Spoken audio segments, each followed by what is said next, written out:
Full like a butterfly, sting like a bee. We're back again with the ratings preview. Us three. It's Mike, it's Tom, it's Dennis, the menace. We're ready to do the podcast, and we hope you can stand us at the end of this. So it's ratings preview day, guys. What do you say about that? Wrong sound effect. Yes. No, I did that on purpose, Dennis. I did that on purpose, man. Actually, that was the sound. That was the sound coming out of Stratomatic Friday afternoon as the Strat forum was burning with the posts about no ratings. We sent a Raven was sent out to Castle Glenhead to Stratomatic, and that's what we got back. Yeah, well, my little intro was a small tribute to Muhammad Ali, rest in peace. And Muhammad said, silence is golden when you can't think of a good answer. So Strat was pretty silent until they figured out we got to get these ratings out for these Strat football aficionados who are just dying on the vine without their Strat football over the 4th of July. Now you know, Dennis, I am not a conspiracy theory type of guy. I don't know if Dennis has that conspiracy theory thing in him, but Dennis was speculating the other day on Friday when we did our SSF midseason show in lieu of any Strat ratings. Dennis was saying that he thinks that Strat has the ratings and that they're ready because otherwise how would they suddenly magically show up the day after the 4th of July? Is someone slaving away, on the very complicated text file over the July 4th weekend? Is that what's going on, Dennis? Or you think someone forgot to press send before they took off on the July 4th weekend? No, though. See, here's what happens. This is my guess, and I could be totally off on this. But about a month ago, the game was ready. They sent it out to the play testers. They said, check this. Here's our new features. And these guys have been testing and playing games, and that includes guys like NFL Ed, Raven Maniac, that crew. But it takes somebody to take that rating spreadsheet that they get and turn it into a web page, or to plug the numbers into a template, a CSS, HTML, CSS style sheet or something. And until somebody actually fingers those numbers in, it doesn't go up, or links them to the spreadsheet that they have.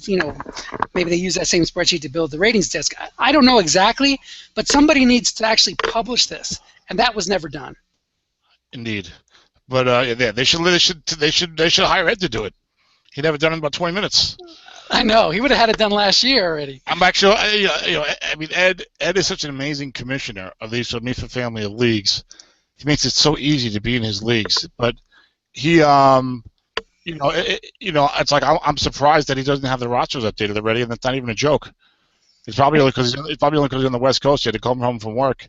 He's probably having his cup of tea right now, and then by 9 p.m. Pacific, he updates the rosters in all 3 leagues within 24 hours. Not even 24 hours. It's usually just a few hours of the ratings coming out. You're right, but does he do it on the preview, or does he do it when the ratings just come out? He said that I think he said he's going to do it on the preview. Okay. For the rated players. Right, for the guys that are in there. Yeah, he's not gonna, he's gonna reveal whether or not a guy got a card or whatever for the other guys, and then one of their stuff updated. I'd have to check our MIFA section of the Strat forum, but regardless.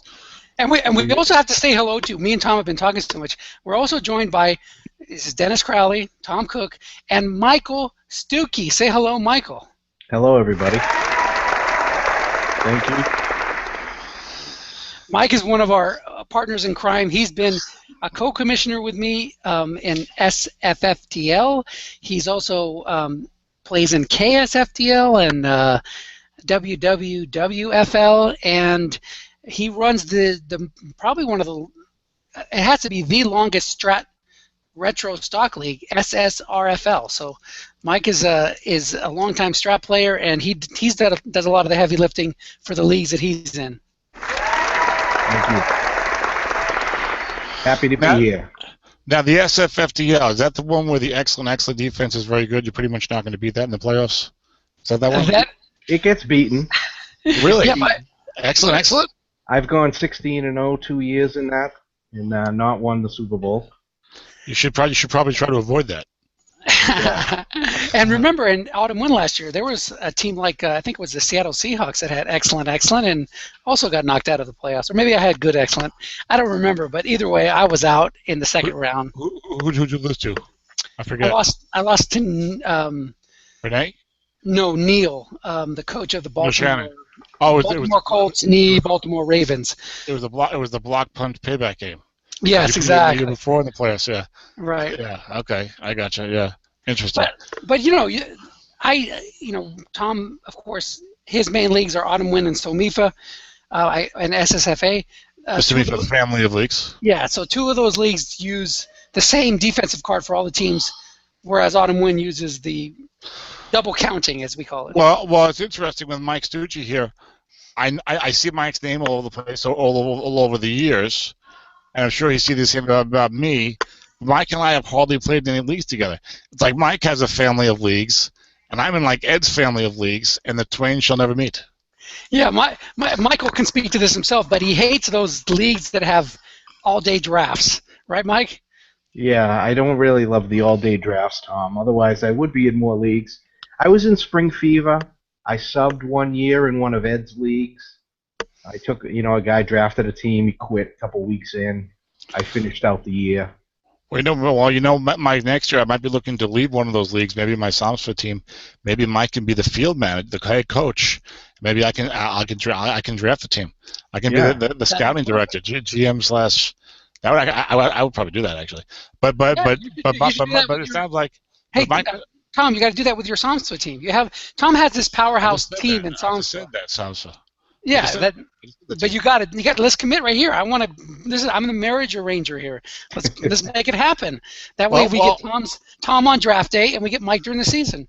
Well, we'd have to see if we have a compatible philosophy, because if Mike's going 16-0 back-to-back years, it sounds like he likes to go for the year if he has a chance, and I'll be sitting there in the third round like, but Mike, this guy's gonna be a good linebacker in 3 years. Mike said, but I need this kick returner. He's got a touchdown in 3. What's going on? The GM is killing me. Tom, I never rebuild my teams. Okay.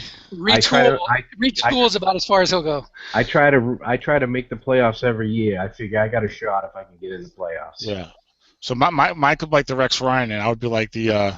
Oh no, that would make me the John Idzik. I don't want to be John Idzik. He was awful. The Glacier. But, the only time I had to rebuild the team was Spring Fever. Dennis, when I joined that league, I took a team that didn't have Tom Brady the year he was injured, and Paul was looking for an owner. Nobody wanted this team. It had Brady, and I said, I'll take it over. And you're still smarting from trading DeMarcus Ware for a bunch of for a first and third round pick that turned into crap guys, right? No, I actually like that trade. I like that trade, Dennis. The previous owner had done the trade. Oh, that's right. To get me Ware, he gave up a 1 and a 2. Paul felt bad for me. No Brady, no 1, no 2. How's he going to sell this to anybody, right? Gotcha. Yeah. Well, let's get into it. Hold on, Dennis. I do have a keen ear, Dennis. And if I'm not mistaken, I would suspect that Mike is from a part of the country where Tom Brady might be fairly popular.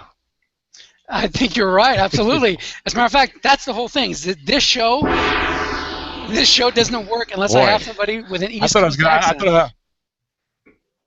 I thought I was going to get a good response out of that. A chuckle. It was just dead air. And I just choked there, and next thing I know, it's just So you're feeling a little. Is that right? I'm feeling a little what? I said you're feeling a little deflated. Oh no! Oh. Never mind. Come on. Oh no! 4 games worth of deflation. Yeah, which is ludicrous. It doesn't. It's not going to affect your track. Sheldon Richardson can drive down the highway 115 miles an hour with a 12-year-old kid drinking a bottle of Jack Daniels and 2 shotguns in the back seat, and he misses the first game of the season. And Brady likes the footballs slightly deflated, but they may not have really been deflated because it's cold and no one knows, and the testing was all whatever, and he gets suspended for a quarter of the season. And I'm a Jets fan, Mike, so this could be rough because you're a Pats fan, I'm a Jets fan. But that, to me, and they lose a first-round pick? Are you kidding me? That is ridiculous. I know. How do they lose the first round? How do they lose the first-round pick after that? for that. Well, Are you kidding me? Well, that was Kraft's problem because he went along with the punishment. He should have, thrown a fit, but he decided to take one for the team, and the team took him for a ride. Yeah, they win all the time anyway, so they'll be all right. Yeah. That's a third first-round draft pick they've lost since Belichick's been coach. Jeez. Well, are you counting one that they got for Belichick? For hiring him, right? Yeah. Yeah. Then Spygate, and now this. Right. When he was a Jets coach for about 8 hours. I know. Love those napkin resignations. So. Exactly. Yeah. All right. All right. Yes. So should we? Okay. Let's get on to the ratings preview. Tom, ratings preview. The ratings. I thought we were just gonna BS the whole time. Oh, good. Can you put the ratings preview up on your screen? Let's dig into this. I want to take some. Are you locking me in? I'm going to lock you in. You are presenting to everyone. Yes. Okay. Now we're just going to start at the top, like the text, as the text file is. Yep. So let me see if I can maybe blow it up a little more. I can reformat the font, maybe. Hold on. This is advanced engineering, advanced production values here. I don't know if this is possible. Oh, you're on Notepad. I was going to say, if you have the web page up, you can just hit Control plus, and that'll make it bigger. But that looks good. What you did there is fine. Yeah, thank you. But that's worked out pretty well. Yeah, it looks good. Yeah, I'm just trying to scroll to the top. Hold on. I'm going to bring up Longshot's complaint. I'm going to bring up Longshot's complaint about Deion Buchanan, so we can talk about him when we get to the Arizona defense. Then you got to bring up his response to, I think that's Jimmy Kenny, who I used to play in some leagues with, pretty much making like a one-line joke about somebody complaining with the ratings, and Longshot's in with like a long 5-paragraph thing, like, I assume you were referencing me and my complaint about Deion Buchanan. I was like, they're kind of just like joking. I'm making a one-line joke, and Mark took it to heart. Yeah. But regardless, and we're starting off in Arizona, home of the aforementioned Deion Buchanan. But so, what we're going to do is we'll go down each team and just kind of run through things and go around the room and see if anybody that screams out. But by all means, chime in at any time, Mike, and of course Dennis won't be shy, because we all know that my voice tends to dominate. Mostly because I have the control and I simply mute your guys' microphone. No, that's not true. But starting out here, Bobby Massey gets a 5.5. He rated that pretty well on PFF, but he's always been a 4.4, 4.5 type of guy. He's on one of my teams, so that worked out pretty well. This line, 0.5 Ted Larson, Lyle Sendelin, 4.3. He never gets a good rating. Mike Iupati gets the best rating of his career, 6.7. I guess Carson Palmer's not sacked that often. You got 2 sevens there, so if you're a Iupati owner, that beats those old 6.3, 6.4s you were getting back when the Niners were running the ball all the time. Jared Vailder is always like a 5.7 type of guy. This surprised me. Jermaine Gresham getting a 6.5 at blocking back. I was like, all right, cool. I mean, you can't do anything else. Yeah, that surprised me too. And as we go through the preview, we'll see. There's a lot of guys that are 0 blocking backs and 4 tight ends, or it just That was mentioned on the forum by our orange-fingered friend Don Morton. Yes, but Jermaine, now of course he can't do anything else. I don't think Gresham anymore, so it's good to give him a blocking 6. Jonathan Cooper gets a backup guard 0.3, but he looks like it's not going to happen for him. Nothing else too interesting on the offensive ratings, I'd say. Go to the defense. Rodney Gunter, the nose tackle, gets a 5.1. Now I forget. This is his first rating, right? He'll be in the draft. Yeah, he should be. I don't remember him being in any draft previously. Yeah. As you may see on my screen now, I of course already have a. I was doing a mock draft back in like March, guys, and I started out by pretty much cutting and pasting everyone from the NFL draft who looked like they would have a card or had been drafted highly or had decent stats as UFA or played. I tried to identify everybody. So I do have some stuff here. My nose tackles, I've got Eddie Goldman, Malcolm Brown, Danny Shelton. Yeah, Rodney Gunter will be in the draft. He was a 4th-round pick in the NFL. He's going to be a lot higher than that as a nose tackle 5. I guess he'll be a first-round pick in most leagues. Wouldn't you say, Dennis? Yeah, you have to. I mean, a lot of people like to play the 3-4 over the 4-3, and getting a 5-rated nose tackle, especially a rookie, even if it was a 4th-round pick in the NFL, he'll go in the first round. Yeah, plus, I mean, there's plenty of nose tackles that were not high picks who become perennial 5s or 6s or whatever. No, who are not high NFL picks to become like perennial 5s and 6s in Strat. It's kind of a strange position that way, and A lot of times they like to try and sneak into nose tackles late and sit on them and hope that they develop. And also, Arizona, of course, now has a good defensive reputation and a good franchise reputation, and that always helps. Like if you get a defender on the Ravens, or once upon a time, I mean not lately, but once upon a time, if the Steelers had a young linebacker, oh my God, everybody wanted that guy. I remember like I think like Lawrence Timmons and Jason Worlds might have been in the same draft or whatever, and everyone's just fiending to get those guys because they're going to be like 6'12s or at worst like 5'12s with an asterisk, so it's crazy. They got Clay Campbell, because of course is 6'5". Marcus Golden is a good rookie. He's a second rounder, I think. He got a 44.6. I think he was a second round pick. Let me check him out. I'm big on the rookies, Mike, as you know. He was a late second round pick. So when I was doing my and I do that for the first and the second round especially, I put where the guys went in the round. I find is helpful when you're preparing for the draft and you're trying to maybe separate guys who look like otherwise they're fairly similar. But when I was doing my mock draft, I thought this was going to be a pretty weak draft in terms of depth, which would make sense because remember last year's draft class was so deep and so good, not just at receiver, but so many guys that it made sense this would be weak. I mean, even like you get to the middle of the first round, especially with Byron Jones getting a 5. He was like my sleeper guy, the Dallas safety. I was like, all right, he's going to get like a 4, and I can get him like number 20, and I like him, and I need a safety. And no, now he's a 5, so he's going to go much higher. Yeah. But I feel like it's going to be a little bit of a weak draft class. I don't know if you guys have looked at it too much.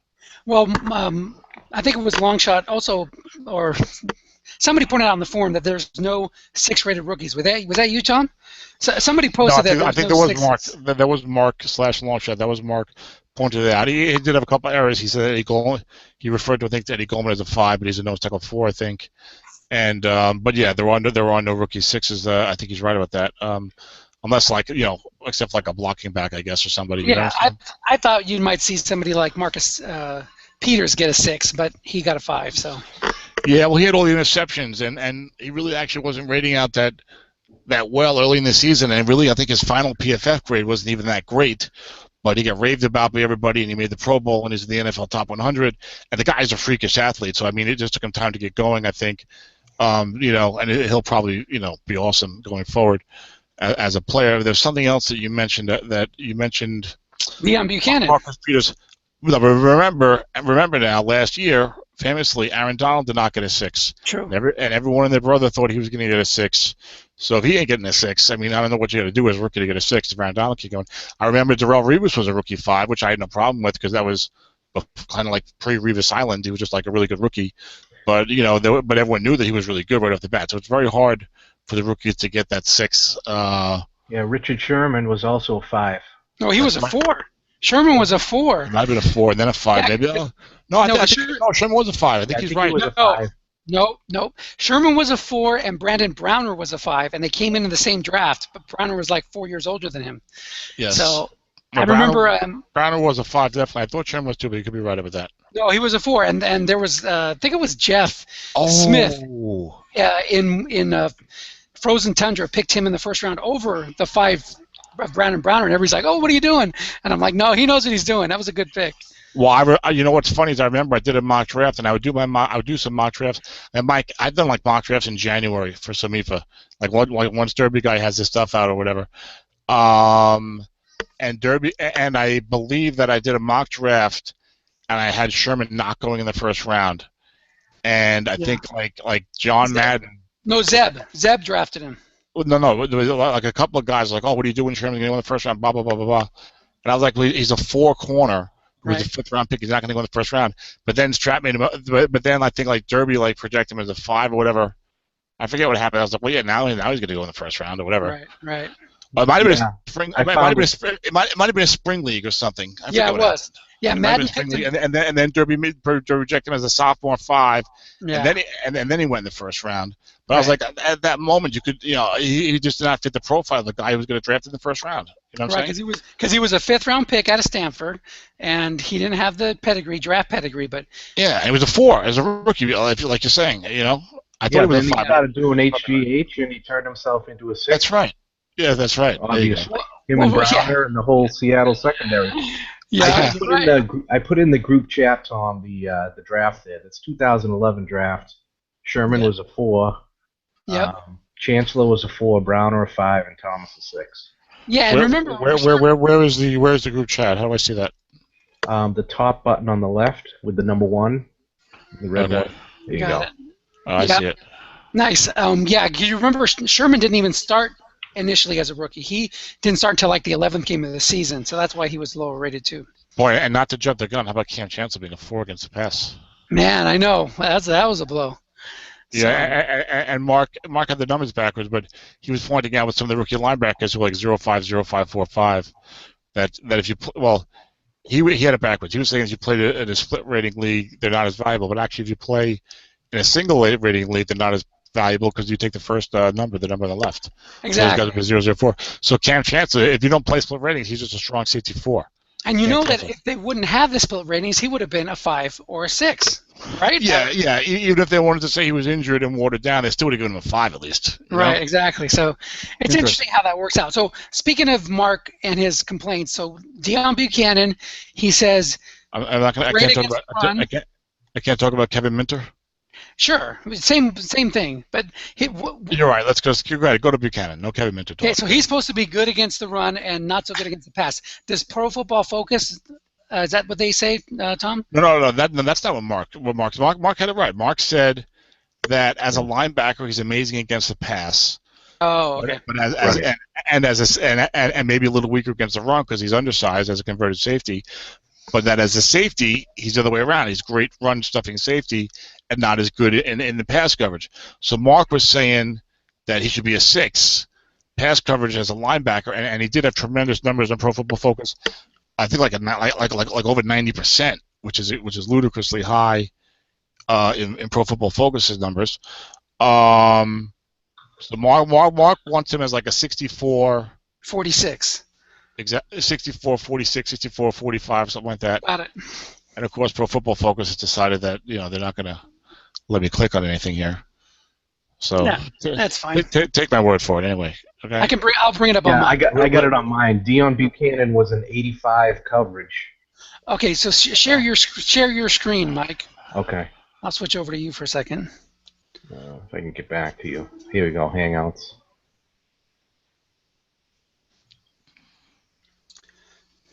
So, Mike, you can be our Pro Football Focus guy. By the way, I do have it up now. Not that I'm stepping on Mike, but it is working now. All right. This is linebacker sorted by coverage. Yep. He's number. Yeah, he's 84.9. 1, 2, 3, 4, 5, 6, 7, 8. He's a ninth guy. Yeah. I mean, I have no problem with Deion Buchanan getting a 5 in the past. Yeah, granted, he might be a 6, but I'm saying, let's go easy here with this rating. And I think 5 fits pretty good. He's above average. I would say an average, is a 4. Make him above average, and that's okay. Yeah, it's a safety rating that I think that Mark was complaining about. 4.0.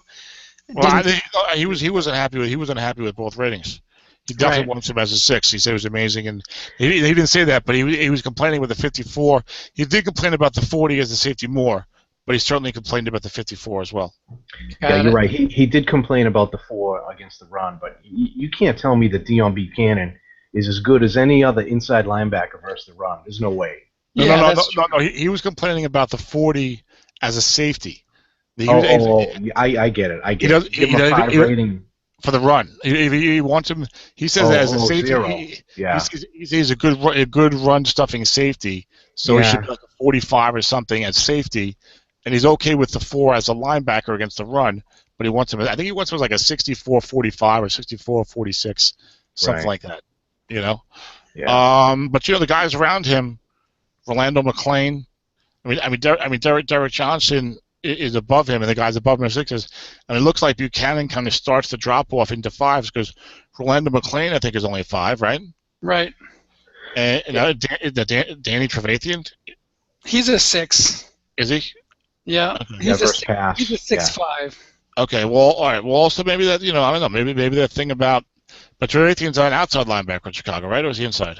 He's an inside linebacker in Denver. 6'5", 6'5". No, they got him here on Chicago. Danny Trevathan. Yeah. He signed with him in the offseason. Right. Oh, they have the new teams. Okay, yeah. I thought he was on the Broncos. Okay. But interesting. Well, the Broncos did win the Super Bowl, but Also, I also would be kind of paying two positions. Maybe they nerfed him at the one position. I don't know. Even Khalil Mack got a 4 at linebacker. But Derek Johnson is a 6.66. Yeah, he's a 6'6". Yeah. Well, one interesting thing looking at these rating quick was Thomas Davis's run defense at 37. He got a 5. Yeah, I think last year he was a 64. I think. And Dansby also got a 5. Okay. Interesting. With a 36. Well, are you feeling like at their age they should be worse against the run? I would think you get slower, so maybe you're worse against the pass as you get older. But I don't know. What do you think? Yeah. Yeah, Thomas Davis is definitely undersized for a linebacker. He was a safety in college. Yeah, but Thomas Davis, he's become a great player, and Carolina's defense played great, so I don't mind that. I was kind of last year. I was kind of surprised he was a 64, only because I just didn't know. I was like, I'm a Carolina fan. I just saw him on the Strat field against me. I'm like, whoa, Thomas Davis is 64. I was going to assume better, but yeah, he was another guy like that converted safety type, and it's interesting because they've got Shaq Thompson right on Carolina, who's that type of player also, and the Rams have moved Mark Barron to linebacker. So I think with all the spread offenses, which they're not even new, they've been around for so long now. It seems like this is something that NFL teams are doing, and maybe copying Arizona, where you're going to take your safety. You take a safety and play him as like a linebacker when the offense goes with the spread formation, which makes sense, So I think it's a good move. Yeah, another rating I'm shocked at here is KJ Wright. He's better against the pass than he is against the run, and he definitely looks like the type of linebacker that is a run-first linebacker. Well, I would say no, simply because he's rangy, fast. He does well against tight ends in coverage, so I can see him being better against the pass than the run. But he's pretty equal in both. I would have liked to see him get a 6.6, but 6.5 I'm happy with. But yeah, and he is. I mean, under the PFF numbers, he's number 5 among all linebackers in coverage, 88.2, and he's great at both, 85 against the run, and those are. Like 85 and up, those are great numbers in PFF, and even like 83 or so from last year. So that's what guys were getting 5s and 6s, proliferation of 6s. All right, let's go back to Arizona. Is there anything else we want to talk about on Arizona? Well, Mike said he was cool with Deion's rating. I had thought he was a little higher against the pass than 84. I'm okay with him as the linebacker 54. He's on one of my A with W team, by the way. And as a safety, I almost feel like who cares? You're not going to play him as safety anyway. And the second rating, but maybe make him good. For a strong safety, the second rating is meaningless in most leagues. Yes. When are you ever going to use the run rating if you don't use the flats as runs with a strong safety containment? You aren't. Yeah, it's only in the FPR league. But having said that, would it kill him to give him a 44? 45, I would have been fine with too. Either way. Yeah. I mean, at least a 44. I think that 40 is almost like a smack in the face. And the guy is highly touted. He made the Pro Bowl, didn't he? Buchanan, I don't know. He would have been an injury replacement. I don't think he made it on his own merit. That's true. Well, that's true. Well, the whole league makes the Pro Bowl nowadays. So. Also, the stock team over here, you got Matthew. You got to give him the double 6s. So you're going to have to come down a little on Rashid Johnson.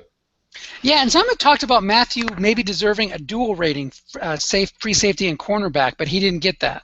No, he didn't get that, and then part of that may be because I think when they played him corner, I think he played more in the slot. So if you want like so many Strat draft league coaches do, when you go nickel, you can put Tyrann Mathieu as your extra DB and play Tony Jefferson. It looks like as a safety 44, so you can get that going. In Strat, but he does not need the cornerback rating to get that, but I can see why guys are doing that. I think Strat's reluctant to give out something like that, like make Matthew a 66 safety and a 6 at corner. Yeah, I agree. I mean, in draft leagues, he'll never play safety. Yeah, you're right. And one thing that that's nice about that 6'6", because you see a lot of guys being happy with their free safety being a 6'4" or 6'5". When you bring that 6'6" down to fill up a flat or look in, their maximum rating on containment it comes in handy on those guys who like to run on third down. Yeah, and also, with the safety run ratings, when you put the guy on the line of scrimmage for a key or near the goal line, you can really want to try to position that 5 or 6 real well, especially when you have linebackers who are 4s and stuff like that nowadays. I mean, it's not going to come up that often, but it's still a little something that helps you. And sometimes on your line book, you can do that if you've got 7-ton linebackers who aren't that good, and the guy's got, second and goal at the 2 or something like that. I guess Rashad Johnson did not grade out as well as I would have thought, because he's not very, very high here on the list. I was a little surprised at the 44 just because of Arizona's defense, but it doesn't appear that he graded out too well. So I guess that's part of the reason why. Yeah, and then they give Powers a 0. So. Yeah. Well, it's funny. I remember when Dallas had I think it was Rex Ryan the first or second year with the Jets, and their defense was tremendous and great statistically. Like number 1 in the NFL by quite a bit, and like really sick numbers against the pass in terms of yardage for a modern team. And Dallas like the number 2 defense in the NFL, and they about got like a corner 0 and whatever and something else. And the guys in the forum, like, well, the Dallas fans like complaining like crazy. I was like, the Jets had like 3 zeros. Like they had played great defense that year, but with the stock team, it doesn't matter as much because you can give them a great, you can get those great short pass cards with a lot of incompletions and stuff, but the defender X is going to be complete. So you can't always say, oh, they had a great defense. How come they've got, like in Arizona's case, a couple of zeros starting and, several 4s running around. And I don't know if Arizona's defense was great and it was real good, but I have to check out the stats. And they got hurt, of course, when the Honey Badger went down. They weren't the same defense after that. But, the point is that even a real good Strat defense, look, you're not always going to be the 85 Bears or the 75 Steelers in terms of your ratings. You can have a real good defense and have some 0s and 4s running around, but if you look at that stock team, they'll still play real good defense. You know what I mean? Exactly. So even Byron, I think, said that on the forum. He's like, well, based on these ratings, they're going to have better cards on the, on the defense, and based on the ratings of the offensive line, the running backs might not be as carded as well because they have good, blocking. Exactly. So yeah, totally, it all factors into it. You have to look at. You have to look at Strat as a whole package. You're getting this package to recreate the stock league of that season, and we're making this Frankenstein of a draft league from these pieces. So I think I wouldn't be as harsh as calling all leagues Frankenstein monsters of leagues, but yeah, you're going to get like the Strat is designed to be a stock team replay of that NFL season. It's not designed to be a draft game. It's not designed to be like fantasy football that way, where you take guys from all over the league onto your team. So sometimes you're going to get stuck with a guy whose rating fits his NFL team better. Hello, Sheldon Richardson, my God. But in your draft league, you're like, what are you talking about? Sheldon Richardson's really good. Why is he a 4.7 this year just because the Jets have too many guys on the defensive line? Right, exactly. And it's not like Madden, where everybody is really rated on their individual skill level. Okay. This is more like a team thing, right? If you went on Madden, Sheldon Richardson would be a 90. You know what I mean? Or whatever they do out of 100. So. Yeah. So Dwight Freeney gets a 0.10, so he's helpful. Now this surprised me. Josh Morrow is how many guys see outside linebacker and nose tackle? He's going to nose tackle 4.3. So in some leagues he's going to be starting as a nose tackle. He was like an afterthought that was like getting drafted probably in like the 8th round of like Autumn Wind, a 30-team league. And now someone's got a nose tackle 4, and a big nose tackle 4 is not a big deal. But Autumn Wind, now also for anyone listening who's just like a general Strat fan, the 3 of us pretty much play in leagues 24 teams or more. You guys don't play in any draft leagues with fewer than 24 teams, do you? I do have 116. It's a salary cap league, though. So yeah. Don't be too harsh on them. It's the WWFL. You only have you have to pay a certain price for the round you draft somebody in, and you have to stay under 75 million or something like that. So, anyway. Mike, how many teams in that league? 16. See, Dennis, that's the setup. Dennis, you got the timing. You got to wait patiently. You got to know you're going to ask your question. When the time comes in, then you hit it and bang, then you get the sound effect. That's how you do it, Dennis. He's also rated a D end. Gotcha. Yeah, it's crazy. It's crazy. Outside linebacker, defensive end, and nose tackle. So that's fun. So you're saying that you beat me again when it comes to sound effects? Yeah, because what you just said wasn't even that funny. It's the timing and the appropriate sound. You're always choosing the wrong horn. You play the trumpet. You're playing the trumpet the other day for Strat not having the ratings, and you're supposed to play the trombone. Tom, you're obsessed. And now you play the Tom, trombone. you're obsessing over my horn. Let's move on. That's funny. Okay, now that we've spent 47 minutes on Arizona, the Atlanta Falcons, Levine Toilolo. Good luck. ESPN's NFL page is not coming up today properly for me. And the NFL page is, but I can't get the stats like I normally do. Now, I'm saying that. I bet you it's going to work now. Hold on. Yeah, it's Kevin Durant. You see that? I click on NFL, and I got a black bar here. Okay, let me be the NFL guy. You tell me what you want to look at, and I'll pull it up. Well, okay. I just didn't necessarily want. What I do is, as I talk, I'm clicking on other things so that I can see how many catches Levine Toilolo had, for example, with what I kind of average. But Ryan Schrader, I remember, graded out well. I remember when he won the job a year or two ago. He was available late in the draft, like last year or 2 years ago. I was like, should I take this guy? He has a chance to play. The Falcons don't have any good offensive tackles. Forget it. I skipped him. Now he's a 5'7". Chris Chester had a big bounce back to former Redskin. He was in his early 30s on my Sabifa team. He's available, Dennis. Dennis, I'll give you. Dennis, I think I'll offer you Matt Slauson for Chris Baker and Sabifa. What do you think? Throw in that guard guy you're talking about, Chris Chester, and I'll give you back a pick. Matt Slauson's a 5'7" center. Yeah, I'll give you Baker. And a 4'7" at left guard, and he's been like a 5'7" and a 5'5" before. You want Chris Chester also? No, and I'll throw you back a pick. So you tell me what round you want. What round? First round. No. You said that's how you said to tell you what round I want. I like a first round. Sure you would. Levine Toilolo had 7 catches last year. Just in case you're wondering. So, make me a counter offer. We got a live GM here. So, what round are you going to give me? My picks are sparse, but I would give you like a 5th round pick. Well, give me a pick next year. What pick do you give me next year? A 5th round pick. And it's a little low. Okay. Well, it's not. At least it's not terrible. Maybe we'll talk. 4th round pick next year. I think I can get more for that for Chester, so I might just focus on the Slauson Baker component. Okay. Well, we'll talk about it. Yeah, maybe you give me a 3, maybe I give you back an 8. What? So you give me Baker and a 3 next year. I'll give you Slauson. So I'll give you Slauson, Chester. I'm not adding anything to Chris Baker, the touchdown maker. He's gonna pick 6 for you. No, you already give me a 5. I'm talking about for both players. I'm talking about for one player. I'm saying you give. I'm saying you give me Baker and a 3 next year. I give you Slauson, Chester, and an 8. Make it a 6, and we got a deal. That might work. Okay, we have a first live deal, and of course, this is not official. Dennis, I think we just been caught negotiating trades. I know. Zeb is not going to be happy. Yeah, before you're not allowed to, Mike. You're not supposed to. You're not supposed to make trades in autumn wind? No, this isn't for me. You're not supposed to negotiate.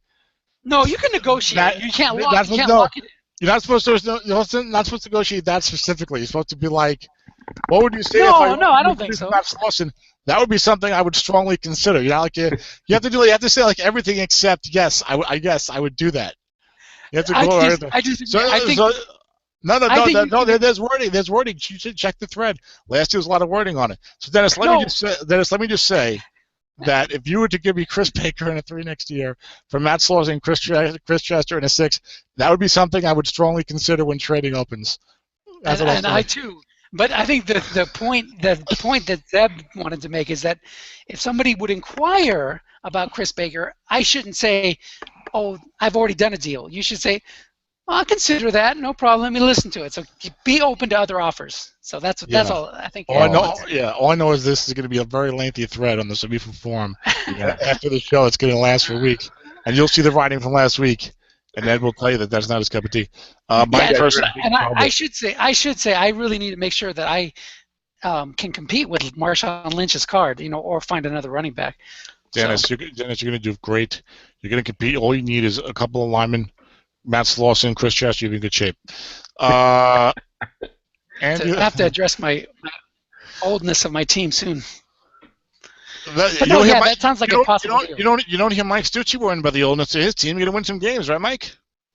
Yeah, Dennis is going to coach him up, I heard. There you go. Go big or get the F out. Slauson's on the Chargers now. He's going to be starting. Slauson's a good player. He just hurt the year before. Let's see. All right, Mike Preston 0-3. Andy Levitra, a little bit of bounce back 5-4. He's probably near the end of his career. Jake Matthews 4-7. Were you guys surprised at only the 4 for Jake? Slightly. I think that he had been talked up as having a little bit of a breakthrough. So, yeah, I'm a little surprised at that. I thought 5'7", 5'5" would have been the rating he got. What did Derby predict for him? Do you have that up? No, because he was not a rookie. Oh, I that's do, right. I do have Derby's up. Excellent. Yeah, tell me what did Derby have for him? Okay, hold on. Anything else there stand out to you, Tom? 470 had all the money. Nailed it. And Mike, what do you think of that, of the 4-run blocking for Jake? Well, you know what? I'm okay with the 4. The big number for the left tackle, obviously, is a 7. I don't mind if the guy's 4'7" or 5'7". Yeah, well, yeah. I'm not saying whether you mind it. I'm saying we think that's like a fair rating, like for Strat. That you don't think, oh, he definitely deserved a 5, whatever. Yeah, I didn't see many Atlanta games last year. I'm going to Pro Football Focus as we talk right now. Yeah, well, that's what we all do. Oh, yeah. Well, that's what we all do. That's what we all do. I couldn't tell you that I saw Jake Matthews make 12 outstanding blocks on behalf of Devonta Freeman last year. I'm using what's the names as well, Pro Football Focus. But as he looks that up, Patrick DeMarco, I just learned today that he's a Pro Bowler, so 6'7". Congratulations to him. Devonta Freeman gets a 4 in pass blocks, so that's helpful. He's jumping ahead. I saw Matt Forte's a 0.7, which is nice for a running back who's such a good receiver as well, because you want him in there passing downs anyway. Nothing much going on. Jacob Tammy, an example of the blocking back itis. He gets a 0.2, 0 at blocking back and tight end. There are a lot of tight end zeros. I think more so than last year and the year before, as you guys pointed out. But go ahead, Dennis. You were going to say something? No, I'm just going to point out, I think Le'Veon Bell had that 0.7 last year as a halfback. You may have. If you have a good receiving running back and he gets a 7, that's pretty nice. Jake Matthews was a 70 run blocker below average. Okay. There you go. Excellent. So it's a good I am seeing a strong correlation again between Pro Football Focus and the ratings. Yes, as we have gone through one team and one offensive line. Good call, Dennis. No, I'm talking about when we had the ratings for the safeties and cornerbacks, all the guys that were 6s and the linebackers, all the guys that were 6s were in that top blue-green level. Yeah, you're right about good call. Should not have minimized your analysis there, but yes, yeah, absolutely. That was Le'Veon Bell was a 0.5. I only know that because I had him in Battle Royal. Okay. Well, who was a 0.7? Some halfback was a 0.7 last year. Yeah, 0.5 is still real good though for a good receiver and running back. I don't know, but of course we know that Renee will find the one guy out of the top 20 who was had a good PFF rating and is like a 4. He's like, oh, you see, there's no correlation. I'm like, Renee, what about the other 93% of the guys? That's what happened. That's what happened. They don't want to win last year. Now Atlanta. This is actually a big rating. Now it's not a big rating where it's going to help somebody's team. But Vic Beasley getting a 4.5. Everyone thought it was going to be a 0. That is going to I think solidify him as a first-round pick. He was looked upon as a disappointment. He was a top 10 NFL pick last year. Supposed to have a lot of pass rushing chops, as I think coming out of Clemson as an outside linebacker. So it's funny the way that the mind works. You get a 4 instead of a 0. And guys, so if he's there like number 18 or 19, someone would be like, oh, he's a 4, he's a top 10 pick. All right, I'll take him. You know what I'm saying? So yeah. I think Vic Beasley will definitely be a top 25 pick and a top 20 pick probably in most leagues. Not a lot to get excited about on this Atlanta defense. Tyson Jackson gets the 5. All the linebackers are clones of each other. They're all 44s. Desmond Trufant getting only a 5. Mike, I don't know if you have your PFF at corner up, and he's highly thought of. Had the rookie 5 last year that brought him up towards the top 6, I think, or so of most drafts. And I think a lot of people thought he might have got a 6 this year. Well, let's see what he was in PFF. While we're waiting, Trent Richardson was the halfback that had the 0.7 last year, so he was pretty useless otherwise. But at least he could block for you. Yes, I think what happened was he was too heavy to move left or right. He was stuck standing in front of the quarterback. It looks like Trufant did not get really an elite pass coverage rating from PFF because I don't see him anywhere here. 81.2. Yeah, which is solid, but it's not, again, like Dennis, you pointed to correlation. Look at the top guys: Tyrann Mathieu, Jason. This is by coverage. Honey Badger, right. Jason Vera, Jonathan Joseph, Josh Doman, Patrick Peterson, Richard Sherman, Darius Slay, all 6s. Hello. Then Ronald Darby, Delvin Rowe. What's up, Rowe? Casey Hayward, Dominic Rogers-Cromartie, Sam Shields. 5s. All 5s. I mean, Adam Jones 5. Yep. In the secondary, there's such a strong correlation. Now, Chris Harris got a 6. We know he's got a great reputation. We know how the Denver defense played. Same with Taqiba Leeb. Malcolm Butler also got a 6. But so it's not 100%. Also, Dennis, I'd like to point out that I correctly predicted that Bradley Roby had an excellent chance at getting the backup corner 5. Nice. And he did get it, which helps my strat. Monoland, he got screwed. He got a 4. Captain, see, Mike's playing the Renee role. He's finding the one guy that doesn't correlate. But and he's in between. Well, did he also play full snaps, 730 snaps? Yeah, I think he got benched last year. 760. Yeah. Yeah, 760 snaps. So you look at like Malcolm Butler snaps. Jesus, like 1,300 snaps for him. Chris Harris's snaps like 1,300 snaps. Even Damon Adams at 1,100 snaps. So maybe Catton Munnerlin was not. Maybe was benched. Or maybe was playing some nickel. So that would be why he got nerfed. What did Vontae Davis get? He got a 5. Okay. As did Trufant, Principal Kamara got a 5.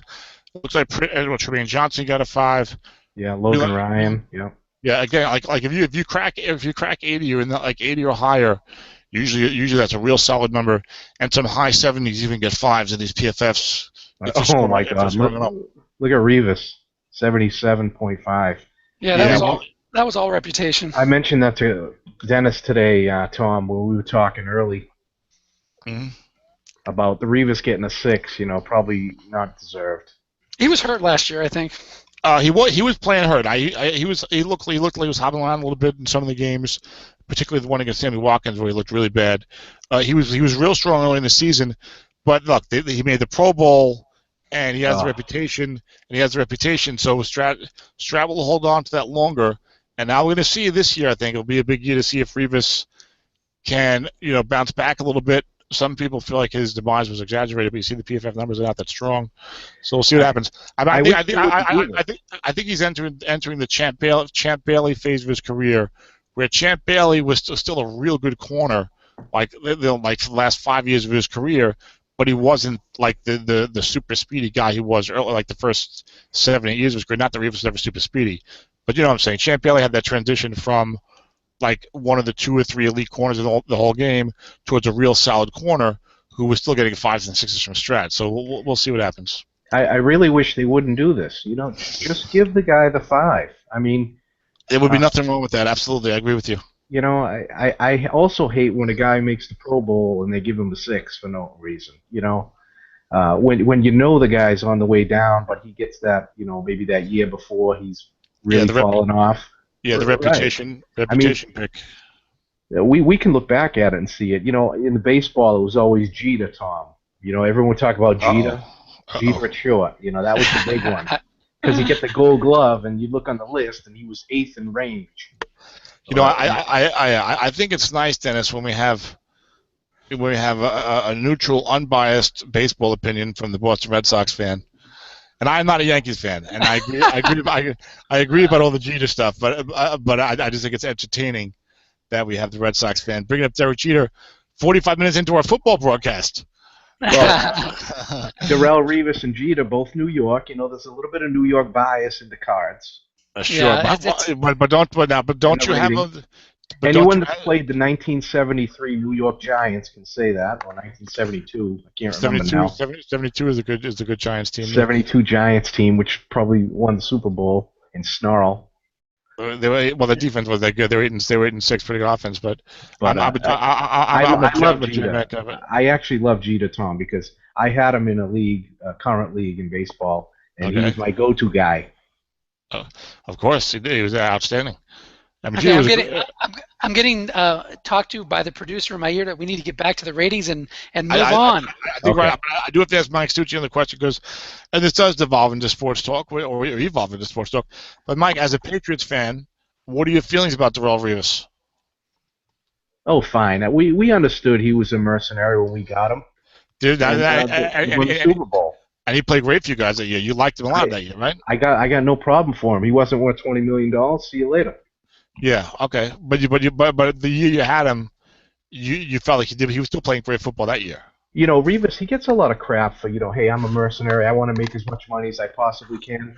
He came and played for us for $12 million. Yeah. I cannot believe he did that.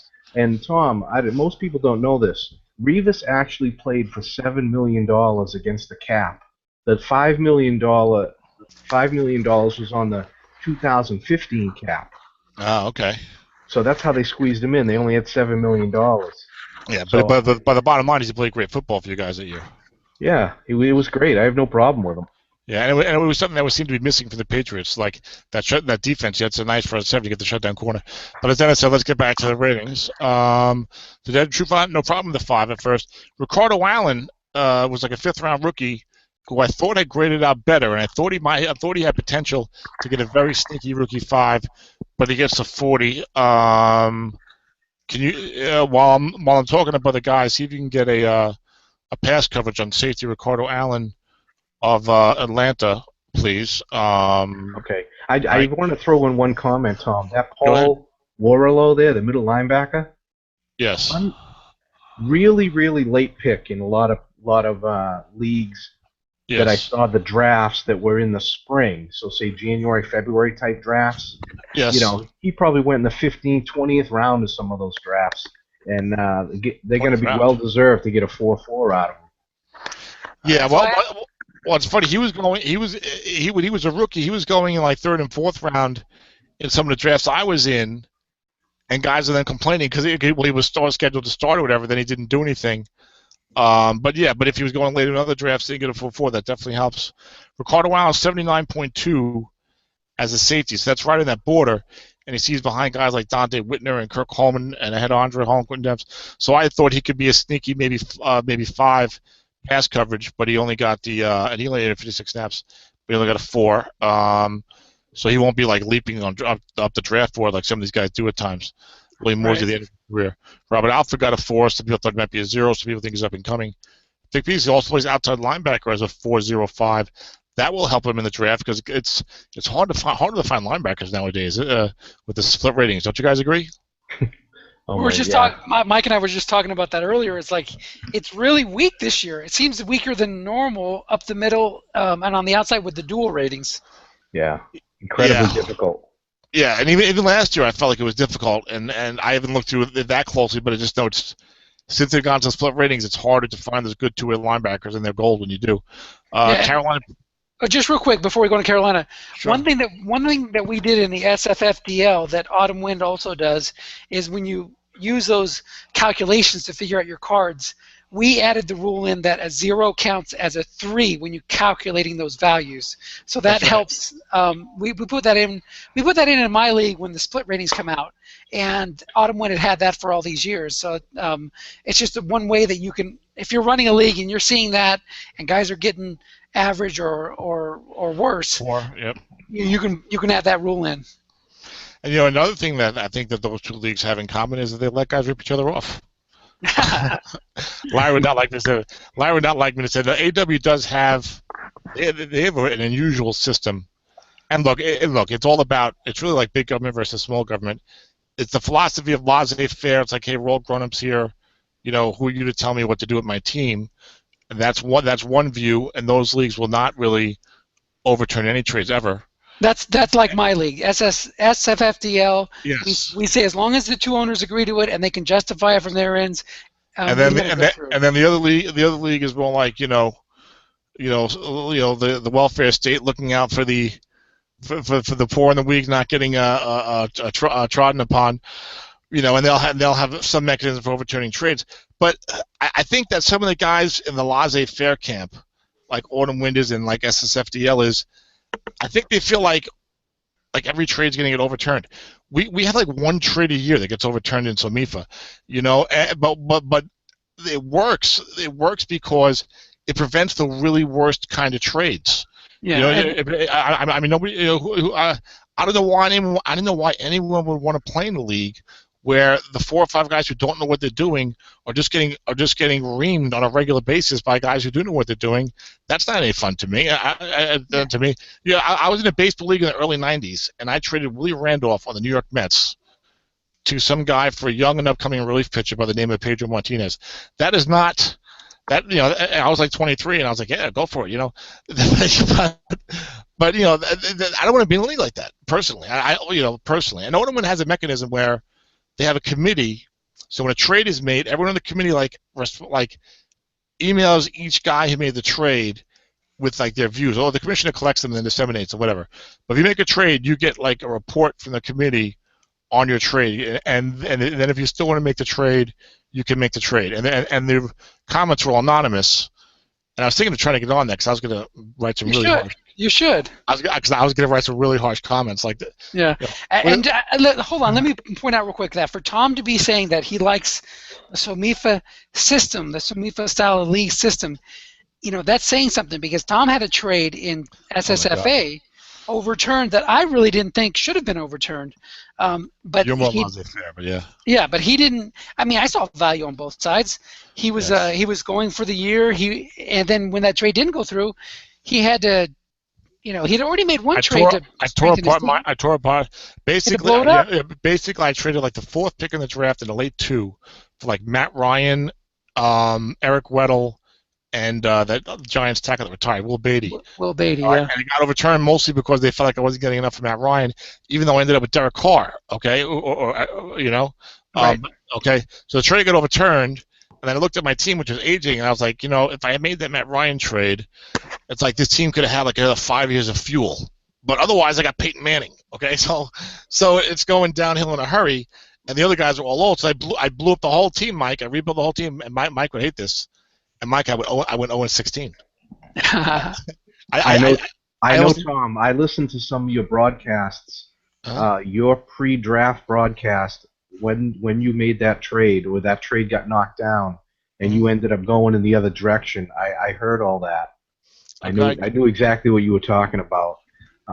I had a trade, Dennis. I don't know if you remember. It was in Spring Fever that was trade down.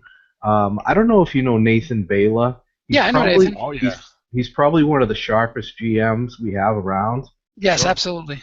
It was the year that I didn't have Tom Brady. I ended up with the first pick, similar to you, Tom. Sure. And Nathan wanted this first pick very badly. And he without a Brady clause. He came up, I think he might have had the 6th or 7th pick in the draft, so he didn't have to move up that far. And he came with the kitchen sink with a huge deal with me. I think I got 10 draft picks in the deal, and including the 6th pick. Who was the guy at number 1 overall that he had to have? Was it Andrew Luck? I don't know who he was going to pick because the trade ended up getting nixed. It was the year that I took JPP number 1. Oh, so it was Jason prior. Pierre-Paul. Yeah, so it was prior to Luck. It was that year, but okay. Ed was on the trade committee. Probably Paul, a couple others. I think it was 3-2, Dennis, but the trade got knocked down, it was really too bad. I think it was a good trade for everyone, and he really knows what he's doing. I think too. Oh yeah, Nathan's either selling everybody off or trading for all the veterans he can get. Yeah. But he has a plan, and it works. But guys were concerned that he was giving up too much. Yeah, and also at that point, how well known was Nathan at that point? Was he newer to that particular league and stuff like that? Those things that come into play. I think in general, these leagues that overturn trades will give experienced coaches a lot more leeway than guys who are less experienced or guys who don't seem to really know what they're doing. But let's move on because we're only on the 2nd team here. Yep. And Carolina, Greg Olsen got the tight end 0. Which we're seeing a lot of, and it makes sense. It doesn't mean that Greg Olsen can't block, but the fact of the matter is he's going out for a pass almost every play, and he lines up in the slot and stuff like that. So that makes sense. Mike Remmers is a 4.2, was not that big in him last year, so I'm not surprised. Then you got the monster 6.66 on the inside. Wow. Zeb would love coaching this team to run linebacker. I wonder what that's going to do to Jonathan Stewart's linebacker column. But Trey Turner gets a 6.7. He's on one of my spring teams. Ryan Khalil gets a 6.7. Andrew Norwell gets a 6.4. He's on my own win team. Michael O'Hare gets a 4.4 on the blind side. No pun intended. And I think people thought he would do a little better. It's funny with the pass blocking because Strat, it's either sack or nothing. And PFF does these pass block ratings, and giving up pressures and giving up hits are important. But Strat unfortunately doesn't have that system of pass rush. I would love it if someday we did. So Michael O'Hare, I think, did not grade out well in PFS pass blocking, but Carolina didn't give up a ton of sacks, so he ends up getting a 4.4. Simply thought he did a 0. Tom, sorry to interrupt. Michael, he was pretty high on the pass blocking. Okay, yeah. 10th overall. Yeah. Oh, wow. With what number? 86.1. So I'm wrong. Maybe he went the other way then. Maybe he gave up a few sacks, but in general was pretty good. But you'll see that with the pass blocking. With the pass blocking, you can't always go by the PFF number. You got to try and find out how many sacks that team gave up, and maybe particularly that position. But if the team gave up enough sacks, nobody's getting a 7 on that team. Right. And if the team gave up very few sacks, and we had that with the Jets when who's the other Canadian that was doing some ratings? Was it Mark Lepage? Mark Lepage, yeah. That he had some guys on the Jets offensive line not getting, like Jeff Ferguson, not getting a 7. It's like, look, Fitzpatrick was only sacked like 17 times or whatever, so they're getting a ton of 7s on that team. Even if though DeBrickisher Ferguson is not particularly good, well, now he's retired, but not like he played great. It's just Fitzpatrick got rid of the ball quickly, or where they had a lot of quick hitting passes or whatever. And Washington was like that. Ed Dixon gets the blocking back 0, tight end 4. Real quick before you go on to the fours, another strong correlation for Pro Football Focus. Here's the run rating for the guards, and then you see Try Turner and Andrew Norwell right there among the top in run blocking for guards. Yeah. There are certain things where you can almost take it to the bank. The run blocking for the linemen, the coverage for the corners, those two in particular, I think. Really, you could really rely on Pro Football Focus heavily, and maybe one of the reasons, Dennis, why you saw me in the spring league drafting a lot of linemen and corners, because I'm like, well, I'll take a guy who I know is going to get a good rating. Yeah, money in the bank. Now, this is interesting. Somebody mentioned it in the forum today, and Dennis, you alluded to it earlier. Strat giving these blocking back 0 run blockings, but tight end 4 or better. Now, Ed, I believe, was hoping that Strat would eventually do what we do in the Somitha family of leagues and say if you're a tight end only, you can only play tight end, because you get these draft leagues and you get Antonio Gates at blocking back, Right.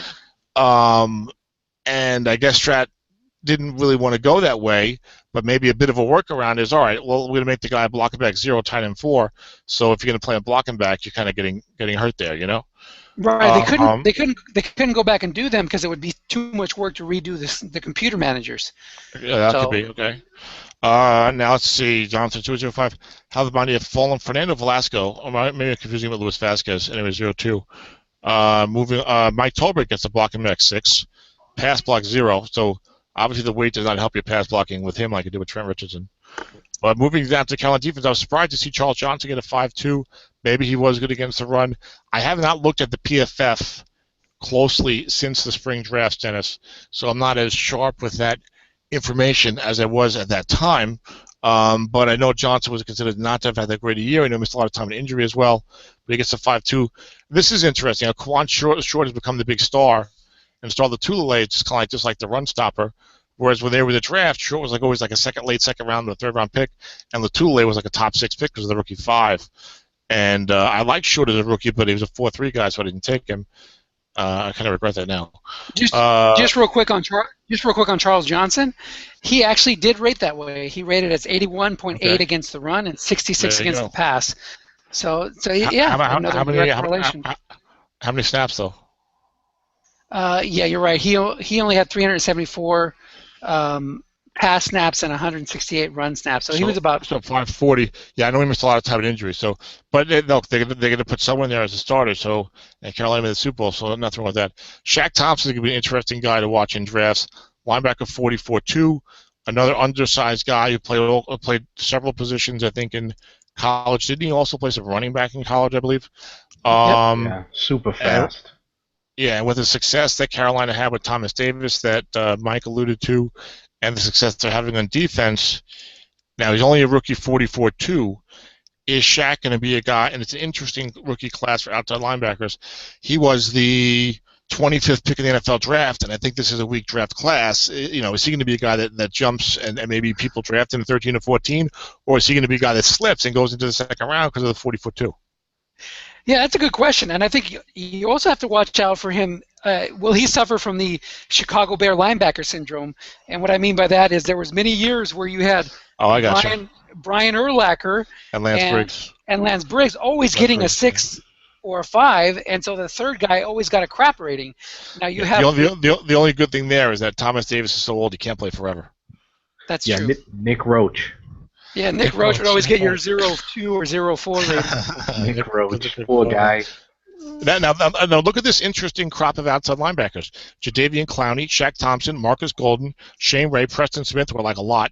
Bud Dupree, Halal Kalkika, Shaquille Barrett, so even Nate Orchard. Interesting group of outside linebackers in the draft this year. And even inside linebackers, I definitely like some of these guys. Bernardrick McKendry, Eric Hendricks especially, those two. And then you got Denzel Perriman, Stephon Anthony, who kind of struggled. Jordan Hicks, I like. He should start this year. Quan Alexander's interesting. So maybe not a lot of good linebackers on the card this year, but an interesting crop, I think, of linebackers in the draft. The outside linebackers are stronger than the inside linebackers.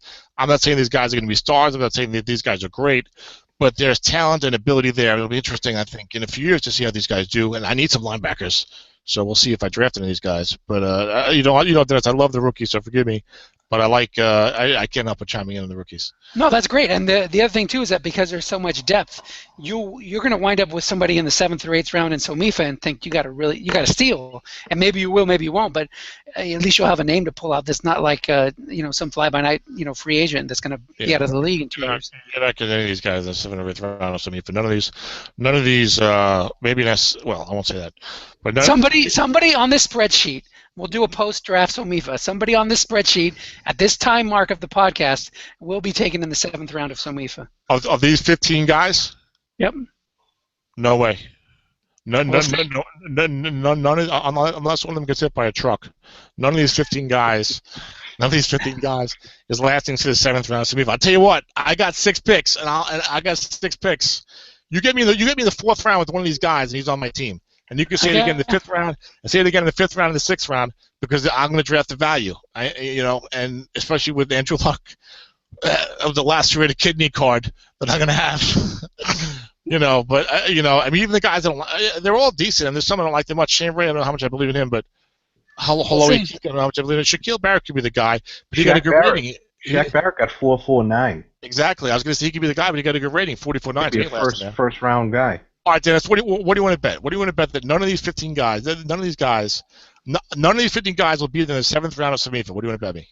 I'm not going to bet, but I'm just saying. At least, we'll see. No, I don't want to bet. Don't you remember you wanted to bet me $20? Mike, this is a funny story. We were doing a battle royale post-draft show, all right? And Dennis was. And I was picking a guy to make the playoffs, and Dennis not picking to make the playoffs. And there's like, how much you want to bet this team does not win that many games or whatever? This team doesn't make the playoffs. Although I probably said so. How much you want to bet? He said, how about $20?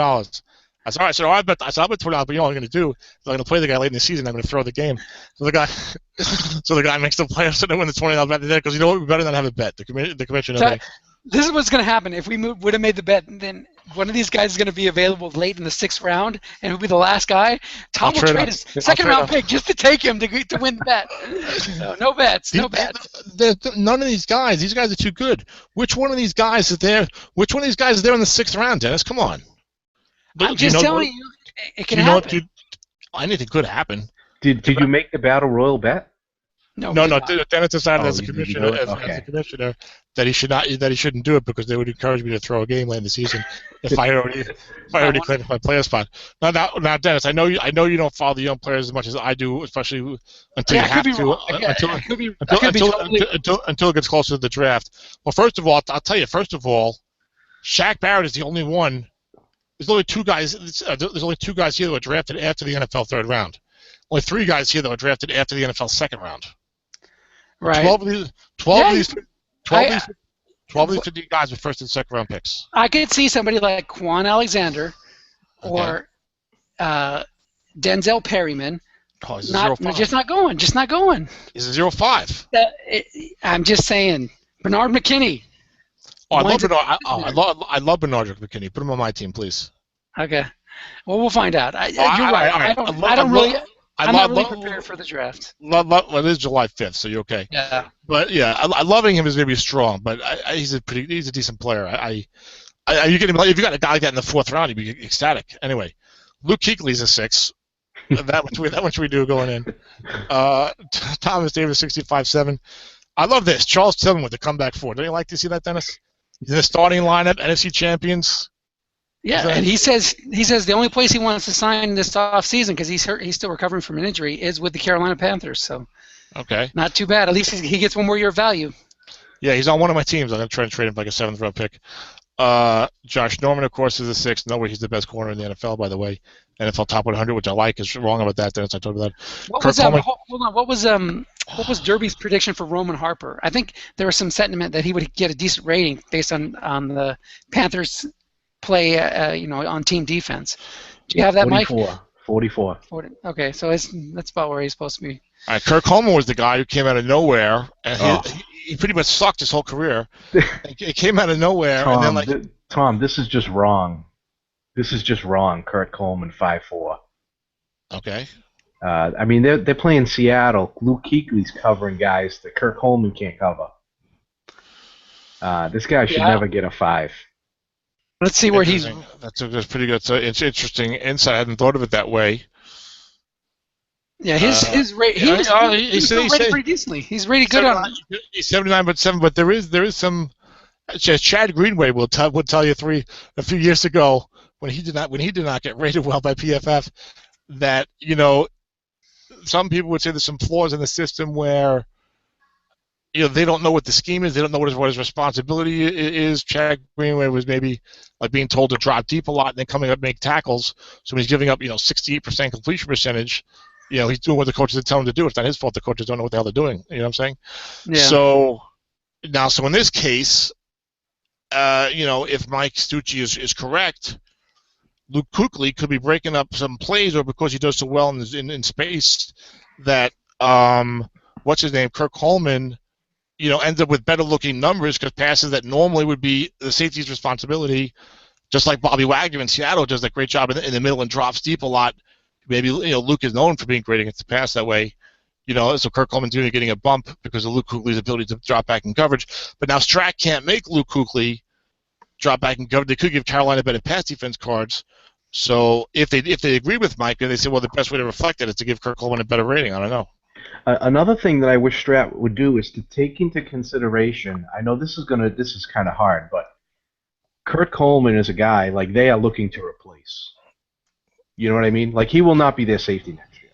Like you can almost guarantee that. Yeah, but that's not Strat. They go on what the season that just happened, and he didn't perform. He was still up there in that light green section on Pro Football Focus. I know. See, over here, for the stock team, this is tough right here because you got Tillman, Roland Harper. You add up those two guys, they're probably 100 years old.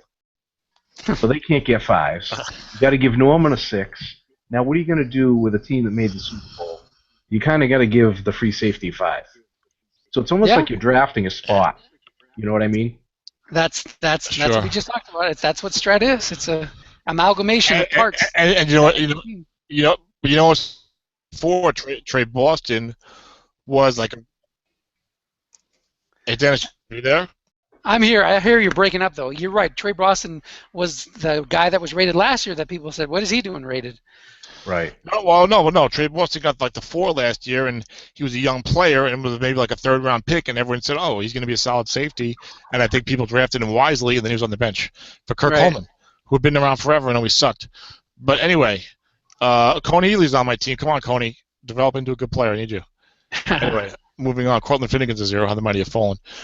The Bears. Martellus Bennett gets a 4. Kyle Long at tackle 5'5". I've never heard a guy cry so much about what position he wants to play in the offensive line as a guy as a 3-year man like Kyle Long. I want to play guard. I want to play right. Just play the position. You know what I'm saying? Yeah. You're paying you good money.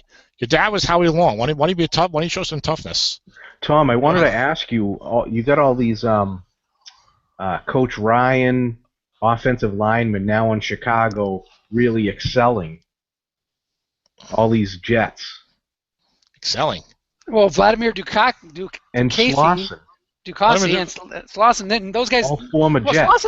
Slauson rated okay with the Jets, but Vladimir couldn't crack the starting lineup, and he was always a 0. Right. Yeah, I bet he still sucks. They probably just their offense got rid of the ball quickly, and they gave him a 4 or whatever. But Matt Slauson's a good player. And I always liked Matt Slauson, but he was a free agent, and he was a guard. You got to pay a guard a lot of money. And Ducasey, look, I think this might be like his 4th NFL team. He's on the Vikings practice squad.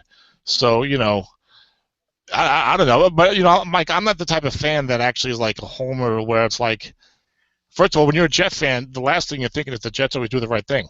So I'm not like a homer where it's like, oh, the Jets, it's like, hey, the Jets make good moves, the Jets make bad moves, and I'm just glad John Idzik is gone. And then Geno quarterback this year will go 5-11, and then we'll see what happens. I do that. I want to say one thing. I think this is, as Strat players, we need to pay attention to who the offensive coordinator is, because that can make a big change. If you're running a quick passing offense like the Bears did last year, well, the Redskins, particularly this year, is a great example of that. But good. Right. So you're not going to get as many sacks, and you're going to get better pass block ratings for your linemen. I mean, look at, like you said, these are some of the same guys with other teams that didn't rate as well, but because they're playing in a system that favors getting rid of the ball quickly, there's not going to be as many sacks, and you're going to get more 5s and 7s. Yeah, you're right. What's interesting about that is I was sometimes when you analyze these things as deeply as I've been doing the last year or two, this year I might not do it as much. I say that now, but I probably will. I mean, case in point that I'm doing this show tonight, but. Like last, you end up feeling like Wile E. Coyote, Wile E. Coyote, genius. Like you think you figured out something so great, and now you're like, oh, this is how it is. Now I got it, and then no, you're totally wrong. Because like Mark Trestman was the coach of the Bears. They used a fullback like 63 plays, like some crazy low number. Okay, so then he goes to the Ravens, to the offensive coordinator. I'm like, aha, Kyle Juszczyk had a good year. And he's got a good rookie card, and he can catch, and he's like a 5'7" or whatever the hell he was as a last year. But Trestman's not going to use a fullback this year, right? And then what happens? He's like one of the only fullbacks worth having, Yeah, you have to consider the talent he has. Maybe he is that kind of coach when he doesn't have a good fullback, but when he has a good fullback and not much else because there's so many injuries with the receivers, he's forced to use him. This is brand new. Zach Miller. By the way, you know what I like about this? You know what I like about going through this? Even a guy like me who really follows all these players, I do occasionally find players who I'd never heard of the guy. So one of these teams has got a blocking back. Maybe it's Cleveland, like some guy Burton or something. I was like, I never heard of this guy. Who is this guy? Anyway, but not yet. But when we get to the guy, I'll let you know who he is. I've never seen this before. Zach Miller, blocking back 0, tight end 5. He was another one of those guys that was forced into playing because of injury to Martellus Bennett, and he did really well as a pass catcher. So right. I'm not sure, like you said, I think this is maybe one of those things where they can't prevent somebody from playing blocking back, so they give him a crap blocking back rating because they want you to play him a tight end. Yeah, this is the Jacksonville Zach Miller. Right. Okay.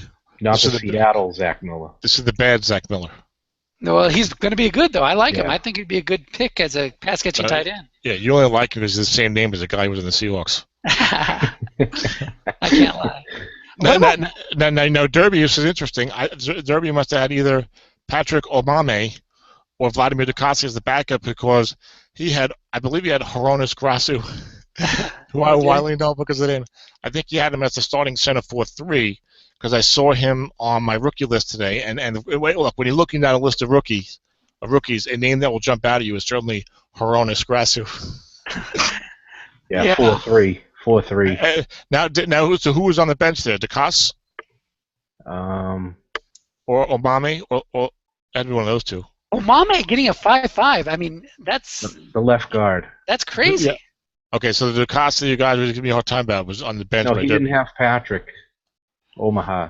Oh, you didn't have Omame, okay. Yeah, Omame, I think, was like a Tampa Bay guy that was like getting pilloried by everybody, and all of a sudden he's a 5.5. So maybe he'll be one of this week, maybe a 1-year wonder. We'll see.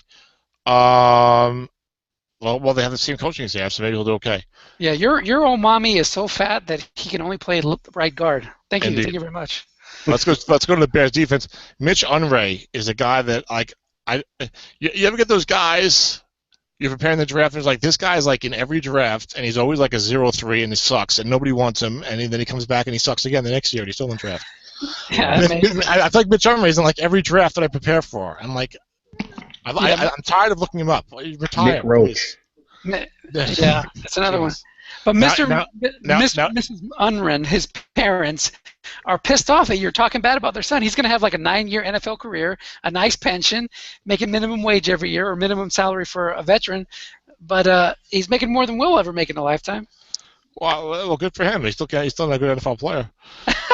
Stand by it. Mr. and Mrs. Umry, I'm sure your son's a nice man. He can't tackle worth a damn. Shut a block is a 0.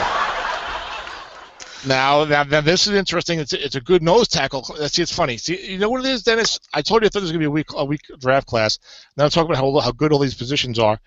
I think that once you get past like that, look, there's almost always like a cream of whatever number of players, 5, 6, 7, 8 players. Okay, once you get past that this year, I don't see a lot of difference between like number 14 and like number like 36 or something, so you hate being in that like no man's land in the first round.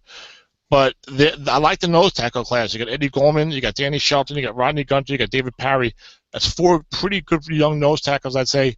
Then you got Malcolm Brown, who dingles the New England at a 4-3, but who knows when they go back to a 3-4, and he's a rookie 5. But Goldman was a second-round pick. A lot of people thought he would get a 5. Derby thought he would get a 5. I thought he would get a 5. He got a 4. So he'll probably last into the second round. And I don't think any of us would be surprised if he developed into a perennial nose tackle 5-6 type of player. Do you guys agree with that? Yep, I like Eddie Goldman. Yeah, me too.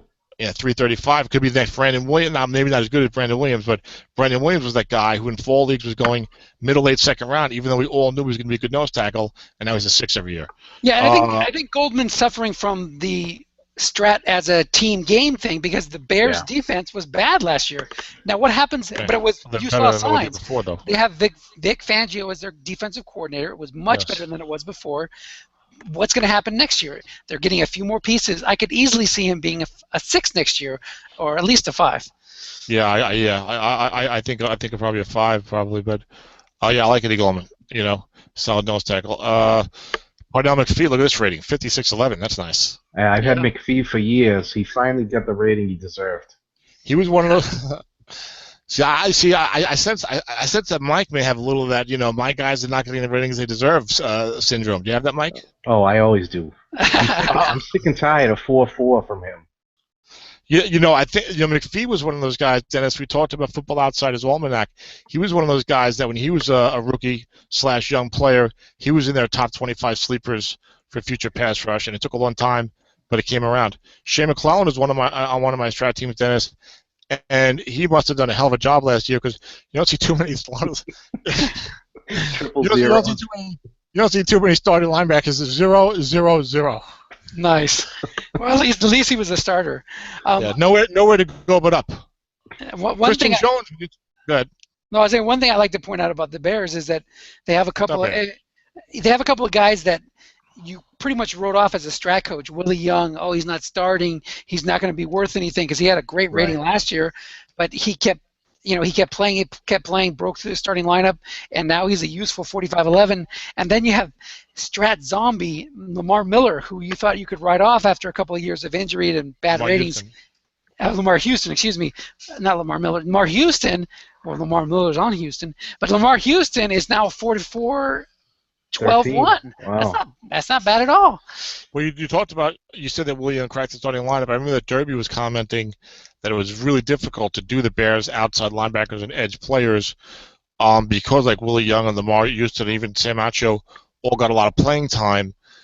So he felt like he had a hard time trying to figure out what Strat was going to do in that situation, as similarly with the Jets because of the Leonard Williams, Sheldon Richardson situation.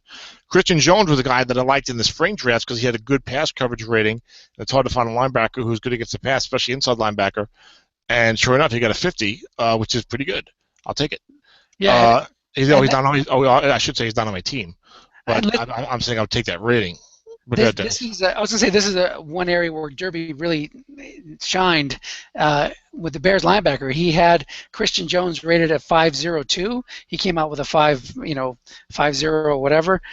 He had Willie Young 4.411 and Pernell McPhee 46.10 when he was at 56.10. So nice job by Derby nailing some of the. And he had Mitch Unrein, the mighty Mitch Unrein, as a 0.2 starting defensive end. So there you go. Everybody knows him to Mitch Unrein. But, now Kyle Fuller only a 4. I thought he might get a 5. He was kind of borderline. I think he was high 70s. He was a first-round pick, maybe like the 14th pick in the draft last year, because getting burned like a toast. One of my favorite nicknames of all time was Elvis Toast Patterson, the former Giants corner. Yeah. But, say what? 34. 34th overall or 34 no, against he's pass? Number 34, Elvis. Elvis Toast Patterson, okay. Yeah. And Why Pro Football Focus? If I stay on one page too long, locks me out. This is unusual. Okay, I'm getting but Fuller came on in the second half of the season and played real well. He's a super athlete. I like him a lot. Only got a 4 this year, but I think you'll see at least 5s from him going forward. Second half of the year, his numbers are really good. Adrian Amos was like I think a 4th round pick who beat out some scrub that they cut. I forget some other veteran guy at safety. And he had a solid rookie year. So I mean, the Bears got some pieces. I think they need some help up front to go with Goldman, and maybe some help at the other position to the secondary. But maybe the defense will finally start coming around. And with Fox and Fangio, you like Fangio? I'm not a big Fangio fan. But there's the Bears. Well, the 49ers every year had great ratings on defense because of Vic Fangio. They also great players. But Dallas Cowboys, a lot of people consider Jason Witten's only at 4. The run blocking. Now we have some. Now we have some shameless Dallas Cowboy homers on the Strat fan forum. We know that for sure. And look, no one lasts forever. Maybe Jason Witten is slowing down. If it doesn't look like it, but maybe they lined him up more in the passing game. I don't know how many passes he caught. I know Dez was injured a lot, or at least some. So anyway, he's a 4 now, so you'll take it and you like it. Well, one thing about Witten is if you look on Pro Football Focus, he had a really subpar run block rating of 51. So okay. Yeah, he deserves that 4. So and maybe the other thing, maybe that off finally. Yeah, and like you said, part of that maybe was due to injuries, but not the injury you're thinking of because of Romo being hurt. All those rookie quarterbacks and the guys that really can't play, they look to check down to Witten, so he's probably out there as a safety receiver almost every play. That could be as well, and also he's certainly one of the oldest tight ends, if not the oldest tight end in the NFL. So maybe he's finally slipping a little bit. Will we finally see emergence of Gavin Escobar, who I was so high on when he was in the draft? I took him in the 5th round in 2 leagues. It doesn't look good right now for Gavin. Now the three first-round surefire guys: Zach Martin, Travis Frederick, Tyron Smith, all 6s. Zach Martin and Tyron Smith 6'7s. Travis Frederick 6'5. If you have one of those guys, you're pretty good for about the next 8 or 9 years, I think. Now, Lael Collins is going to be very interesting to see where he goes in the draft. He was a college tackle, projected as an NFL tackle, projected to be a first-round pick, was questioned in the murder of his ex-girlfriend about 4 days before the draft. Not good timing. Not to make light of it until the young lady died. But it turned out that he had nothing to do with it, and they were just trying to find out more information about the woman. So he went into the draft not as a free agent. He said, if anyone drafts me the second day, I'm not going to sign. I'm going to sit out for a year, blah, blah, blah, blah. So nobody drafted him, which is stupid. And he got a 7th-round pick, draft the guy. And then Dallas signed him. He only got a 4.2, did not play great as a rookie.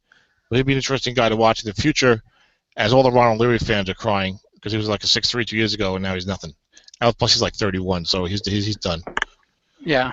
And I think it's telling that Lael's ratings on Pro Football Focus was really poor as well. So yes, that again, it corresponds to them using that, but it also corresponds to maybe him not being comfortable because of where he went, maybe not being comfortable because he's playing a new position that he's not used to, or maybe he's just not that good. So we'll wait and see what happens. Could be he's not that good, and but I like drafting offensive linemen unless they look like they really suck, like Levi Brown did and like Jonathan Cooper does. I like drafting some offensive linemen who at least they're playing. Like at least they're playing, and if you don't have to draft them too highly, and let's say he's there in the middle of the 4th round of a 24-team league, like closing in and pick 100 or something like that, or that would be closing in and pick 70, 85 or something like that. He probably had a good chance that maybe it'll take him a couple of years, but he'll eventually become a solid player. Yeah. Yeah, you're right. I mean, I remember guys like Josh Sitton. They got 0-0s. T.J. Lang. T.J. Lang, another guy, right? I'm hoping that J.C. Treader is the next of those. I've got him on one of my teams that are talking about Green Bay. But yeah, a lot of offensive. I had Jeff Allen. on my team for 3 years. Now he's finally good. They actually got a good contract for somebody. So I think offensive line takes a little bit longer in the pros to kind of get it. Yeah, play with new players. You got to assimilate yourself with them, get used to the other guys around you. Like a fist. As opposed to running back, they throw you in there and go. Yeah, run to daylight, absolutely. It's interesting because the guys who start right away as rookies, the 1st-round picks and some 2nd-round picks, they can be pretty good right away. So I'm talking more about the guys who maybe they were 2nd-round picks or 3rd-round picks, and they're not starting right away, but maybe they played some. Maybe they're going to start the second year. I just feel like if you're late in the draft, that's when you're in like the 8th, 9th, 10th round. Sometimes you can find a guy. I got Bobby Massey in the supplemental in the SSFA. Nice. Sometimes you can. He was a 4th-round NFL pick. He had played like 300 or 400 snaps like as a rookie. I was like, it was like Arizona doesn't have anybody else that can play tackle. He's in the mix. It's a supplemental. I'll take the guy. Now I got a quality player. So, yeah, for those type of guys, I think they can definitely take the time to develop. Where it seemed like on defense, it's like if you're not doing something by year 2, it seemed like most of the time you're never going to do anything. Yeah. Like a lot of players don't do that much as a rookie. But like it seems like in defense, if like by the end of your second year you're not like a regular starter, unless you're on like a really good team or something, you just never really seem to like come around. And Pernell McPhee, we all knew was like a good NFL player, trapped behind good players in the Ravens, and like putting up good numbers. They talked about him, but he wasn't getting a Strat ratings. That's kind of a different situation. I'm talking more of like Anthony Hitchens, who's just a bum who pushed over Brandon Pettigrew. But yeah. But the Dallas Cowboys defense, DeMarcus Lawrence gets a 5'9". I liked him a lot in the draft. I took him in the SSFA. Now, I was questioning half man, half Mankiewicz, and basically all you have to know is every time I question half man, half Mankiewicz, it goes in his favor and against me because he's better than I am at GMing and coaching his team. I was lambasting him for drafting George Rogers when he already had Eric Dickerson in the 1983 Battle Royale. And of course, George Rogers won the Super Bowl MVP with Paul winning the championship. Had like a 71-yard run in the game, and then I was like killing him in the spring league. I was like, how do you take Stephon Tuitt over DeMarcus Lawrence? DeMarcus Lawrence is a 4-3 defensive end. They're going to get more pass rush. He had a good year. He looks the part. Tuitt's a 3-4 defensive end. Those guys get stuck with like those 5'1", 5'3" ratings that we can't stand as a defensive end. And then like 6 weeks later, DeMarcus Lawrence has like back surgery. I'm like, all right, Paul knew something that I didn't know. And I've got DeMarcus Lawrence, who's probably going to like slow down and like be terrible, and he's got a good player. No, but anyway, worked out in your favor this time.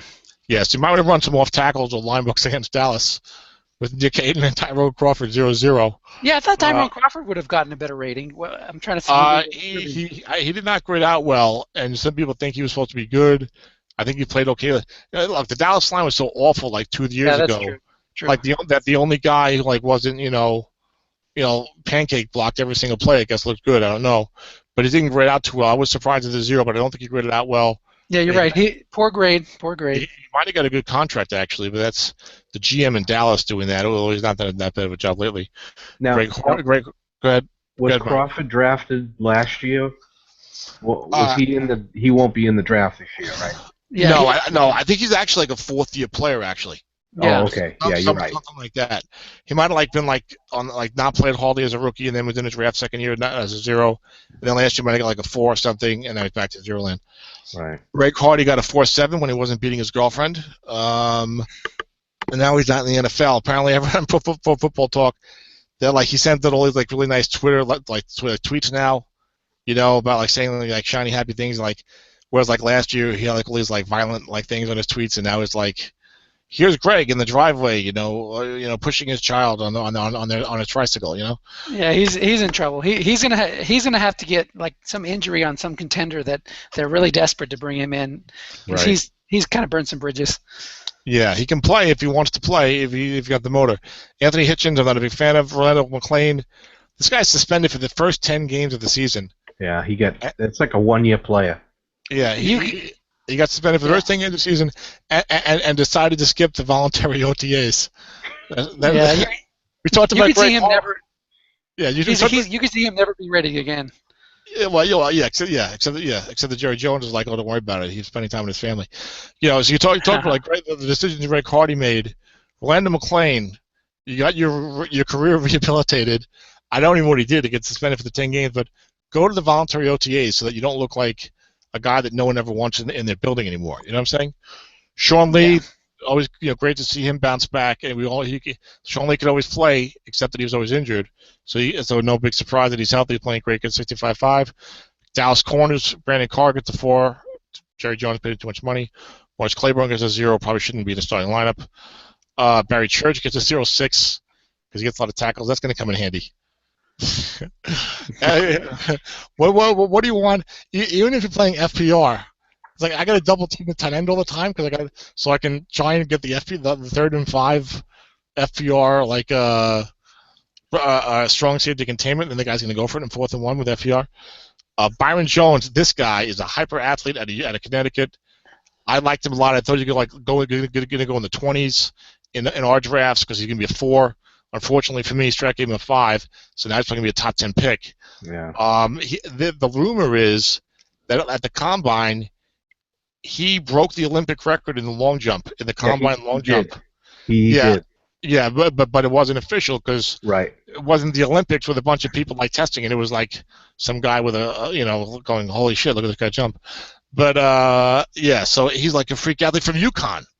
And also was like a really good student in college, which is usually good for character. It's like, okay, I don't have to worry about this guy probably. If he could find time to go to classroom, he's probably going to be okay. And that's enough for the Cowboys, I think. Right? So Byron Jones, now will the zero scares the people off? Is Byron Jones going to be a top 10 pick in every league? He's only a safety, but he's a Cowboy. He's got the zero against the run, so it looks unsightly, even though it doesn't really hurt you that much. So definitely top 10. Mike says yes. Dennis, what do you say? I say 10 to 15. Yeah, Dennis always does that. Dennis always goes a little more conservative with that. The other thing I wanted to mention, Tom, on this, just a little flyer late, Randy Gregory. Yes. Who knows with him what he could become? He might be nothing, but right. He's also someone's going to take a flyer on him. Yeah, he's also spent. I think he's hanging out with Orlando McClain. Yeah, and Greg. Having a barbecue at Greg Hardy's house is what they were doing. Exactly. But on Sunday, the first half of the season, he's just bad. I think only for the first 4 games, but it's a bad sign with him because he had the history coming into the league. Right. So, but someone will certainly draft him. And look, if somebody's like if these guys get straightened out in a year or 2, you're in great shape. Now he's a guy, Dennis, that might be there in the 6th round because of the other issues, and someone might get a steal. No, again, that because you have that first-round draft pick associated with you in the NFL, he'll go in the 4th or 5th. He was not a first-round pick. He was a late second-round pick. Early second-round pick, wasn't he? He was a late second-round pick. He slid. He was supposed to be a first-round pick, but he slid because he decided not to go to team meetings with teams when he himself had set up the meetings. That's right. Yeah, you're right. But he only did that with about 10 to 12 teams, so it didn't work out too bad for him. But Byron Jones also plays some corner. So there's some who knows what position he'll end up at, but hyper athlete. I think he'll definitely go top 12. I got number 9 in Samifa. I could maybe eye him. I was hoping to trade down and get him, but that's not going to happen anymore. Anyway. Right. And there's an Andrew Gatkar sighting for those scoring at home. Detroit Lions. Eric Ebron. Dennis, I loved Eric Ebron coming out of college. You go to YouTube, and I watched the college highlights on YouTube of every skilled player in the draft, Mike Stucci. That's not a lie. Eric Ebron, he looked like what school Superman did he go out to? there. I mean, he looked like North Carolina. So he was play decent comp in ACC, but he looked like I don't know, like a young Vernon Davis was doing work with the Niners. That's what he looked like. Maybe this year he'll get more targets with Calvin gone. Yeah. Yeah, and he had an okay year, but he hasn't been anything close to what I thought he would be, and we'll see what happens. Tight ends take some time to develop sometimes, but he should have already been doing better than this by now. It shouldn't take this long. Michael Ola says Olay to the blockers with a 0 run block, 0-4. Larry Warford. Real quick on Michael Ola, he's one of those guys that you thought, he had a rating last year as a 4.5 with a different team, and then he wasn't even in the NFL when a lot of leagues drafted, but he signed with some team's practice squad. He wound up getting back in the league, so you never know. Those young guys that get a rating, sometimes it just looks like a rating, but they could wind up working out. I mean, I'm not saying he's going to be great, but at least he's not going to be a 0 this year. 0.4 is useful as a backup. Yes, yeah. If you have an injury, and but I know what you're saying.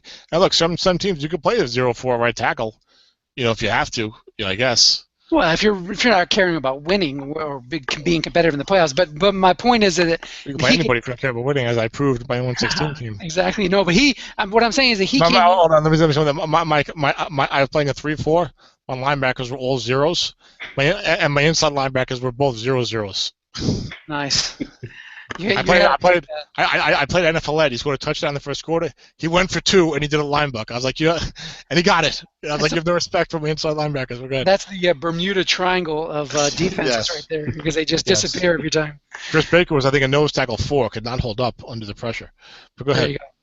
No, that's it. So just saying, Michael Ola, 4-5 with Chicago, gets cut. San Diego practice squad, gets signed by the Lions, starts 3 games as a 0-4. Maybe he'll be the starter next year and be even better. Dennis obviously just went to Michael Ola's wiki page because no way you knew that he signed with the Chargers. Right. And they got released. I did, no, because I traded him to Paul when he was on the Chargers practice squad. Half man at Bankwitz, scouted with the Chargers. I'm sad to see Larry Warford as a 4-5. I don't know how he graded out, but I was pleased to see that he got drafted very highly when he was a rookie 5-7, even though a 3rd-round pick. I'm rooting for you, Larry. I hope he kind of makes his way back. Travis Swanson, some people liked him, only a 0-2, but maybe see Travis Swanson is the type of offensive lineman that in like 3 years all of a sudden he could be like a 5-5 every year. I have him, Tom, in one league. I drafted him. All right, well we'll hold on to him until 2019. Yeah, I don't need him. I got Alex Mack. I'm fine. Yeah, there you go. But you know what I'm saying, he's the type of lineman. Didn't play much. I think as a rookie, played some. Started the second year, didn't get a good grade. But he's starting, and there's a lot of linemen like that. And then by year 4 or 5, it's all of a sudden this guy's like a solid player. It happens. Good. I'm sorry, Mike. I got Lucas also. Hopefully he'll take over for Ola. There you go. And then Dennis's Michael Ola segment will have been destroyed. Rendered irrelevant. Lakin Tomlinson, I think, was drafted reasonably well. Yeah, first round. He was a 1st-round pick? Or 2nd. Yeah, let me find my guards. 128. There he is. While you're looking at that, I was really happy to see Riley Reef get a 5-7. I didn't know if he graded out that high this year, but I don't think he did. I think that was a case of, I think his run blocking was okay. I think that's a case of what I was talking about earlier. I think his pass, now here's what Michael probably tell me that I'm wrong, because I'm going off of memory, which is pretty shaky. But I think that he did not grade out that great in pass blocking, but they didn't get sacked enough, and then giving a 7 on the rest of the line is not that great. So I'm not sure. Maybe I can double check that. The Riley Reef's blocking numbers. I think his run block wasn't too bad. He's on one of my strat teams, but so he'll be good for this year. But I don't trust him as my left tackle long term.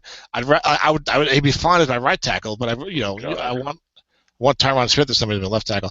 So Lakin Tomlinson, interesting to see where he goes. Guard 4-5. Probably a solid player, went 28th overall in the NFL draft. And Cornelius Lucas, you mentioned, I think he might have been like a 2nd or 3rd-round pick last year in the NFL. And he could be another guy, offensive lineman. Sometimes they sit those guys for like 3 years, then all of a sudden they're starting and doing good. So I like those offensive linemen like that, and I don't like all of them. It's going to be the right guy in the right situation. But you don't have to draft him too highly. Like Cornelius Lucas, what did you get him? Probably like the 6th round, probably, or something? Yeah. Something like that. And then you stash him for 3 or 4 years because what the hell? You got 53 guys on the team. Right. Maybe he comes around. What do you got for Riley Reef, Mike? 49 pass block. There you go. Wow. 49 pass block is a terrible rating, but he's a 7 because he didn't get that many sacks. And Strat's about the sacks, not about the pressures and the hits. I would trade him.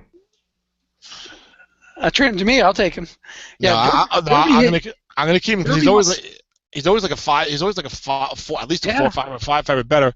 What I want is to get a real left tackle and eventually move Riley Reef over to the right side, where in Strat he's a fine right tackle. You know what I'm saying? Yeah, Derby must look at the sacks given up too, because he had Riley Reef projected as a 5-5, and I couldn't believe it when he put that out there. Derby's very, very strong at projecting the pass blocking on these guys. Whatever he does, he's very strong. That's how I ended up with Andy Levitra on my team in the spring league. So I definitely Derby does a great job overall, but in particular, the pass blocking is outstanding. Yeah. Detroit defense: Jason Jones 4-6. Everyone's waiting for years for Jason Jones to become like a 5'11". It's never going to happen. Karan Reed 4-3. Haloti Nagata, goodbye 4-4. I know. Jeff Booker is not going to like that. Going to be traded to get Haloti Nagata and then played a 4-3 defense when he was a nose tackle 6 because he was an Oregon Duck. I was like, Jeff, what are you doing? He's like, he's an Oregon Duck. I was like, oh. Yeah, he's even Haloti Nagata said in the offseason that he didn't play well last year, and he's rededicated himself and is going to come back a different player. Yeah, and when a guy like him says it, you believe it might be true because he's been such an outstanding pro his whole career. Now, nobody lasts forever, but, a guy like that, I would be like, hey, maybe he will. I'm not going to go out and trade an arm and a leg for a guy who's, whatever, he is 32, 33 years old. Right. But if you have him, a la Kevin Williams, there's a hope that he could come back and get some good ratings the next couple of years. Ezekiel Ansah, 5'12", You love that 12'6" as a down lineman. Are you guys surprised he's only a 5? It seems like last year he should have been a 5 and he was a 4, and the year, he's never gotten that 6. I'm not sure why. Well, this isn't like his 3rd year, so but Mike, you surprised at all that Ezekiel Ansah is only a 5, or you like? No, not surprised? I think 5's good for him. Yeah, he's look at all the 4s. All the 4s over here. I think they had a balance, so yes. They were able to give him the 5 easily. He's one of, I do have Ansah. I finally drafted a lineman high, and he panned out. He's on my Samifa team. I get him and Melvin Ingram, and my defense isn't that great today, so I may have to go for that blitz at all cost strategy like Nathan and Dan Warren do when they don't have great defense. We'll see how it works. Josh Bynes, I'm shocked at the 5'5". He went in ninth round. Yeah, well, Josh, he was like a special teams player, like a bum, but he graded out outstandingly in Pro Football Focus, so everyone's like, what are they going to do? What are they going to do with Josh Bynes? And now we see what they do. They gave Josh Bynes. We say it's hard to find a linebacker. This guy's a two-way linebacker. This guy's a 55, and he was an afterthought. So yeah, nice. I used to think of him as a special teams guy. So yeah, pretty impressive. He was a special teams guy, and then Detroit said no. Now you're outside linebacker because Lee was injured, and he did a good job. Dennis's man, Tavir Whitehead, and you were all excited because he drafted like the 9th round when he was playing. Nice. Still got him? Yeah, I still have him. I traded him in one league, but I still have him in Samifa, I think. Stephen Tulloch got released today, but the Lions, for some reason, were apparently told him like 4 months ago we're going to release you, and then just said, we'll wait a few months. He's a 0-5, but he'll get a job somewhere. Darius Slay's a 6. Tim, I was surprised trading away, but he got DeMarcus Ware in that deal. He was going for the year. I think was Ware like a 6'10" last year? Yeah, he was 6'10". Defensive end 6'10". Wow. Exactly. Wow, I never heard of this guy before. Here you go. Nevin Lawson. Yeah, same thing. I was just going to say that. There's one for me. I've never heard of him. Yeah, he is not in my early but fairly thorough rookie list, is what this is titled here, Dennis. I know Dennis likes to look at the small things on my screen and tries to find incriminating information, such as the sexy item. The sexy item is for that for that girl tab that Dennis humiliated me with. Oh, hold on.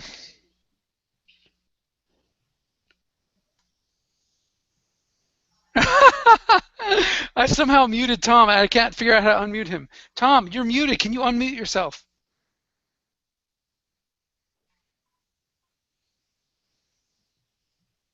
How do I unmute him? Can you hear me now? Yes. I was trying to present you to everyone so I could study your screen later for secrets, and I accidentally hit the mute button. Okay. Well, I'm sure nobody missed anything. We were talking about Nevin Lawson. Yeah. Being Mr. Anonymous. Of course, he'll probably be a 6 now next year. But anyway, Glover Quinn, he normally gets good ratings, but maybe he didn't grade out that well. Yeah, very disappointing on the Quinn. Yeah, what kind of, I guess he's on one of your teams, Mike. Of course. The not-so-mighty Quinn. Yeah, exactly. Did he grade out okay, or you just said... I haven't looked. I was hoping at least a 5. He got a 39, but he's on my team, so I'm disappointed. Well, when they go from 6 to 4, 6 to 4, that does hurt. Quite a drop. Yeah, Quinn was 55 against the rush and 75 against the run, so he had another deserved rating by Strat. Oh. 55 against the run, and 55 in coverage. 55 in coverage, and the higher number was against the run defense. 55 against the pass, and you said rush before. You're not talking about pass rush, are you? No, run. I meant. All right. So his numbers are right here on my screen. Let me share it so you can see what I'm talking about. Am I sharing? I am sharing. So Quinn, his 55.8 against in coverage and 75.8 against the run. Well, you're lucky you're not a 0 there, Mike. Yeah, he's way down there with Rashid Jones. Oh, really? I know. I just saw that. Wow, because Rashad Jones has a great reputation. Yeah. And I know Tim was complaining. And I think he's on Tim's team. Not complaining, pointing out that he felt that perhaps he should get a better rating. But coverage. No, Rashad Jones is up there. You're looking at Rashad Jones is up here at the top. You say Rashad, but that's the guy that Tim was talking about. Sort by coverage. Okay, hold on. Rashad Johnson is the one that has the poor coverage on Tennessee. Yeah, Rashad Jones still has a 71.4, which is not great, but it's more average. Oh, I see what you're saying. Yeah. Yeah, slide down further. It shows why you got a 4. Yeah, he's right by Glover. He's right by Glover Yeah, Quinn. he's right near my guy. Oh, you're right. You're right. There you go. And Rashad Johnson. You have Rashad Jones and Rashad Johnson. Yeah, I stand corrected. Everyone's a bum. That's right. Adrian Amos is below those guys, so maybe I shouldn't like him so much. Cancel. But he was a rookie, and rookies, Cam Chancellor. He got 4s galore. Yeah, you're right. This is the land of the 4s. Intro roll. Another correlation. Except for Taylor Mays, I'm going to assume. Taylor Mays. He was a guy bitching and moaning because Pete Carroll said you could be a first-round pick, and then Pete Carroll took another safety and said, yeah, it was Earl Thomas. Yeah. Taylor's barely the lead. The other guys go to the Hall of Fame. So I'm sorry, Taylor. Yep. By the way, good move, Pete. Exactly. Loyalty only goes so far. When you got a perennial 0 versus a Hall of Famer. Yeah, he was advising him he would be a first-round pick in the Canadian Football League draft. Exactly. Yes. So Kyle Van Noy was a guy who looked good coming out of college, a lot of pass rushing chops and Football Outsiders Saxia projections, but he's been injured and or a bum, and also I think wasn't working that hard. I read so. Doesn't look good for Kyle Van Noy. I think he was a second-round pick, so he was one of those guys that guys are getting like the 4th or 5th round last year, like, oh, maybe he'll be good. It doesn't look promising right now, but you never know. Guys can just turn around. Yeah, another one, Tom, was that defensive end, Devin Taylor, 8 on the pass rush. That's pretty nice for a rookie. Well, is he a rookie? I think he's a second-year guy. Is he a rookie? Oh, all right. I'm not positive. I don't remember. I'll have to look it up. Look it up because he might be a rookie, but it is nice either way. Even pass rush specialist. I'm not big on those guys. We had a whole thread in Samifa. I probably tended to underestimate and undervalue pass rush. I do too. I'm like you, Tom. Okay, and these 0-7 guys, I'm like, this guy's a 0-7. He's never going to do anything. I'm like, Justin Houston, he's a 0-12-3 as a rookie. Well, he's not going to be any good. Well, the one time I like to grab them is when they're rookies, and the Justin Houston from 0-9 turns into a 6-6-9. Yeah, 6-6-12. Yeah, I was the guy that didn't like Justin Houston. That was not my finest hour. But you can't wait. Not gonna be right. Even the NFL guys aren't right all the time. Even the good ones. So yeah. But I'm keeping a stronger eye on it now, and I do have Ezekiel Ansah, so I'm off to a good start. Green Bay, Richard Rodgers is a 4. And what was the name of that guy, Dennis, that blew the NFC Championship game that the Packers cut? What was the guy's name? Oh, Brandon Bostwick. Yeah. Brandon Bostwick, something like that. Bostic. Yeah. Bostic. Yeah. I'll tell you, Mike. He must have had money on Seattle. I watched that game, and you could see very clearly Jordy Nelson's right behind him. Yes, we all know what happened. We all know what's supposed to. I mean, I had 2 straight years. There's no way that they should have won that game, and then Blair Walsh. Oh my God! Oh my God! I could not believe that. Can you imagine what would have happened if Russell Wilson would have been able to complete the comeback versus Carolina and been in the Super Bowl for 3 straight years? Yeah, unfortunately, it dug his team too big a hole by doing absolutely nothing in the first half until it was too late. Just like he cost his team the Super Bowl by throwing a pass he shouldn't have thrown. That's what happened. But they won the first year when the defense shut down the Broncos. Trust me, Pete. Trust me. That's right. Yeah. He always says, "Trust me, Pete. Trust me." Yep. Yeah. He trusted him. Separation's in the preparation. We'll be back. Tom, you have to see my my desktop's background. What is it? Malcolm Butler picking off Russell Wilson? Of course it is. Share your screen. All right, hold on. I will present Mike to everyone. I don't mind taking a beating once in a while. So much nicer than never making the playoffs, or not having a hope at winning the Super Bowl. Poor Ricardo Lockett. Nice. Great play. I'll say that was a hell of a play by both those guys. And Brandon Brown just outsmarted Russell Wilson. Brandon Brown said, "Look, I've seen this play. I've been in camp with these guys. I've been on the team. I've seen this play. I know what they're going to run." See, Russell should have realized that. I'm not throwing it against I'm not throwing it against Nevin Lawson. I'm throwing it against Brandon Brown, who's been my teammate for 3 years, or whatever. Let me be smarter than that and realize it and go for the fade. Yeah. I feel that he didn't have the authority to audible at the line or to change the play. He should have got that play call in. Right. He should have said, screw you. We're going to stick with running the ball or do something else. No, you're right. Yeah, he doesn't have the authority. They don't trust his ability to intelligently read the defense and make the audibles. And he's a young player, and they got to protect him. Game manager type of deal. I hear what you're saying, Dennis. I just feel that he's too subservient at times. He needs to do what he needs to just say, F it.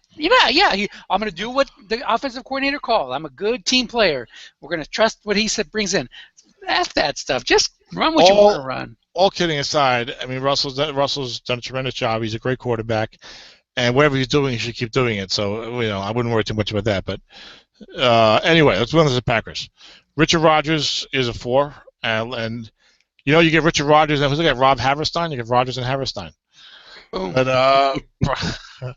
on the right side, Brian Balaga's a 4-3. And my timing is impeccable as always. Yes. Wow, that's pretty low for Balaga. We're not supposed to be on a 10-second delay with that, then, if that's okay. There you go. But Balaga, he's had some good ratings, but he kind of had a little bit of a disappointing career for what I thought he was going to be. But maybe I have a higher opinion of the Packers. T.J. Lang, 5'4". T.J. Lang was a guy that was on a Football Outsiders top 25 sleepers, and he was a guy that was like a 0 for years, did nothing, and then became like a perennial 6'7". Go ahead, Dennis. Well, let's face it, the Packers' offense was terrible last year after like week 5 or 6. It was not a good offense, so I can see why. Eddie Lacy's overweight, not breaking tackles, all those ratings come into play. Rodgers was getting sacked more than usual. Yeah, Rodgers takes a lot of sacks. Yeah, well, also they had no receivers, right? Well, after. Hold on 1 second. Yeah, you're right, Tom. I mean, they lose Nelson. Mike, let me interrupt you for a second. I think that was Dennis's daughter. I think she was watching the Malcolm Butler play in the Super Bowl. Dennis is recording. Go ahead, Mike. Yeah, I mean, they had no depth at wide receiver. Devontae Adams just, wasn't doing enough. Yeah, he was a major disappointment. I really liked him a lot. I feel like I have a good eye for wide receivers, and they were tremendously disappointed in him. I mean, James Jones was averaging like 8.9 yards a catch and getting touchdowns for the first half of the season. That's the best they could do. And also Randall Cobb, who was playing hurt, didn't maybe explode like maybe you thought he would have. Maybe he's more of a really good number 2 than a pure number 1. Who knows? Corey Linsley, center 5'2". Remember last year? I didn't look and see what he got. Let me see. I'll check. Who is no? Who is the Cincinnati center that was also in the draft last year? I was killing that guy. He was also a 5 last year. Corey Lindsey got 5'4". Yeah. No, who was the Cincinnati center last year? Ziegler? No. Ziegler's right guard. Russell Bodine. See, Russell Bodine graded out terribly in PFF last year, but he got a 5 from a Strat. So he might have got a 5.5. Lindsey might have got a 5.4 or 5.3, whatever. But based upon the PFF grade, Bodine should be like a 0. So I was like, well, I'm not taking that guy. I would want Linsley. And then I think Bodine graded out terribly again, but I don't know what he got. I forgot to see what he got for Cincinnati. He got a 0.4. There you go. All right, Josh Sitton, 6'7", of course. You mentioned him earlier. David Bakhtiari, kind of a backup player, but he's kind of done okay. Only a 4.3. J.C. Tretter's a backup who I think he could be a guy that will develop in a couple of years. He might have been on FOA's top 25. Sleepers, I don't recall. Let's move to defense. Leroy Guion. Troy Guion. My God, 0 nose tackle. I know. Boy, you talk about guys following up. P.J. Raji. I mean, he was like, he's the next Vince Wilfork, and we all love to have him, and he got a couple good ratings, and then he just fell off a cliff. Yeah, he got a 6 a couple years ago. You knew it was his last good rating. Yeah, but he was only like 27 or something. He was like, I know. He'd only been in the league like 4 years, and just fell off a cliff. Mike Daniels, I thought, was going to get a 6. I think he graded out really well, PFF against the run. I could be mistaken about that. And he's kind of become like the strong, known guy on the Green Bay front line, which, maybe isn't saying that much. But edge defender. No, you look interior defenders for a 3-4 defensive end, believe it or not. But I know he doesn't have the pass rushing chops, but run defense. Yeah, there he is. He got an 88.8 run defense. Wow. And look, everyone around him is a 6. Ian Williams, Calais Campbell, Benny Logan, Muhammad Wilkerson, Geno Atkins, Ndamukong Suh. And here I'll tell you, Mike, now he is on one of my teams, but I'm also just saying the numbers. He's the only guy. Maybe they gave up so many yards. They made a 0 and a 4, Yeah, and that could then be. That could they be. couldn't make them a 6. Just you can justify that. That could be. Mike Neal, he's kind of a bum. Julius Peppers got a good pass rusher rating, 44-12-3. I thought Peppers was done when he left the Bears. I was like, come on. I agree. This $10 million. I thought that was crazy, that contract. This guy's going to be an outside. This guy's now going to learn to play outside linebacker, and he was like 34 years old. And I know he was a great athlete, but he's done a hell of a job. And he was only a 44. But just for the NFL, what he's done a hell of a job. Clay Matthews gets the inside 56-9, no 12 asterisks for the first time, as he played a lot more inside linebacker now for the full year. But that 9 inside linebacker blitzing is still nice. Unfortunately, that's going to be against the left guard, against a 3-4. You like to do it against a 4-3. Or if he's your second high linebacker, that's awesome against the right guard. Nate Palmer's another bum. This is why the Packers gave a lot of points. They drafted these guys in the secondary. They got some good ratings this year for a change. Casey Hayward and Sam Shields, corner 5s. Walker Burnett, strong city, 56. So like that. Clinton Dix, only a 46. But you know what? At least you got the 6 against the run. If you drafted him, at least he's showing you something, and you're hoping that the pass coverage comes around. Yeah. I know, is what you have to hope. I know he's a great athlete. He had the great NFC Championship game against the Seahawks when he had a couple interceptions, and they were like, he looked like a great athletic, rangy guy. So hopefully he puts it together. And there is a mental part to playing free safety, and hopefully he gets that going. Demarius Randall is a backup corner 4. That was a late first-round pick. He's going to go in, I would say, the top 40, certainly, in drafts. Could go as high as, I think, maybe even 17 to 19, depending how much you like secondary and how deep this draft ends up being. But they got a lot of players there, but some guys will leave in free agency. He might take a couple of years to get going, but eventually I think he'll be pretty good. They got some bums that are on my team, like Dayton Jones and Nick Perry. They were high NFL picks, never did anything. Yeah, Nick Perry. I drafted Nick Perry too. Yeah, I drafted like the 4th round. At least I got him sliding. Yeah. Chris Banjo. That's not his good name anyway. No relation to Sal, probably. The Minnesota Vikings. Kyle Rudolph does not strike me as the type of tight end who would get a 0. But yet he did. He got a tight end 0. Wow. What do you think of that? Yeah, I don't know about his blocking, but I guess they don't think much of it. Yeah, or maybe Coleman passes and I realized and slid out more. But another thing too, Tom, I want to mention is now with the Pro Football Focus, I think Strat has they've gained more knowledge into this kind of thing. You know what I mean? It always felt like the tight ends, even the poor blocking ones, they got 4s anyway. Absolutely. Yeah. Well, Glenn Guzzo last year, did you listen to our interview with him last year? Yes. He said that Strat, relies on a number of sources. He says they have their own people they talk to. They have, I guess, some scouting service that they also use, but that they do also, look at Pro Football Focus, and it's obvious. I mean, I don't remember exactly what Glenn said, but I think he was pretty much trying to say, well, look, we don't just look at Pro Football Focus and take their numbers, but there's a very strong correlation.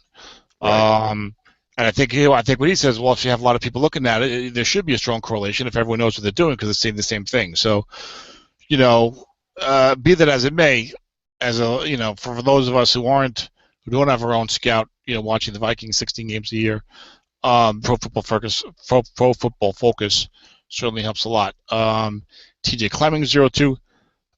Michael Harris 5-4. Michael Harris, I think, is a young player. Yeah, I drafted him last year in one league. I think he might have been a tackle. Yeah, and he was probably like a nobody with no kind of good rating, and you got him fairly late, correct? There's a Phil Loadhold injury here that's kind of shuffling these guys around, I think. Okay. But Harris got a season. Yeah, but Harris got a good rating and athletic well to being towards him being a good player in the future. Joe Berger came out of nowhere. He's like 31 years old, I think, isn't he? Yeah, 6. Wow. Yeah, he was a bum forever. Now he's a 6'5". Brandon Fusco has always struck me as a bum. The Vikings should probably, I don't know. The Vikings are a weird team, man. John Sullivan, obviously an injury there. Yes, and John Sullivan was an excellent center. Yes.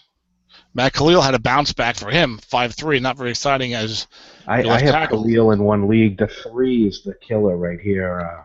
Absolutely. I got to put him at right tackle. I don't know if the 3 is going to be high enough. I like at least a 4. I agree. I like at least a 4. If you look at the pass rush chart, there's a big difference between the 3s and the 4s. It seems like you maybe get away with the 4. The only thing I'll say about that, I'm back, guys, by the way, is that if you're a heavy flat pass team, you can get away with a 5-3 a little bit easier. Yes, or if you're in a larger league like in Autumn Wind. Yes, Autumn Wind. Yeah. Yeah, 30-team league. I got Matt Khalil. I'm on my team not going anywhere because I got Andrew Luck. God damn it. Andrew Luck killed like two of my teams with the last one. You're kidding. Hey, you got Who's your backup? Huh? Who's your backup? Say it again? Who's your backup quarterback? I don't have one. Yeah, and you in that league, even backups go for like 3rd and 4th round picks, guys that are winning. Yeah, and I ain't getting one. I'm playing Andrew Luck, baby. Okay, well, because see, if Andrew Luck had both my teams this way, well, this team especially, my Autumn Wind team is not that great. They're developing. They're okay. If Andrew Luck had a normal year, they'd probably be like a 9-7 team. But with Andrew Luck having a bad year, they're like a 5-11 team or 4-12 team. And I'm just not going to trade. This is a young team. I'm just not going to trade stuff to get a guy for the year, so I can go 7-9 or 8-8. Right. I'll just keep building for the future and take my lumps, which is what I like to do sometimes. Anyway, my Samifa team is the real killer because they're not championship ready, but they've been building for like 3 years, and they had a good year 2 years ago, like a fluke year, went 10-6. I actually got a bye. But if Luck was normal this year, that team would definitely be a playoff team, and that kind of hurts because they've been kind of building towards this time. It's like I'm building around Luck, and now Luck is gone. So I can get a stopgap for the year, maybe go 8-8 and 9-7 if I'm lucky. Probably more 7-9. But that team won't play Luck, but the 30-team league team will play Luck. Vikings and Dennis, we did like 3 teams while you were gone because it was just for some reason they went much faster. No, I'm teasing. I feel like I'm picking on Dennis extra tonight. Why is that, Dennis? You just have been beating on me since the last show when you just couldn't get over me not being organized. Yeah, I listened to that last show. SSFA. Dennis is horrible with spreadsheets, and he's not very organized. Tom, I was laughing so hard. I'm more of a mental, like feely person. I'm not really like the organized kind of. You're a computer guy. You're like an IT guy. Yeah, but I that doesn't mean he's organized. I'm very good at solving problems, but a lot of those are the ones I create myself. You're not good at solving the problem of file management. I'll tell you that for sure. No. Dennis, I am not organized. I'm a sloppy guy. It takes very little to click documents, make a new folder for Samifa, and then make a new folder for each season, and then put everything in there for the season. That's all you have to do. I just have almost finished that, and then I had another game going. So I had too much games to play. I can't be worried about. I ain't nobody got time for this organization. So. The important thing is, at least you watched all those MCU movies now. Yes, very good. Enjoyed that, and especially Captain America: Civil War. That was fantastic. Yeah, but also because you had the build-up of all the history of all the characters, it made it better because you didn't need to be introduced to all of them in that movie. You know what I'm saying? Yeah. And Ant-Man I had been aware of. I did not see that movie because it was only available for purchase, and I didn't want to spend $20 on a movie I didn't think I'd watch again. Okay. But I enjoyed even his character was really funny. Yes. Yeah. Well, have you now seen Ant-Man or no? No, I won't see it until it's like available for rental or. It's I got you. Yeah, that's more of a comedy, and that's a good one. The kids like that. But all right, anyway, moving on. This was like a Derek Jeter segue, but okay. The Vikings, Brian Robeson 4.6, Linval Joseph 6.1. He graded up great against the run, which is interesting because last year, by which I mean 2014 NFL. Right. He had a good reputation, but did not grade out that well on PFF. And PFF was writing articles, why did he have this good reputation? And then this year, he graded out great in PFF, and he gets a 6. And he made the NFL top 100 for a run-stuffing tackle who's not like a big-name guy. That was a big deal. And then look at this. I was stunned.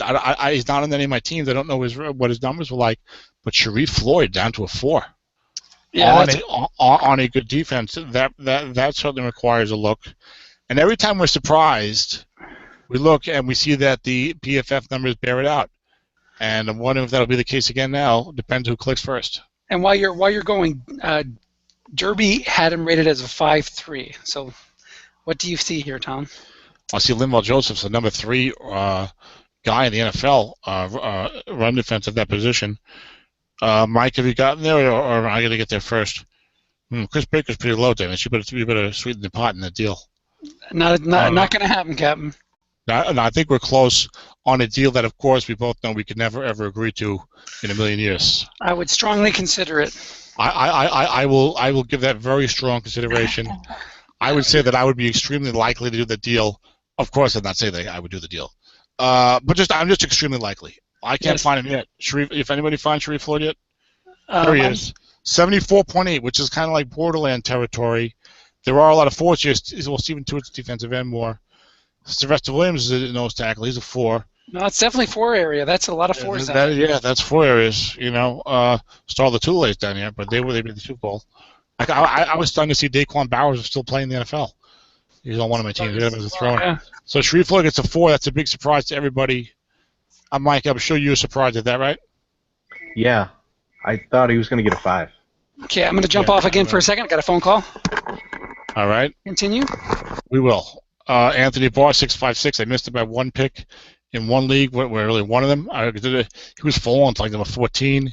Wow. He graded out pretty well as a rookie. He could have been a 5, I think, against the pass, but wasn't. But he looks like an excellent two-way linebacker. Yeah. Two-way linebacker is so hard to find right now in Strat. So if you find a guy who looks like he's going to be one, even at 55 is like now is like gold. Even with the white die 6, because everyone's like a 4. Everybody's like a 45. Right. You know, or 0 or 0. Yeah, 45, 44, 50. You know, it's like it's hard to find a guy. Eric Kendricks, I kind of like him. He did not grade out well against the pass, but he's a young linebacker. Maybe he'll do something. He's a 0.5. Terrence Newman, I got a 4. Came over because with Mike Zimmer, I suppose. Xavier Rhodes down to a 4 was a surprise to me, only because I had not looked at his numbers, and I'm assuming that they were not that great. Was he a 5 last year? He was a 5 last year, and looked like a nice, solid, up-and-coming corner. Maybe never going to be a 6. Maybe get 1-6 occasionally, but at least like a solid 5. You know what I'm saying? Right. Harrison Smith's a great player, 56. Yeah, he was 56 last year. Harrison Smith? Yeah, 56 last year. Trey Waynes was the first-round pick, I think, number 11 in the NFL draft. 0-4. I'm not that thrilled with him, even though he's a high pick in the NFL. Interesting. I bet you the Vikings going to have really good team defense cards because they got 4-6, 4-4 in the defensive line. Against the pass, they play a 4-3. A linebacker is a 6-0-4. Your secondary is 4-4-4-5. And this team played good defense. They have great cards. Right. We'll move on. Captain Munlin is a backup for them. You see? Yeah, 4. So Newman and Rhodes got the time, so they can't make the backup be better than the starters. So there you go. Right. The Saints, Josh Hill. A lot of people said, "Oh, Jimmy Graham's gone. Josh Hill's gonna, do real good." I was like, "Not so fast." It's just he plays the same. I don't remember who played first base after Lou Gehrig, but I don't think he did it good. You know what I'm saying? Right. I mean, who was the shortstop right after Nomar? Yeah. They had some bad guys. Guy from Tampa Bay, Julio Lugo, Edgar Renteria. He was always like a 3 or a 29 in Strato. Yeah, Edgar Renteria, remember him? Yeah, well, he was a great player with Florida though, and for a while. So Julio Lugo had a little too much Ramiro. Was it Ramiro Ramirez, the guy from the Braves in like the 70s and 80s? Mendoza? No, there was a guy. There's a guy. I think it was Ramiro Ramirez. It was always like a 3 or a 38. Yeah. From the Braves, like the late 70s, there's a shortstop for a few years. But yeah, sometimes it's not the system. And Jimmy Graham, it was not the system or whatever. Although, I mean, Ben Watson actually caught a ton of passes last year. Yeah, from Breeze. Yeah, he was his favorite tight end, no doubt. Yeah, which tells you all you need to know about Josh Hill. Now, I'm not trying to kill Josh Hill. He's an okay backup guy, maybe a second tight end. But if you're getting outplayed by the 32-year-old Ben Watson significantly, and Drew Brees is throwing him because he'll open more often or whatever, it's not a good sign for you. Zach Street's been a very solid player. Yeah, he's been great. Yeah, and he was not a highly I think he was not a highly drafted NFL guy. No, I think he went to Northwestern. He might have been like a 3rd or 4th round pick at best, and then like 1 year showed up as like a 0-4 or something, and then it's been all uphill. Jari Evans, he's getting older, maybe he's a 4.7 though still. Max Unger gives you the 7. Some of this is Drew Brees related. Hey, real quick, you made a good point on Josh Hill. Yes. Why isn't Benjamin Watson listed as a starter? He's a blocking back. Yeah, but it's a 0 blocking back. Wouldn't you rather have him be the? Watson seems like a better blocker anyway. Shouldn't he be the 5 starting tight end and the other guy the blocking back? Well, he caught so many passes, Watson, that I guess that he's receiving more than blocking. I don't know, but also Strat doesn't care how you want to play the team. Strat says maybe he lined up as an H-back a lot. I have no idea. True. Maybe Josh Hill was blocking well. I don't know. They have surprisingly good run blocking for the Saints. I know Ingram had a pretty good year, but you don't think of that team as having a good run blocking year, really. I know they got 2 4s, but 2 6s and 2 5s. Yeah. Tim Alito, 6'2". That's Yeah, going to hurt against a 3-4. Yeah, I never heard it. Yeah, I mean, I know the last game, but I thought it was. No, I haven't, but I expected another 4-0 or 4-2 that he usually gets every year. 4-3 if you're lucky. I think 6-2 is something you can use a little bit. Stick him at right guard against a team that doesn't have an asterisk pass rusher and doesn't blitz a lot. Yeah, especially yes, that's right. Or a 4-3 team with the it's better than 3-4. Teron Armstead, who we all knew was going to be real good, and Zeb drafted in the second round in the fall league as a 0-0 when I really wanted him. Damn you, Zeb! He took him like a few picks before me. But despite us all knowing he was going to be really good, and despite Derby projecting him as a 5-7 for the spring last year, Dan still felt like he had to toot his own horn about drafting Teron Armstead. We all knew he was going to be real good. He was already projected to be a 5-7. You got him. You did a good job drafting. You drafted in the first round. But we already all knew he was going to be 5'7". I'm just saying. Not, But Dan's good-natured enough. If I said that about Mark, about Longshot, I don't know. I might get a post. Now Andres Pete is the 0-0, his first-round pick, who played pretty terribly. So he'll fall, and we have no idea yet whether or not he'll be good. We'll find out. I can't believe Tim Hightower played last year in the NFL. I know. Zach Street was a 7th-round draft pick. There you go. Now, moving on to the defense, here was a guy that I'd never heard of until I was doing my mock draft back in like 4 months ago, the one I never finished. I did like 20 picks, Dennis, and then I didn't finish it, but I got involved with other things. Publish it as is. Well, I'll do a mock draft with you, Tom, someday if you want. Well, I prefer to do them by myself because I think I'm expert at them. but actually, no one argues with you. But that's right. But actually, yeah, it's always a unanimous opinion. But I like everyone you want. I did like doing that with Dennis last year. Went back and forth. So this was my mock draft for March, Dennis. Nice. It was time. Now, of course, this was for specific teams. Right. So it was not my 1 to 16 best available players. It was for specific teams with their needs. You understand what I'm saying? Yeah. So it was Todd Gurley, Mariota, Winston. Let me blow this up a little bit. Oh, that's way too much. Okay. Technology 1, Tom 0. I say 125. That's good. Perfect. Jesus. You just got to scroll down. It's actually a good size right there. Just scroll down a little bit with your scroll bar. That's it. Perfect. So scrolling down, I should use the scroll bar for that? That's correct. Thank you, Dennis. And that little thing that you're talking into, the microphone. Yeah, and it'll be July 6th after July 4th. That'll be next year as well? Told you, I'm good at solving problems. Okay.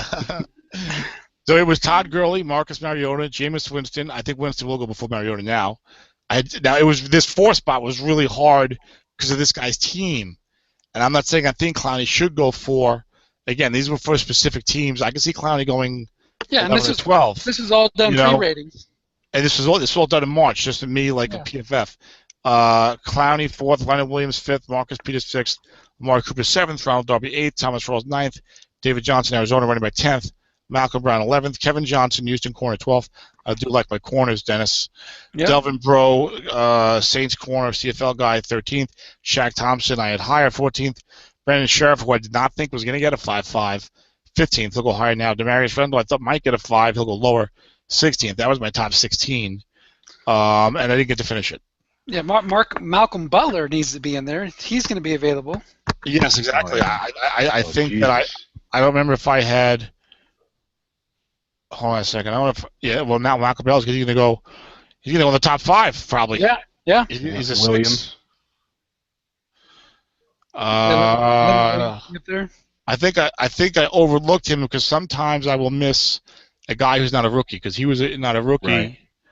Right. So I missed that he was in the pool. It looks like, which will happen. But again, this was a March mock, not even going off any information from a Strat or anything. So, but Malcolm Butler, he'll be. Well, look, you're going to have Gurley and the 2 quarterbacks, right?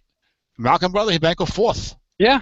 I could see that definitely. I mean, so I mean, he's not a true rookie, but he will be in all the rookie drafts because it's his first draft card. Yep. So anyway, St. Stephen's. So Bobby Richardson was a guy that I'd never heard of until I was doing my mock draft, and I'm not missing much. I don't think. I think actually it turned out being okay. I mean, he's not going to be a first round pick or anything like that, but maybe third or fourth, and he'll be okay. But you got John Jenkins, the Man Mountain. You got Kevin Williams. I can't believe this guy's still a 5. Oh, Kevin Williams, that's crazy. You telling me Bill Belichick cut Kevin Williams and he's a 5 on New Orleans? Well, maybe that's why he cut him. He didn't want to have too many good players. That's can't crazy. hog them all. Well, I mean, Bill Belichick. You tell me he never makes any mistakes? Are you telling me? He was terrible drafting until they got the front office people back in there for all those years. He kept drafting all those defensive backs in the second round, and they all sucked. And the receivers, he used to pick receivers left and right that never pan out. How many second and third round draft picks didn't pan out? Like every single one. Yeah, and then they got it straightened out. Now they're hitting solid picks again, which is all he needs because we know he's an awesome coach, of course. But anyway. But those are my autumn win defensive tackles.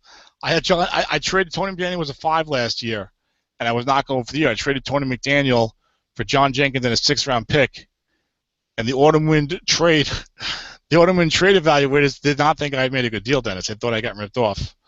But now luckily they didn't overturn it and let you and give you no choice. You had a choice to go through with it, and you trusted yourself. Well, I knew that I knew better than them. But well, he's only a 4, so I shouldn't get too excited. But I had thought that he was going to be a nose tackle. I don't know if the Saints were doing a defense, but anyway, they got a new coordinator. Who is their coordinator now? It's a return guy. Yeah, isn't it one of the Lions' old head coach, or who is the?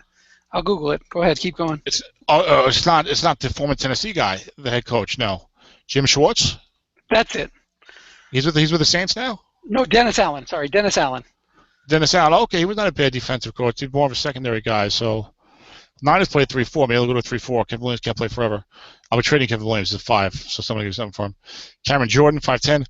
Haoli Kikaha did not grade out that well, but gets a 44 from Strat. Had a good pass rusher in college. I don't think he projected well in FOA sacks here. Actually, I wouldn't even know that yet. No, I don't think he did. I would be a little concerned.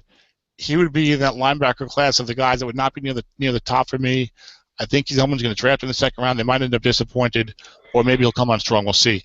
This guy, Stephon Anthony, was a first-round pick that I think they got from Seattle. I think he's the guy that they got with that Seattle pick in the Jimmy Graham trade. And a lot of people liked him coming out of college, thought he was going to be solid, and kind of sucked didn't against the pass, particularly as a rookie. But he was only a rookie. Maybe he'll come around. We'll see. David Hawthorne is still playing? David Hawthorne, that shows you how bad the Saints defense was.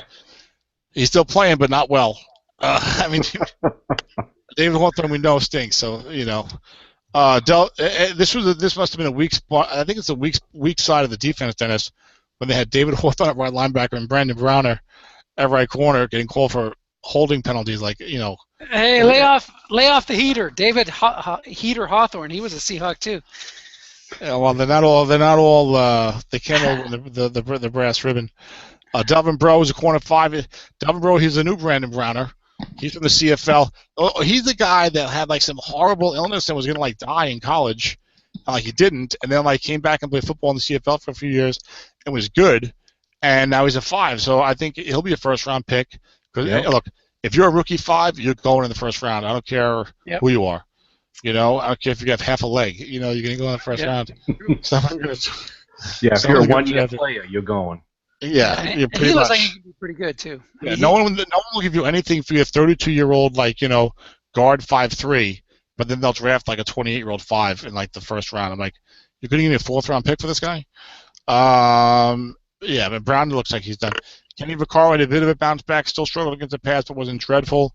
Dennis is hoping on him. He was good coming out of college, had a good rookie year, so I would not put it past him to bounce back.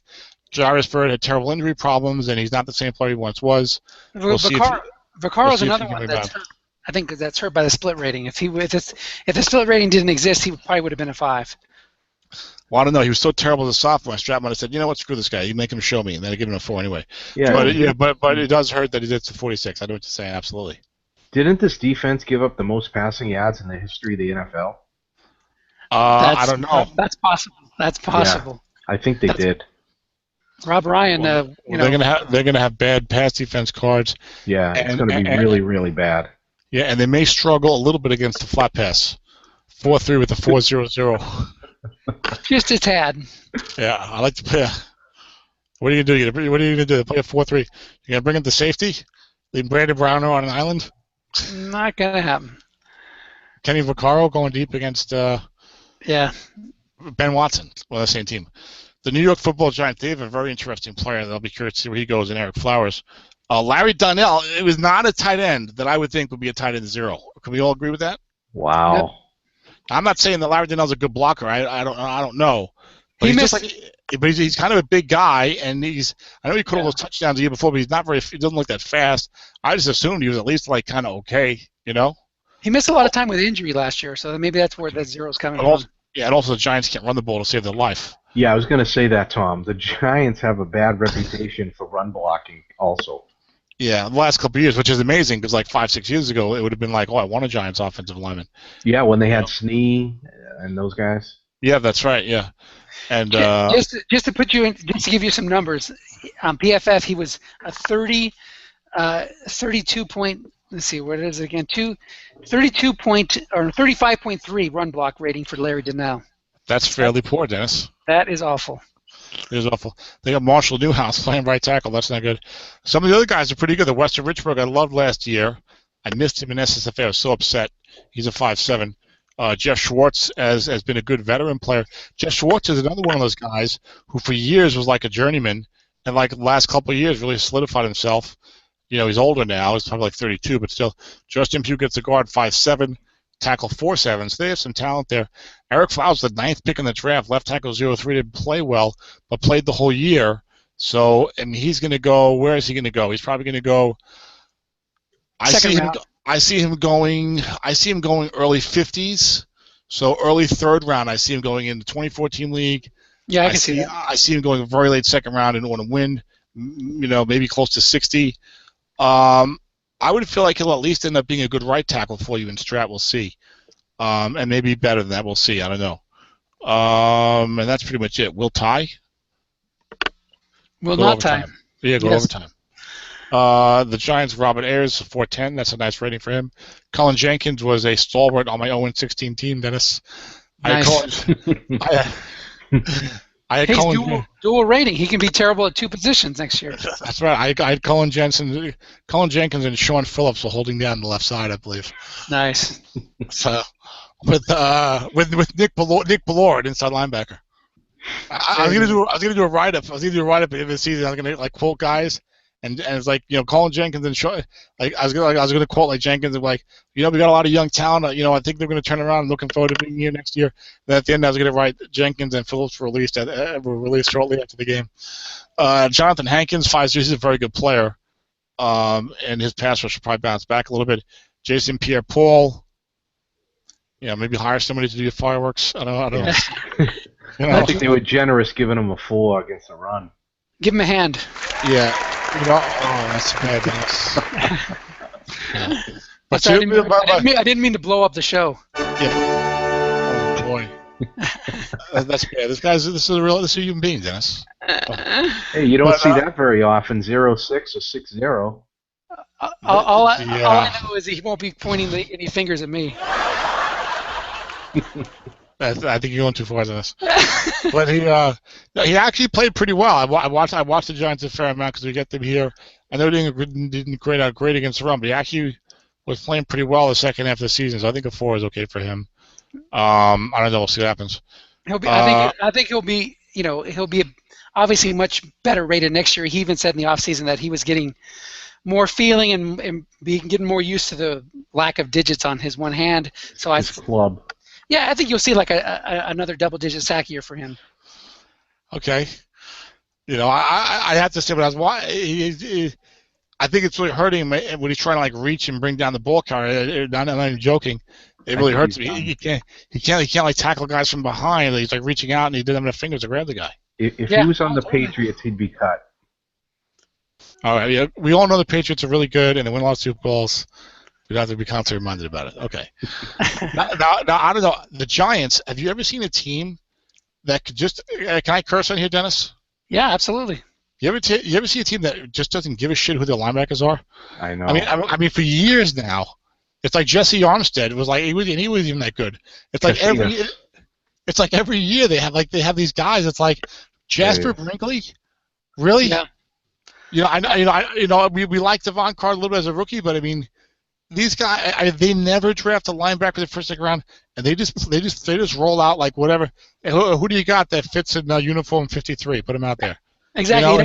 This is one of those things you got to learn as a strat coach, because I used to get excited checking those NFL draft charts and seeing our lads. This guy's going to start for the Giants. Mark Herzlach, he's starting all year, starting in every single draft depth chart I check, and then he gets rated a 0 again. Yeah, So JT Thomas is the guy. They got to get. Dominic Rogers, Karani Prince, and Mukamara got 5 both. I was surprised at Mukamara's. Landon Collins, the guy, free safety, was a very high second-round pick.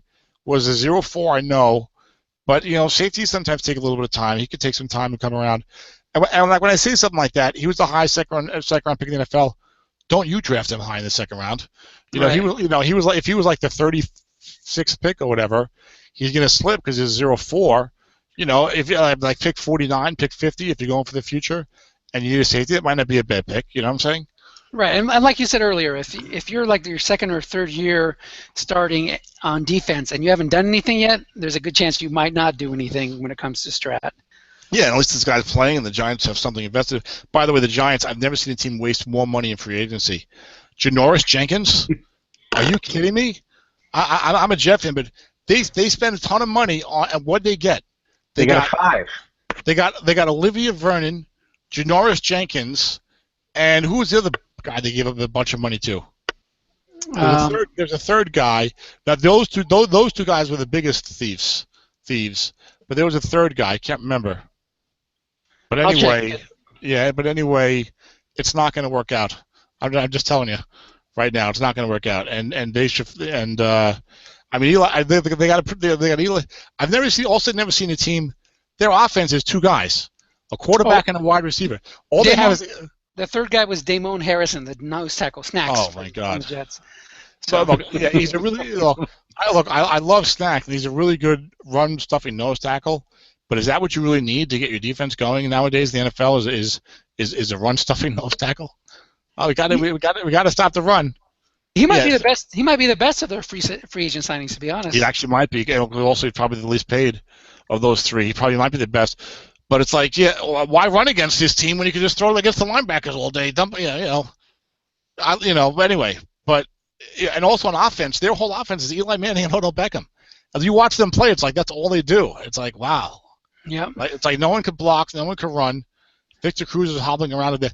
I really like this kid they drafted in the second round, this wide receiver. He looks like almost like a Deshaun Jackson type of clone. I mean, small, quick guy. I don't know how good he's at the bomb. Like a younger healthier Victor Cruz, but he's going to have a good year. He'll probably be a slot guy and get like 50 catches and like 11-yard average, but he'll just come on in coming years. But unfortunately, because of Beckham, he'll never be a number 1 guy. Anyway. Yeah, Shepard is his name. Sterling Shepard. Yeah. He's been getting rave reviews. Oh, he looks great. He looks great on the tape. Got to be happy if you have Eli Manning as your strat quarterback, and I don't. I had him in one league, but traded him a couple years ago. He's going to have his career extended and get much better cards because of Odell Beckham and now Sterling Shepard. Well, I mean, they got a block for him, and the blocking okay. He gets rid of the ball okay, and his quarterback's looking around.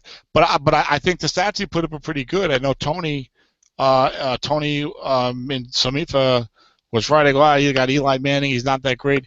Eli should have a pretty solid card. His stats are pretty good this year.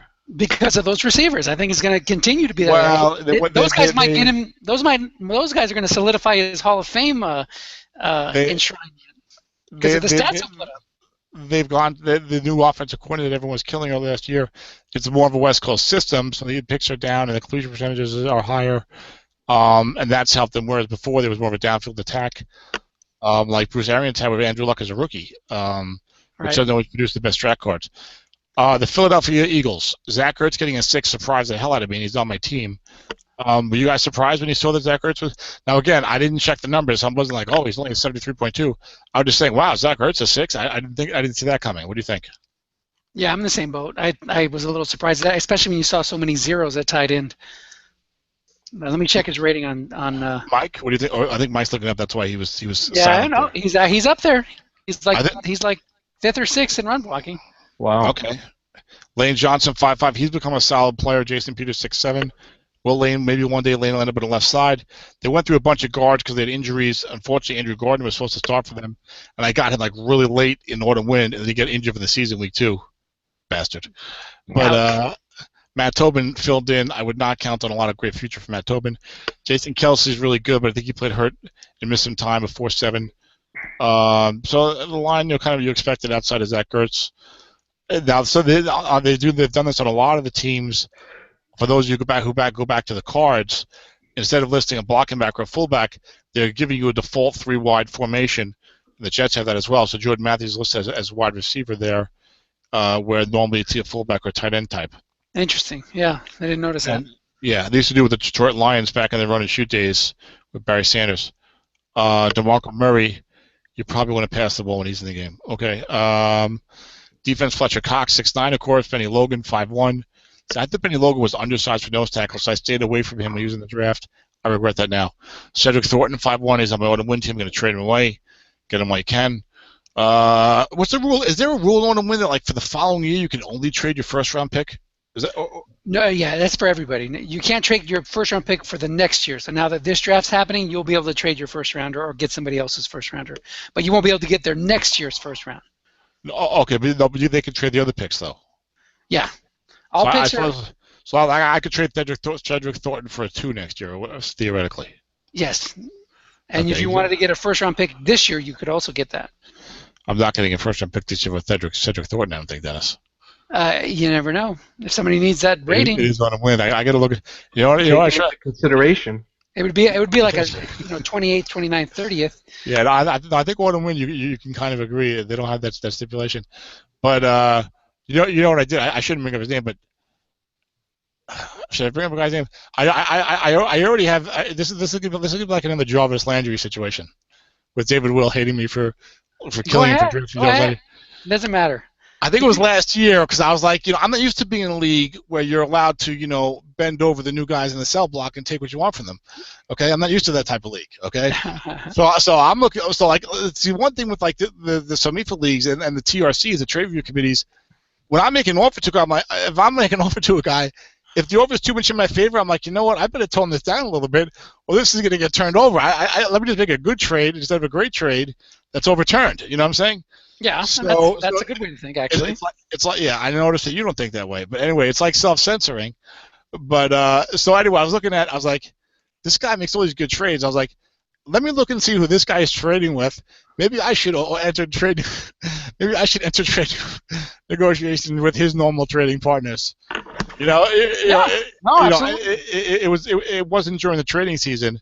So are you speaking of the Canadian contingent and the deals that they make with a certain owner that may or may not be in the league anymore?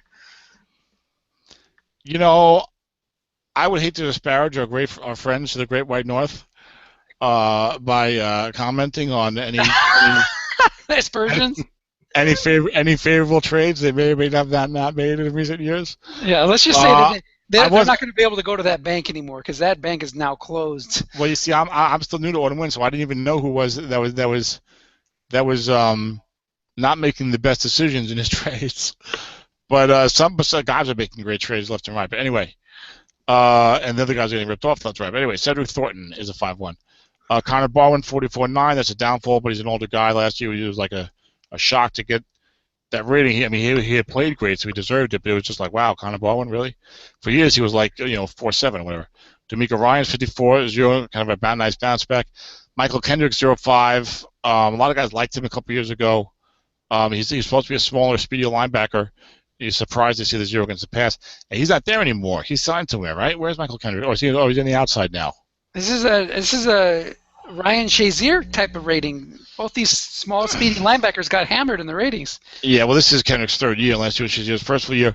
And I told you when I drafted Shazier, I had a lot of concerns about him, but I felt like I had taken a gamble. So, Yeah, Tom, this is one I wanted to jump in on. Sure. Ryan's, that guy, he is a run-stuffing linebacker, old school, big time. I don't know how you could give him a 5 in coverage. Yeah, he's more of a beefy guy. Yeah, he's known for that. I don't know. Maybe play better. He's Levon Kirkland. Kendricks is still with the Eagles, by the way, so he did not sign somewhere else. Okay, I think he's slided to the outside. I think they're going to a 4-3, and Eric, the rookie, Jordan Hicks, I think is going to be the new middle linebacker. I think. Cool. Didn't D'Amico Ryan sign somewhere? This is a spot where you might want to start the backup in with a stock team and in Strat 4-4-3 instead of a 0-5-5. I don't know. I would probably go for that. Although it depends, you know, I mean, you could move Kendricks up a lot and let D'Amico stand there, and then they can run to your left, I guess. You can slide a ball and it's whatever. You know how to coach. So who were you asking about going somewhere else? Maxwell's with the Dolphins now. No, I would not ask about a scrub like Byron Maxwell. Thurmond is retired. No one in the secondary. I don't want to hear about your formal Seahawks scrubs. You have enough scrubs with that fourth spot nowadays. Don't tell me about how good Snead is either, please. I hear about every guy that comes through there who gets all the help from Earl Thomas because Richard Sherman's on the other side. But and not to mention Bobby Wagner and KJ Wright dropping back. But D'Amico Ryans, he's not. Is he still in Philly? I thought he signed elsewhere. Yeah, that does sound familiar. Let me check it out. Because I was almost certain that they're going 4-3. Hicks is going to be the MLB, and Kendricks is going to slide outside. But the only way they do that is if Ryans is gone. Yeah, Ryans is a free agent. He didn't go somewhere else. He's the free agent right now. He's not signed. Okay, all right. Brandon Graham got a 55. That's a very solid rating. And I think he's going to move up to defensive end, and I think he'll do well in that role. And I think Cedric Thornton is signed somewhere else. He's going to be the same type of scrub he always is. Byron Maxwell got a 4. That's like a wow. That's a good rating for him. That's a Hail Mary. Yeah, I thought he was going to be a -0. Right. But this is all to win for you. I had Nolan Carroll. I drafted him because he had showed some decent numbers as a backup with Miami. And now I saw him playing with the Eagles and starting. I was watching him, his numbers, like, oh, he might get a 4. I hope he gets a 4. Because he got 30 teams. I've had like starting corner zeros like my first 2 years in the league. And now I'm finally going to have 2 4s. I'm like, oh, thank God. Someone will make a play. Malcolm Jenkins has played great. He was interesting. He played real well as a rookie. Might have been a rookie 5 and like fell off badly for a couple of years. Then came out of nowhere to turn his career totally around. I picked him in every league I was in. There you go. I loved him as a rookie. He was so fast for a safety. I was like, man, a safety shouldn't be this fast. Yeah, he was a corner coming out of college. Yeah, they made him a safety. So I'm glad he turned it around. I feel a little more like that my opinion wasn't that it was okay. Boy, they got Walter Thurman and Byron Maxwell. Anyway, not anymore. Chip Kelly, San Francisco. St. Louis Rams. By the way, we still have another conference to go. St. Louis Rams. Jared Cook is a 5. He can block. Rob Havenstein. I thought he might become a 5-7, but he got up to 4-7. If he was a 5-7, he'd be like a top 10 pick. It's a very interesting guy. I think they said he did not give up a sack. Was maybe called for like 2 penalties the whole year. Nice. I think he was a very late second-round pick. But he's their right tackle. Going forward, he's their right tackle. So I'm wondering where he's going to go as a 4-7. Now, you can switch him to the left side in all league. Guys do draft the ratings. I'm going to say that he will be a top 16 pick in pretty much every league. What do you guys think? 16 to 20. I'm going to go lower than you as always. Yeah. Remember, it's a little bit of a weak draft after the top 10. I still say he'll go in the back half of most first rounds. All right, and Mike? Yeah, I think back half of the first round. Okay. Well, we'll find out in only 2 short months. I don't know how I'm going to get my draft job in. I'm getting married. I don't know. City Hall is looking better every day. I'm getting married on September 3rd. You can just do it. Congratulations. You can just do it. You can just do a Jason Owens and email me saying, just pick whoever's the top guy on your list. Right. By the way, I finally got to play Jason tonight. I had the misfortune of canceling on him twice last week, but well, you could say canceling. I didn't show up one time, but which is not like me. But it's a long story. Basically, I slept. Someone was supposed to wake me up, but they didn't. But anyway, I'm blaming someone else for my. I should have said to 1 o'clock as was. Samsva. Oh. And so, Dennis, I finished 15-1. Dennis. Very good. Dennis, that's good enough to be right behind. Yes, I'm a 2 seed. Good enough to finish right behind me. Dennis finished 16-0, and I finished 15-1. Oh, geez. And Ed said he would look forward to seeing us in the Super Bowl. And I told you, and I told Ed, I've had a feeling all year that my team's not going to make it. But if look, it's hard for it's hard for the top 2 teams to make it. You can't always pick that they're going to make it. People lose, they get upset. True. But if we made that, if that became the Super Bowl, can you imagine a Super Bowl with the combined records of 31-1? Did you lose to Dennis during the regular season? No, we didn't play. Oh. So I lost to a goddamn rookie coach, Michael Reeves. I lost to a rookie coach. It was one of those games that you cannot win no matter what. You know what I'm saying? Right. And I still lost by only 2. So nice job, Michael. It's really hard. I almost lost to Jason tonight. He had Peyton Manning, and he had like 3 8-long games guessed right. Nice. Then he had 2 long games and a 30-yarder on a dump off. Nice. Okay. Right. All right. But thankfully, he went for 4th and 1 on his own 27, and he can get it because he's the right guy. And then he missed a long field goal, and he had -1 turnovers. So I overcame 495 yards of offense to beat him. I kicked the field goal. Well, I got inside his 10 with like a minute left, and he had no timeouts. So I took a couple of knees to run the clock down. And I kicked the game-winning field like a chip shot, 2-11, Dan Carpenter, to win the game, 31-30. Also, he went for 2-point conversion, but he didn't need to, and he missed that. And he lost by 1 point. Oh my God! So you're saying that you hammered him with Carpenter? Thank you very much. I know you're going for this. Let me beat you to it. Yes. Come on, we got a whole nother conference to go to. Let's get going. Yeah, but you can't talk a lot. Maybe we should just do one conference tonight. No. No, we're going to power through. We'll go faster. My mic is doing this. But really in New York? Absolutely. What time you got to be up in the morning? He does. I don't know. Oh. when someone wakes you up for your game, right? When my eyes open, I guess conservatively 9:40. Okay. Oh. But yeah, no. I have a pretty severe disability, Mike, and it don't work. So that's why I know who Nevin Lawson is now. But what was I going to say? You're spending too much time in Strat. You're just appointed that guard Tillman on the Niners to get the starting rating. Tiller, that's his name, Tiller. I have no idea what I was just talking about. We were talking about. Well, let's go to St. Louis. Okay. Jamon Brown, 0-7. Wow.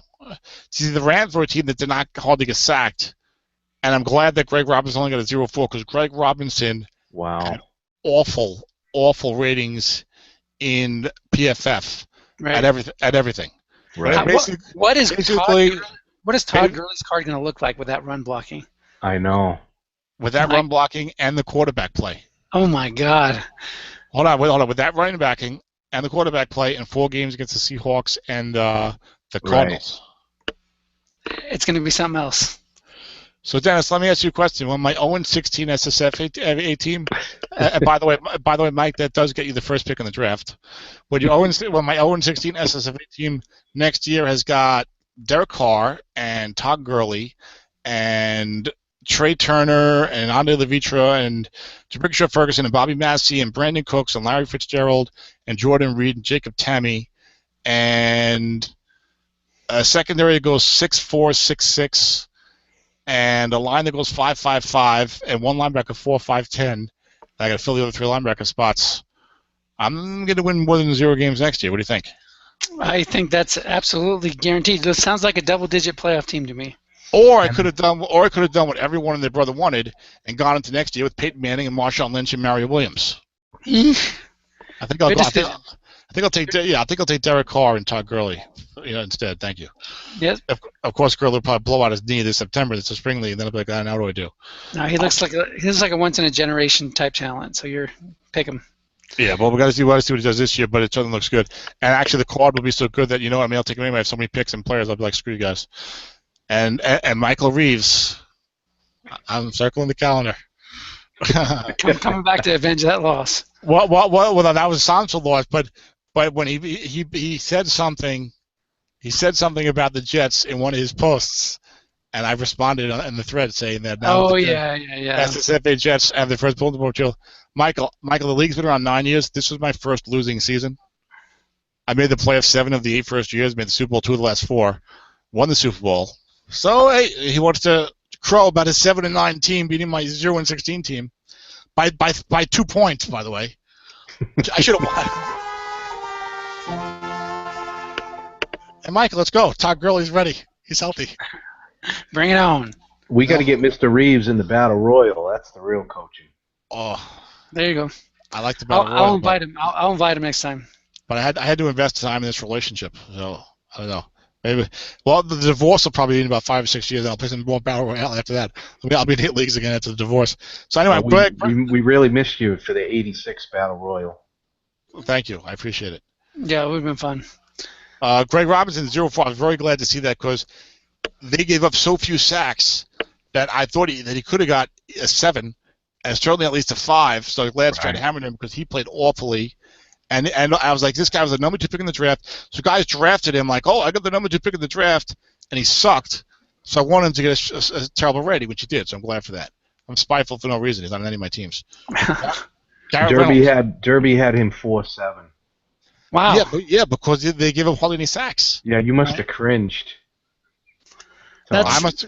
Well, I knew what it was, and I just hoped that next year their quarterback would be pummeled into the turf and he would be a 0-2 or something, But Jared Goff, he could have his head turned sideways with turf in it. Anyway, see where he's picked this year. It'll be interesting to see where he gets picked. Who? Jared Goff? Oh, Greg Robinson. No, he's already been picked. He's been in the draft before. Second-year guy. So right. Yeah, but a good point on Goff is that rookie quarterbacks tend to hold the ball more, so you might see a big drop even though they're playing the same system, in the pass block ratings of these Rams because of that. Well, I'll tell you something else about Todd Gurley. I did not think that their line would be like this. It didn't even cross my mind.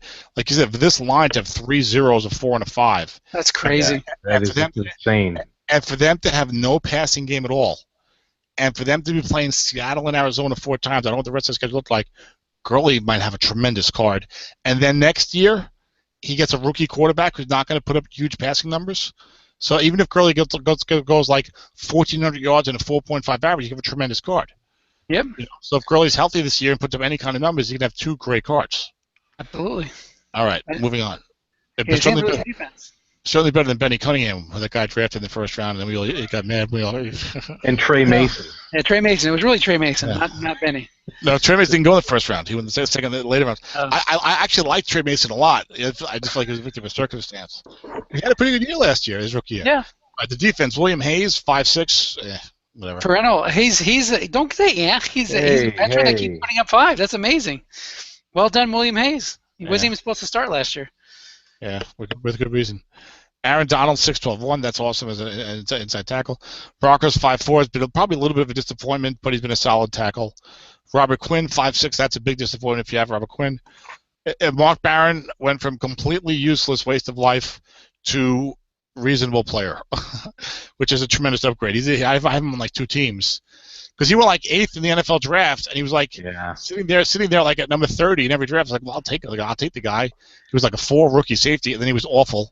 But as a hybrid linebacker, 45, all right, I got something out of him. I took him too, Tom. I was in the end of my draft, and I took him. And going back to Quinn for a second, I hate to keep harping on this, but gotta feel good about my Russell Wilson trade. Russell Wilson for Tannehill, Quinn, and Sharif Floyd. It's not looking so good when Sharif gets a 4 and Quinn gets a 5.6. You're giving Scott Bolton more material than New Orleans Saints and SSFA. Might face him in the playoffs. Might face him in the SSFA playoffs.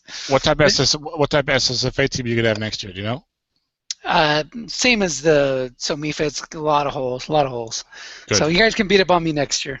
Good. So maybe Wilson? No. When Wilson was a rookie and Luck and RG3 were going first and second, Wilson was going third in a lot of drafts. So right. Dennis, was always trading up to the number 3 spot, like in every draft. I think one of you might even traded to 2. I don't remember. Yeah. But so this guy was drafting third. The guy who was Yep. drafting third had like no team. I think he had like Peyton Manning and nothing else. And he traded me Peyton Manning. He took the team over. And it was like Peyton Manning and like literally nothing. So he went to a massive rebuild, traded me Peyton Manning for a bunch of stuff. And then Dennis made him an offer of like the 6th pick in the draft. Like No, the 8th. The 8th pick. Or like the 8th pick in the draft, like the 18th pick in the draft. And No, it was the 8th pick, Robert Quinn, and a first next year, and the first next year turned into Sharif Floyd. Yeah. Wow. And the early one was Ryan Tannehill. So the guy Ryan Tannehill, Sharif Floyd, and Robert Quinn for Russell Wilson. Wow. Dennis is always talking about how it was a much better trade for Dennis. Not much better. I'm just saying it's not as everybody wants to pick the other side. That it was no, a lot. No. Up until last year, you were always saying it was a much better trade. How did it get through the trade committee? For me, because I got my favorite player, and I have him on my favorite team and on my Strat team. It was a great trade, and I'd do it over in a heartbeat. Because I value him that much. I thought Wilson was going to be one of the best quarterbacks of all time. Yeah, but you're also a great coach. So even if you didn't have Russell Wilson, you still had a lot of success. But I'm just saying, if I was rebuilding, you were shocked because I said if I was rebuilding, I'd rather be on the other side. Sure, when the trade was made. I totally get that. I'm just glad. Yeah. And you think everybody in the Seahawks basically is going to be great. I'm still waiting for Luke Wilson to have a 20-yard receiving average. All I'm happy is that Sharif Floyd got a 4 and Quinn's got a 5. Next year when they both have 6s, I'll be like, oh, that was a terrible trade. I'm going to make sure that Scott's listening to this portion of the show. Hopefully your SSFA team is struggling next year, and Scott's got a good team, and you know what? I'm going to trade him some players, and hopefully he's on the schedule. We'll see what happens. Did you play him this year? Did you play the Saints this year? I did. I beat him at 38-33 or 33-32. Something like that. Oh, that's right. Yeah, I remember doing the SFA show. All right, which means you might not play him next year because you automatically play the teams you didn't play. Okay. Move on to Rams. James Laurinaitis. Sounds like a disease. Akeem Ayers, 4'2". Jermaine Johnson. Jermaine Johnson came out of nowhere. I think Tim might have him, so you're gonna give him like a first round pick to him. Janoris Jenkins, who came into the league like he was a great player, and then kind of didn't do anything and bounced back. I think he's a real good athlete. He's just not worth the money the Giants gave him. It's not like he's awful, but T.J. McDonald, Rodney McLeod. Look, when are they going to fire Jeff Fisher? I mean, this team has so much talent. This team has so much talent, and it had so much talent on defense for a couple of years. And a couple of years ago, they at least had like some reasonable quarterback play. And this guy can't get over 8-8. You know? Now he's got the rookie quarterback. He bought himself a couple more years, Tom. Yeah. I mean, you look at his career. He's had like 5 good seasons, and like otherwise it's like a litany of like 7-9, 8-8, some 6-10s in there. I mean, enough's enough. Let's talk about LaMarcus Joyner. Where do you see him going in drafts? Another good young cornerback that wasn't starting last year, but has a decent future, I think. I thought he was in the draft last year. Oh, was he? Okay, never mind. Scratch that. In that case, I don't see him going anywhere. I don't remember. I'm pretty sure he was in the draft last year because last year the Rams had a bunch of like backup defensive back zeros. I think he was in that crowd. I could be wrong. Yeah, Mark Long has him. Okay, then yeah, he's off the table. Forget that question. Is Mark Long long shot? Yeah. Okay. See, you could tell it's late. I might have put that together a little sooner. Okay. San Francisco. Yeah, like Marcus Robinson. San Francisco. Vance McDonald, the man who cannot catch. And now he actually started playing pretty well last year, but he had the worst hands I've ever seen before. He was dropping everything. He's a 6. At least he could do something. Eric Paris, Jordan Devey was in the draft last year. Marcus Martin. Marcus Martin's a guy they hope will develop, but his ratings have been terrible so far. Alex Boone's a malcontent. Joe Staley. Boy, the Niners were awful last year. Blaine Gabbert might not have a bad card. I'm looking at him as a potential stopgap. Yeah. And Paul's got him.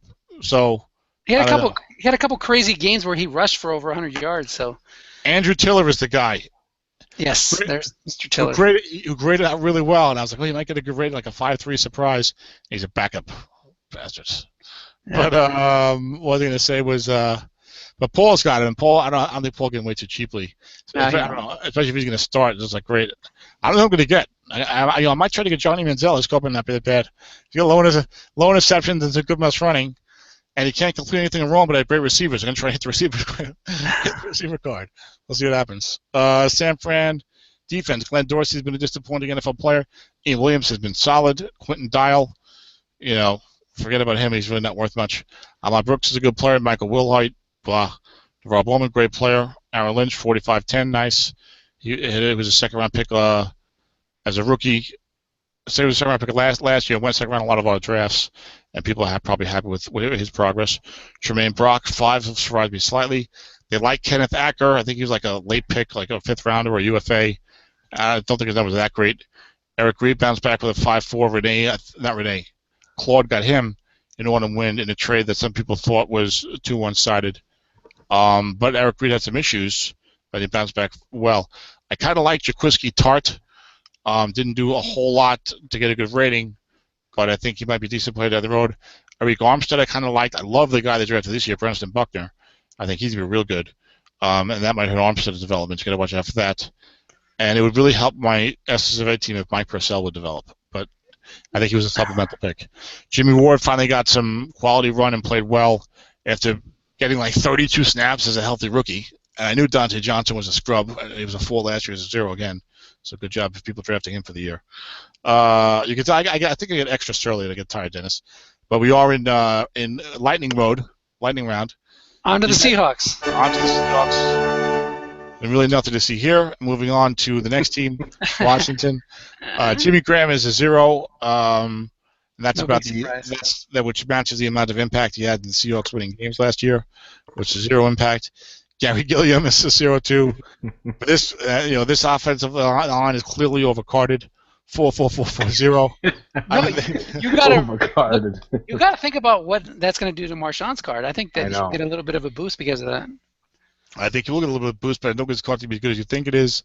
If you're lucky, you'll get one of those late in his career Fred Taylor backup Jacksonville cards when he's only getting 500 yards. His card might be okay. Thomas Rawls' card will be real good, that's for sure. But also Russell Wilson stepped up last year and they passed more, and Russell Wilson have a real good card. So we'll see. I don't know. Marshawn Lynch, his card might be okay. I'm only saying that because you got him and you keep telling me he's going to be okay. Otherwise, they'd be like, listen. It'll be okay. It won't be great, but it'll be like the 20th, 25th. He's riding a camel in Egypt. It's over, okay? It's definitely over. I traded him for a late first-round pick. Then I turned into... I don't remember. Oh, well.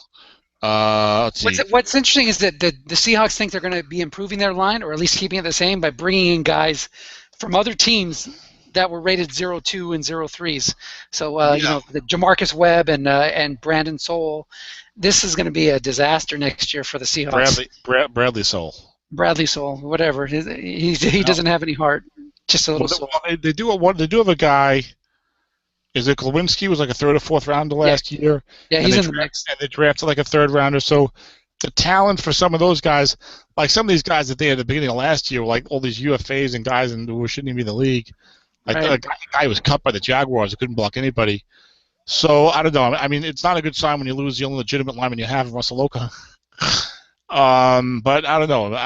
He was always hurt, and but they've been playing this way for years. So Russell can run around and do great things, and I love the new passing offense they put in place.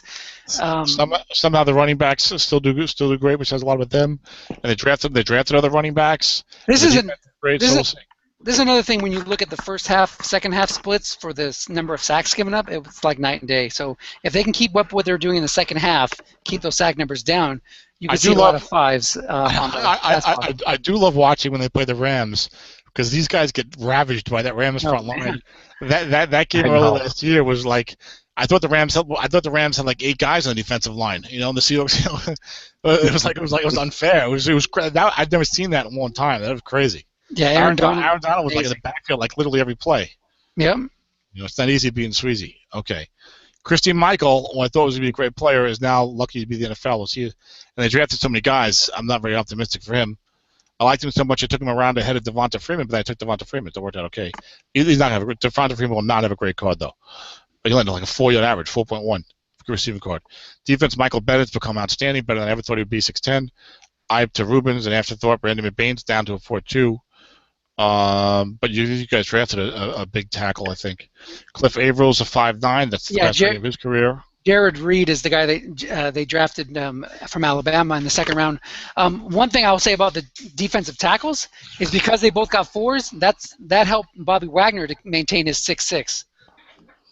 Yeah, although I think he deserved it, and of course the run defense cards are probably real good, especially with no linebackers because he got 4s there. Look at the linebacking core. He gets 5'4", 6'6", 6'5". I'm not a huge Bruce Irvin fan. Did he sign with the Falcons? Raiders. Well, up the Raiders. I'll tell you, the Raiders defense looks a lot better now. That Sean Smith signing, Sean Smith and David Emerson there. It's almost too bad Charles Woodson didn't come back. I'm not saying it's a great defense, but it's at least now like an average defense. Yeah, and they signed Reggie Nelson as well. That's right. And yeah, we got Emerson, Sean Smith, and Reggie Nelson, and you got Bruce Irvin, who's at least capable, and of course then you got Khalil Mack, and you got other guys up front who are decent against the run. It could be a pretty decent defense, and with Derek Carr, the Raiders could be pretty good. We'll see. Yeah, I agree. All right, then you got Richard Sherman's a 6. Deshaun Sheed is the soup of the day. Jed. At corner. Cam Chancellor 46. I know that Cam was playing poorly when he was injured and banged up, but hard to see him less than a 5 against the pass. I think Strat did a great job with the ratings this year. There's almost nothing I disagree with. I know his ratings weren't their best, but I'd probably give him a 5. Yeah, I agree with that. But thankfully, Dennis, for the 3% of the people who play FBR, he'll get it. Well, we say that, but there's all those solo replayers, and who knows what the hell those guys are doing when they're in the basement all alone at night. But but the online guys, we don't play FBR for the most part. I mean, there's maybe 1 or 2 leagues now, but anyway, but it's a different game with FBR, that's for sure. Yeah, I'm in 2 of them, Tom. It's horrendous. Well, I played. I ran an FBR league, and I basically didn't run the ball. I named a team that never runs. I ran more than Randy did in that league, and he went 11-5. Cassius Marsh was one of my supplementals, one of my teams. Good. No, I was just going to say that I think that those of us who used FPR have come not to like it. If puts too much of the focus on the flats and changes. It changes everything, and not in a good way. There's no reason to run the ball unless you have a top back. Yeah. Unless it's short yardage or near the goal line, or you have a top back. If you have a mediocre back, not even mediocre, if you're like an average NFL back, there's like no reason to ever run the ball. But go ahead, Mike. I had Marshawn Lynch, Tom, and he faced right runs 48% of the time. The cards are not set up to face right runs 48% of the time. Yeah, even for the top backs, it doesn't work. Right. Although I think that year they were carding guys better on right, specifically because of FPR. It seemed like more guys were good on right in last year's set. And that'll be interesting to see if that happens this year again. Maybe Marshawn will be right, Dennis. Now, Dennis, what do you think about the? Now, what did this guy do? The woman beater Frank Clark. What kind of contribution will he make to the Seahawks this year? I think he has a chance to be really good. I mean, right now he's stuck behind Averill and Bennett, and I think he'll continue to be there. But Michael Bennett wants a new contract, and I think he's got 2 years left. So Averill about the same. So at one point they're going to move on, and Frank Clark, he showed some flashes last year. I think he'd be a good guy to pick up in the round, 4, 5, 6 maybe, and just hang on to him, see what comes up. Because once he's starting, he could have really good ratings. And was his transgression committing violence against a woman? Probably weighed less than half his size. I'm not sure. We have some conflicting reports there. So. Okay. All right. Moving on. Marcus Burley I thought Marcus Burley was going to be the guy. I thought he was going to ascend into that role. Jeremy Lane's going to be a good cornerback. Again, though, anybody starting opposite Richard Sherman, you have a secondary with Richard Sherman, Earl Thomas, and Cam Chancellor. That fourth guy is like Ringo Starr. He's never going to get anything more than a 4. So I don't care how good they are. You don't expect high ratings from anybody except those 3 in the Seahawks secondary. So right now you're telling me that the problem is not that these guys haven't been that good, but that these guys Byron Maxwell and Thurman, and now Snead, and now Jeremy Landon. These guys deserve better than a 4, but unfortunately, Strat can't give the Seahawks secondary all great players. So that's why these guys are getting saddled as 4s. That's what you just said. I'm saying that even if a good player would come on board, like let's say Brandon Browner was a 5. Let's say Bradley Roby. Well, when Brandon Browner was there, when they won the Super Chancellor Bowl, was getting 4s. When they won the Super Bowl, it was 6-6-6-5. Brandon Browner was a 5, correct? No, you're right. Okay, so fine. Then it's a combination of only being able to give up so many numbers to one team, and the fact that they're not that talented. I need to be able to mute somebody. Hold on, let me mute those guys. Like around the horn. Maybe this is blasphemy, but maybe Sherman or the other guy, he should get a 5. Thomas? Yeah. Thomas was hurt last year. I could easily see both of those guys being 5. Chancellor because he held out and didn't play that effectively, and Thomas because he was battling an injury. But all right, and now we will pick up the pace because we're still in the NFC, which I didn't realize. Luke Stocker, I don't think we need to spend a lot of time on him. Gossard Charlottis, I'm surprised he's still in the NFL 4-5. Ali Marpet, guard 5-5. He'll go probably in the first round or at the very worst early second round. It'll certainly be a top 28 pick. You agree? Yes, I agree. I like. He was and I think he was like a 3rd or 4th round NFL pick. I think maybe a 2nd, but I'm not certain. Let me consult my file. Ali Marpet was the 29th pick of the 2nd round, so he'll almost certainly be a first round pick. Not the strongest group of guards. Javon Brown was a 0-7 though. Joe Hawley is sent at 0-7. I've had him for years on one of the Strat teams. Logan Mankins bounced back 5-7, then he retired, I believe, right? That's some really good pass blocking for this team. I kind of remember, them getting sacked a lot. Winston not getting away from pressure that well, but maybe I'm wrong. Did you watch a lot of the Buccaneers last year? I actually did watch a little bit because I was trying to figure out who's better between those two quarterbacks. And now this guy, Donovan Smith, is interesting. He was a high 2nd round pick, and he got a 4-4. So, he won't be drafted too highly, but maybe like a late 2nd round pick, and if he stays on the left side, maybe he develops into a 5, or who knows, eventually a 7. Austin Seferian-Jenkins, everyone loves, but he's injured all the time, and now acting like a malcontent. So that could be a problem for him. I liked him last year. I wonder what kind of card Doug Martin's going to get, because he had a lot of big runs.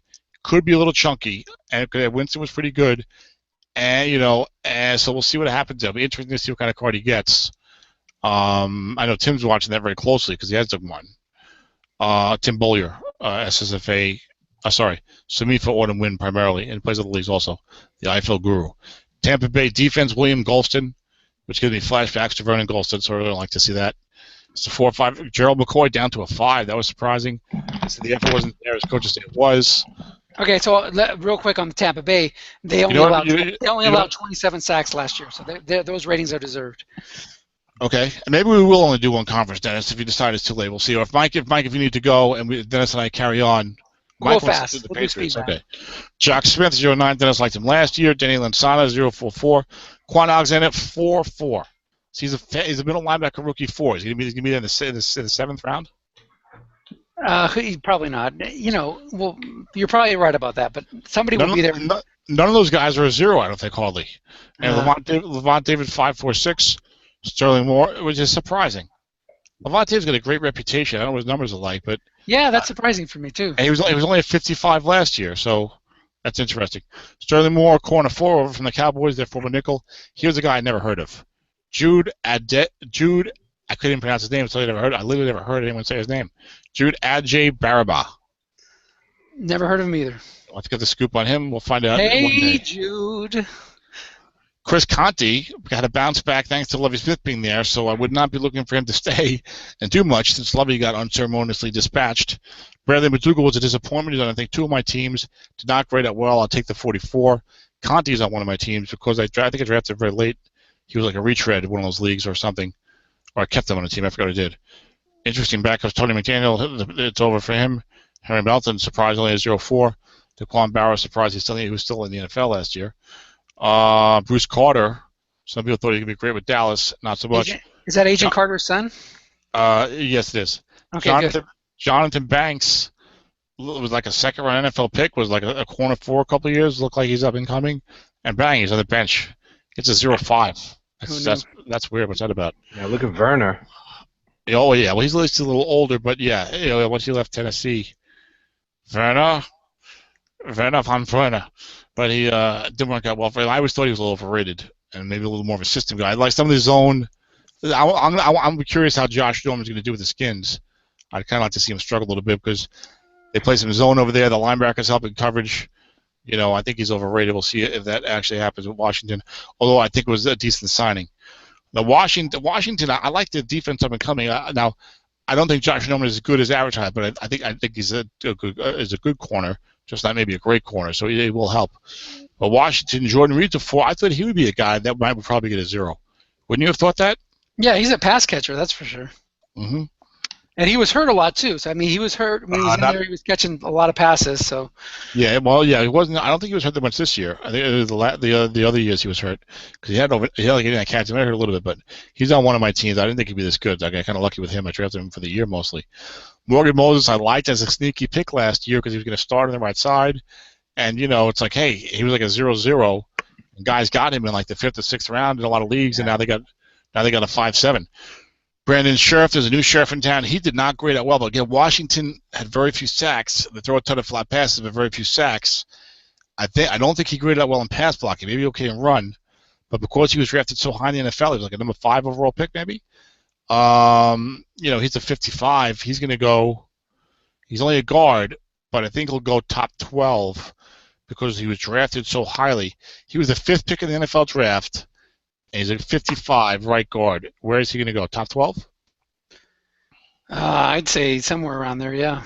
Yeah, probably. Okay. Josh Larabius, a former 3rd-round pick. I know because he's been on my Samifa team for like 6 years as a backup, and I was all excited that he got on the field last year. He's a 0-3. He probably won't be on the field for long. Spencer Long was like a late pick. He might like a 4th-round NFL pick, but was scheduled to start. Either that or they had like a terrible guard in front of him. I liked him a lot in the leagues last year. Some guys got in the spring drafts especially, and guys got him like 4th round in the spring drafts. I thought he was going to get a 7 because they allowed so few sacks, but I guess they throw so many flats. Maybe no one in that division could rush the passer last year, certainly not Dallas or the Giants. So he only got a 45, which is actually disappointing to me. Trent Williams, 6'7", we know all about him. Derek Carrier can't do much. Alfred Morris, disappointing year. This team can't run the ball that well. Kirk Cousins will have a flat max card. We'll see what the rest of his card looks like. A short and long will be the key for that card. Chris Baker, 5'6". I don't think he's that good a player. Probably not worth much. Probably shouldn't receive that much back in trade. That's what I would say. He's a 5. I'm never going to trade him to you. Yeah, no, he's actually a solid player. He's on one of my teams. He's on my SSFA team, and we'll probably work on that. Terrence Knighton downgraded to a 4-2 as a true nose tackle. That surprised me. Now, is Chris... interesting there. Jason Hatcher, surprised to see him as a 3-4 defensive end. Also surprised to see him as a starting NFL player. So that's not going to work. Now, this is the big spot as the outside linebacker because Ryan Kerrigan, we know how good he is. Only a 45 here, but he's an excellent player in the NFL. Trent Murphy, I liked a lot last year. Yeah. 44-7, late 2nd-round pick. The problem was they drafted Preston Smith, who's a 0-11. They drafted Preston Smith early 2nd round, okay? He was like the number 6 pick, I think, of the 2nd round. And as the season went on, Preston Smith was getting more and more reps. Second half of the season, he started averaging, like in the last 6 games, averaging more reps, more snaps a game than Trent Murphy. So I was like, holy shit, I know Trent Murphy can play, but I guess this guy's really good. And now I have it on information from Kurt Klein, who was the Washington Redskins fan, that they're turning Trent Murphy into a 3-4 defensive end. Interesting. Is he a little undersized for that? I would say he's very undersized for that, and that even if he bulks up a lot, I have never heard of what looks like a true 3-4 outside linebacker transitioning to 3-4 defensive end. I've never heard of that happening in the NFL. If I was a Trent Murphy owner, I would be very upset and very, very upset because I know he's a good linebacker. And, I'm a Trent Murphy owner. If I was you, I'd be very upset. I wonder if he's larger than Ryan Kerrigan. Probably not. Well, I think Kerrigan's also so good and established that they don't want to mess with him. Probably, I don't know. I mean, I would think they would go to 4-man fronts. If you want to make Murphy a 4-3 defensive end, that's a different story. Right. And I read somewhere from some NFL expert or whatever that as fans we get bogged down into, especially probably Strat players, into do they play a 3-4, do they play a 4-3? It's like, look, they've got edge rushers, and they put their best edge rushers on the end. So maybe Murphy will still have his hand in the dirt, and maybe these three guys will still be lined up next day, but it'll be more of a 4-3 look. I have no idea. Yeah, even PFF started listing players like that. Instead of trying to break them up into defensive end and linebackers, it's like edge rushers and interior. Yeah, but my hope is that Washington does not ruin a good young player by making him bulk up and play out of position and struggle, and I would hope that in maybe another 2 or 3 years when he's a free agent, he goes somewhere and becomes a 3-4 outside linebacker again, because he's been a very solid player and he deserves to be a solid starting player in the NFL. His inside linebackers are pretty bad, especially Will Compton. Bashard Breeland, I hated him in the drafts last year. I was completely wrong. He had an excellent second season and is a very solid corner. I think he'll be a 5 for a long time. And then I drafted him late second round in the spring league after he had that good season. That draft, that's my rebuilding the 0-16 team, Mike. I already had Patrick Peterson, and then I drafted Jason Verrett, Bashard Breeland, and Kyle Fuller. So I'm doing pretty good with the corner department there. Nice. I did not know D'Angelo Hall was a safety, and no one cares because he's only 40. Will Blackman, starting corner. That's a good thing he signed Josh Gordon. But see, I like their defense because Chris Baker played well last year. Murphy, Kerrigan, and Preston Smith can all play. Breeland is good. They signed Josh Norman. Hall's an older guy, still some ability. Goldson has gone up and down. And I think Goldson's gone. Okay, Goldson's not there anymore. All right, I think they drafted somebody. So I'm not saying it's going to be a good defense, but it could be okay. Kind of like how the Raiders will be at least okay. It could maybe be okay, and if the offense does enough, it'll help them, and that division's not that great. So we'll see what happens. I'm curious how Washington's going to play this year, especially on defense.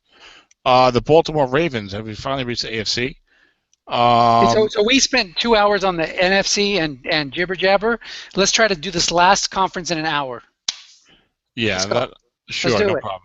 All right, well, let me just do the math. That's 60 minutes for 16 teams, so I have to spend no more than 3 minutes and 45 seconds per team. It is 123. Okay. The Ravens were once the franchise that we all went to, and we all would draft anyone that the Ravens drafted in the first, second, or third round. But in the last 3 years, the fruit has not been good. The fruit's not been falling well from the tree on this team. Ricky Wagner down to a 0-5. Eugene Monroe was injured but played a bit, but did not get a card. So if you're a Eugene Monroe owner, that hurts you. I am one, but I have Ferguson and Bobby Massey, the team, so I'll be okay. Marshall Yan is a great player, NFL top 100, 6'7", All-Pro, blah, blah, blah. Jeremy Zutta, 5'7", got an excellent rating, better than his numbers. I thought he was going to maybe a 4.5 or a 5.5 because they almost traded for him in the spring. So Jay Villing, you're right, he is good. Ryan Jensen, I never heard of this guy, so I'll have to research him more. Kalichi Osemele, great player, also now in the Raiders. Yep. That's a good signing. You throw money at Janoris Jenkins and Olivia Vernon, you give your money to Kalichi Osemele. That offensive line in Oakland, the card's not going to get sacked. They're going to throw the ball a ton, and Latavius Murray is not going to get a good card no matter what his stats are because they can block it and throw the ball. So. Yeah, and then that's another reason why their defense will be better is because Osemele will help the offense stay on the field more. Yes. And the defense will be, I think at least okay. And when you have a pretty good team, it's like nowadays, if the defense is just okay, that's good enough. Just don't be awful. Right. Defensive side of the ball, Chris Canty, 5'2", this guy is holding on forever. Again, those 3-4 defensive ends, they're so boring. I got a 5'3", a 5'2", a 5'4" defensive end. They only really help you in double counting leagues because then you get that little boost and exactly. you can play the 4-2 instead of bring him in on third downs to compensate for the weak pass rush. Yeah, and there's been some 3-4 defensive ends doing some really good work in the last few years. J.J. Watt, of course, and Muhammad Wilkerson, and then there's somebody else who I can't think of right now that was just rushing the pass rush, a 3-4 end. Brandon Williams, we all thought he'd be really good, and he's become a great nose tackle. There might not be a nose tackle in the NFL that you want on your strat team more than this guy in a keeper league. There's 3 6 nose tackles. He's one of them. Dontari Poe, Brandon Williams, and probably Damon Harrison. Right. Very good. Timmy Jernigan, I liked a lot coming out of college. I thought he might get the Nagata treatment eventually, but before Williams established himself at nose tackle, he's been injured up and down. I hate that he's a 3-4 defensive end. I do think he'll become at least a perennial 5. I would have hoped to see more from him by now, but he could still do well. Courtney Upshaw has been a disappointment. C.J. Mosley was in that draft, I believe, with He was in that draft with a couple of the really good defensive players, and all the talk was, well, who do you want, this guy or that guy? And he was in that group of 3, and he's been a disappointment because even his pass blood numbers weren't that great as a rookie. And look at him now; he's a 44-7. I don't think he's ever been better than a 4 against the pass. He's still young enough. We'll see what happens. But if you're C.J. Mosley owner, you're kind of like, what's going on here? I thought I had a stud inside linebacker, and I don't. Darryl Smith finally fell off the table. It was nice knowing you. Elvis Dermanville, I don't know. I don't know what to make of Elvis Dermanville. He's healthy, he got a bunch of sacks, but I don't know what to make of him. Darius Webb got a 4. Jimmy Smith got a 4. Some people think that's generous. He was pretty good, but then he got hurt. But you see what I'm saying? I mean, a lot of these picks have not been giving the really good players like the Ravens normally do. And I know what's his name, Perriman's been injured, the receiver, but we'll see what happens. I mean, I love Ozzie Newsome and I trust him. I'm just saying. Yeah. Well, you have to remember too that they had a lot of injuries, and if the Saints didn't give up the most points in the secondary or the most yards, then the Ravens did, because they were terrible last year. Yes. I do like Will Hill. We'll see what happens. Arthur Brown was like a second-round pick just like 3 years ago. He's never done anything for them. Buffalo, Charles Clay is 6. Where was I? I don't know. Good question. I'm sure he graded out well in PFF, so I'm not going to say that. But when you think Charles Clay, you don't think great run blocking. That's all I'm saying. No, they signed him to help their offense, to help their passing game. So Shady McCoy might get a better card than you think, because you got 2 zeros here on the line and a 4 left tackle. It's a run-first team. Tyrod Taylor is, his card might be okay. His card might be decent, but it was a run-first team. They played the Jets and the Patriots, and Miami's defense wasn't too bad. So McCoy's card might be better than you think. Carlos Williams might be getting an awesome card. Williams. He'll have like the 6 and 7 short gain off tackle wrong. He might get that card that everyone's like, oh, this is the card that everyone wants for the year. We'll see what happens. Then Gillespie might get interesting, but the third guy doesn't usually get as good a card. Sancho Henderson's a bum. John Miller, I think, has some abilities. He's 0-2. I think he was like a 3rd or 4th round pick, could develop. Eric Woods had a little bit of up and down career. One time we thought he'd be great. He's a 5-5. Richie Incognito is not a very nice man, but he's probably a very good guard and played well. Cordy Glenn, only a 4-5. That's a little disappointing if you're a Cordy Glenn owner, but I think that is an aberration. He's a pretty good player. Wouldn't worry too much about it. Jerome Felton gets a 6 wherever he goes. Shady is a 0-2. Craig Gerbic has fallen off the table. He was pretty reliable for a few years, lost his job. Jordan Mills, a former Bear retread. Ryan Groy was a sleeper I liked, but then he got cut by New England. And Percy Harvin won't be a halfback this year, it looks like. He's only going to be a split end. Yeah, the next year he might not be anything. We'll find out. Yeah. As Michael tells, if Bill Belichick gets rid of someone, he's no good. So Ryan Groy, you're no good. Mario Williams, 4-5. Lightning answer. Mario Williams, will he bounce back and be at least a 5-9 next year? You hate when you hear a guy say, well, now I'm really going to concentrate and play well. Last year I was just mailing it in, is basically what he said in the offseason. So I don't know. I think he could be, but I just don't feel good about having him when he has that kind of, laissez-faire attitude about his play. Mike? Yeah, I think he's done. Where did he sign? Miami or? Miami. Yeah. Yeah, I think he will bounce back. 4-3 defensive end. He was a malcontent. He was never last year, but he was never a problem before that. I think he'll bounce back, even though I traded him. But I was rebuilding, so you got to get rid of the guys. I don't want him to accidentally make me win a game and lose Todd Gurley. Left tackle Marcel Darius. He has some off-the-field problems that I'll be concerned about. He's a great player on the field. Corbin Bryant was like a UFA, and that was a solid run stopper. Jerry Hughes has had one of the strangest careers in NFL history. No pass rushing this year. Rex Ryan ruined the defense. It'll be very interesting to see what Rex Ryan does this year up there, because he'll be done as a head coach, I think, if he can't get something going. Manny Lawson, 5'3". I thought he was done 2 years ago. I gave him to Dennis cheaply. I tried to trade him back to you for like a 7th round pick, and you didn't want him. You said it was too high. I didn't want him, yes. And now he's like 5'2". I had him forever, and he was never that good in the first place. And I cashed in on his 1.5. He was like a 4-3 defensive end or something. I was like, I don't want that. Preston Brown did not have a good year. It's very disappointing after going in the first round in a lot of leagues last year, because I think he was a 54 linebacker. Nigel Bradham was a 43. Preston had like 120 tackles last year, and he still got his 4.0. Yeah, he graded out terribly, though. Yeah, I'm just saying. Don't go by tackle numbers. That's my point. Yeah, Barry Church, Yeah. Ronald Darby was a second-round pick, played an excellent, solid corner. I don't know if he'll improve enough to get the 6s. probably be a solid 5. Obviously, he'll be a first-round pick. He's definitely going to go top 15. We agree with that, right? Yeah, absolutely. Yep. Stephon Gilmore on the other side is actually considered their best corner. So they got 2 good corners, and Rex still couldn't coach the defense right. Bakari Rambo has a cool name. Corey Graham was a 5 last year, a corner. Everyone traded him away because he was getting moved to safety. He's now safety 46. After all, good teams traded for him to use him for the year. Mike's probably trading for Eagles for the year. I'm sure he's just some of Dennis's teams. Yeah, I wish he would have got a 5. That would have been well deserved. I thought he played well at times, but the split rating hurt him. Last year's Jets MVP was Ik Enem-Kapala, who broke Geno Smith's jaw right before the season started, allowing Geno to go to the bench and Ryan Fitzpatrick to start. And hopefully this year the Jets can find another player to break Geno's jaw, so we can find someone else to play quarterback for the season, even if they're terrible. Cincinnati. Dennis, I'm going to give you a hard time in about 12 seconds. Russell Bodine is coming. I can feel it. Tyler Eifert's only a 4, but he had an excellent year receiving, and looks like he's finally justified his draft status. Andre Smith, 4-4. This guy was a super high NFL pick. Really has never done much his whole career, but has established himself now as an okay right tackle. That's not what you want when you draft as high as him, but at least he's contributing, Kevin Zeitz was one of the better guards in the league, 6'5". Nathan almost traded him to me, but we couldn't. I wanted to wait a week, and Nathan doesn't want to wait, so we traded somebody else. Russell Bodie, 0-4. Dennis, what do you tell us about Russell Bodie? What was his rating last year? Do you recall? 5.5, and I picked him up in the 3rd round of SOMIFA. He led my team to a championship, and I was happy to have him, so totally worth it for me. Late 3rd. What I was referring more to was the fact that Russell Bodine graded out terribly in PFF last year, but somehow got a 5.5 or whatever from the Strat.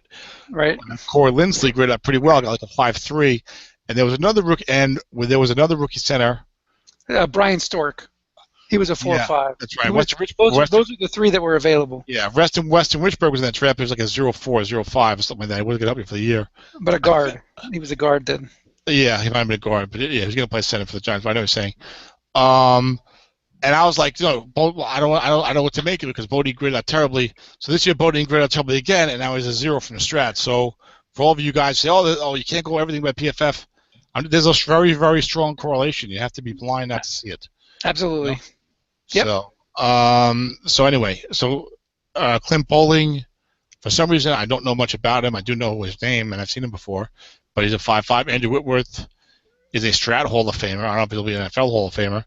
But he's a 5.7, 6.7 every year, and he's still going strong. Even though he's like 34 years old, can't keep it up forever.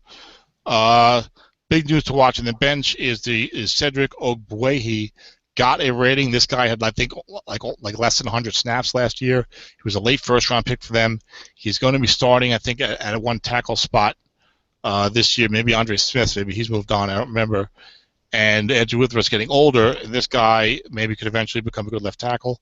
He won't be getting drafted too highly in leagues because he's a 0-2, and he's not starting on the left side this year.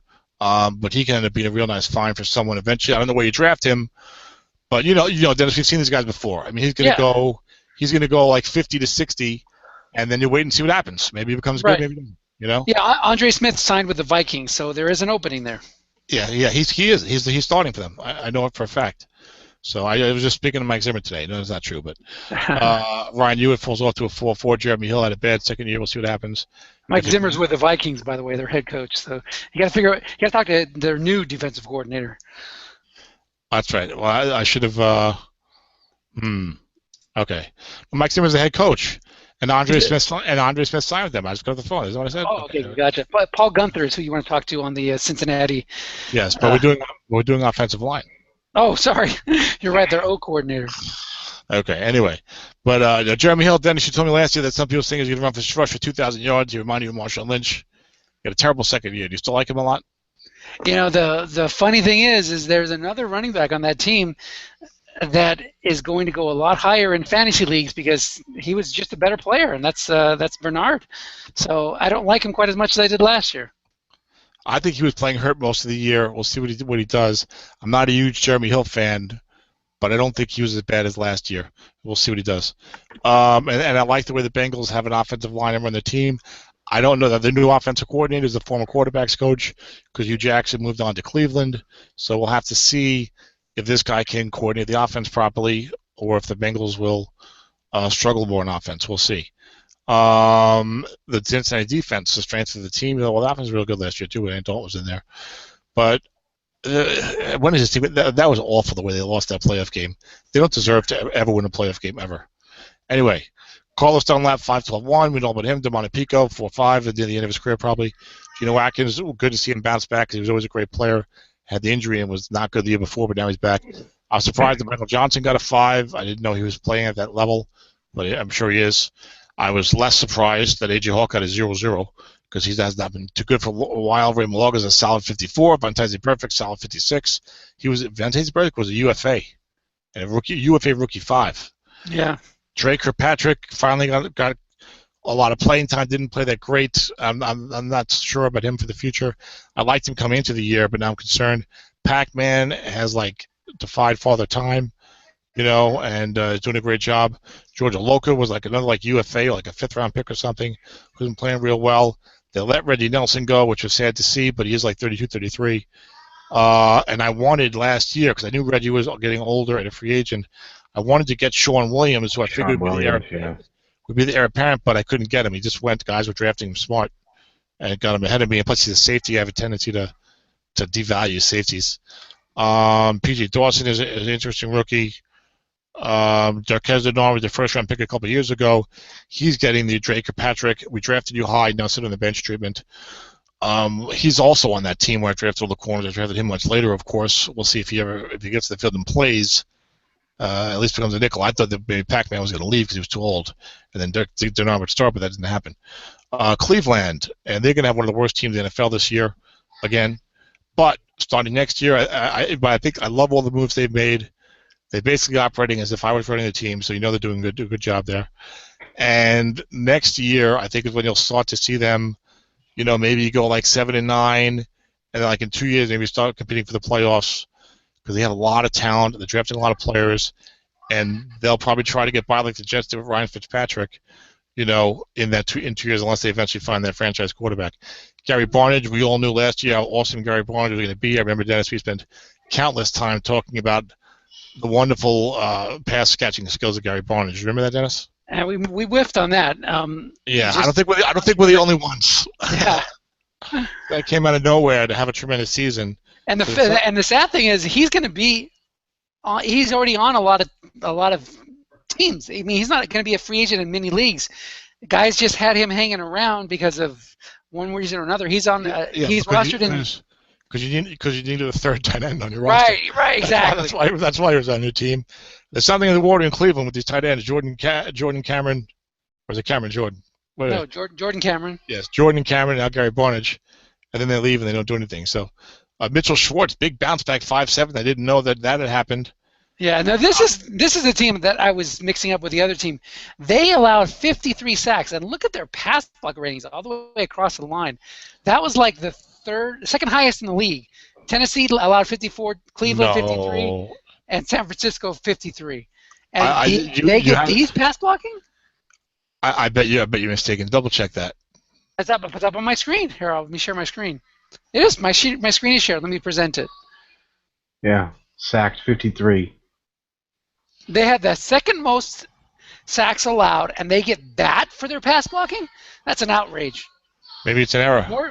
More sacks in Seattle, and they get that? Come on now. Maybe it's an error. It's got to be.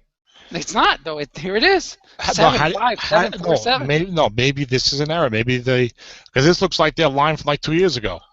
Maybe this is a Stratomatic error in the file. Maybe, I guess. Could it be? Was Mac hurt last year? He played, right? They got 3 7s, a 5, and a 4. They get 53 sacks. Yes, it could be. Now, the only thing I think, unless the quarterback's got a bunch of must runs for negative yardage, but Manziel didn't play all that often. Maybe that's what it is. I don't know. I have a hard time believing that. The division, you got Cincinnati, Pittsburgh, and Baltimore. We should investigate this because 53 sacks. All right. Anyway, so let's skip them a little bit because they do have great. This looks suspicious. You get 3 7s and 53 sacks. Cameron Irving was drafted high and did nothing. He's going to play this year because Alex Mack is left, went to Atlanta. He finally escaped. He's been trying to leave for years. They matched the offer sheet for Jacksonville. Cleveland defense, Desmond Bryant, blah. Danny Shelton, nose tackle 4-0, was a high pick, like the 13th or 14th pick overall. A lot of people loved him coming out of college. He's only at 4-0. It'll be very interesting to see where he goes. I would predict he's going to go, because everyone wants a good nose tackle, but there are other nose tackles. I'm going to say he's going to go 26 to 36. I'd say a little lower than that. Bottom 2, top 3. So 24 to 34. What do you think, Mike? Second round. It's interesting, Dennis. When we're picking the teams, I'm always hammering all the teams, and you always pick them for more wins. When we're picking when the players are going to get drafted, I'm always picking them higher than you are. You're always saying anything a little later. Interesting dynamic. That's because I'm never drafting until the bottom of the round, so I want them to last to me. I see. I gotcha. Well, you a lot of oftentimes you don't have that many picks. Well, no, you have picks. You have picks. Randy Starks 5'2". Paul Kruger 44-6. Should have stayed in Baltimore. Carlos Dansby 64-0. He'll be traded in every league this year. If he's not already in a good team, he'll be traded from a bad team to a good team in every league because they ever wants that 6-pass thing. Craig Robinson 5-0. That's helpful. Nate Orchard was a second-round rookie 44-6. As Barkevius Mingo was firmly cemented on the bench, I have him on 2 teams. He's in Mark Barron mode. Is he done? Mingo? Yeah. I don't think he ever got started. I don't know if he's on. Consider him done. I was done or not, but he's on the bench. I'll tell you that much. He's not playing. He's not starting. But trade him for what? Someone thinks he's going to do something. I could trade him in autumn wind. Trade him for Justin Gilbert. I could trade him in autumn wind. I'll find. But Nate Orchard played pretty decently. I mean, it's hard to like any of these Brown guys from last year because they got a new regime and they're totally overhauling everything and the way they do things. But they're there. Pierre Desir was actually supposed to be a decent little corner and played okay. Tremont Williams, a veteran. Dante Whitner, only at 45. Tayshaun Gibson at 44. Chris Kirksey back up until linebacker at 40. Got drafted high in the leagues last year. Whatever. A lot of these guys aren't going to be there next year.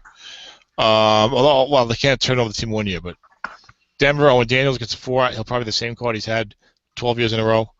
Look at this. Denver run blocking. So it could be another good card for C.J. Anderson, especially on a team that did not have a good passing game. And they won the Super Bowl. Yeah, and you haven't said that about the Broncos in a while. They don't have a good passing game.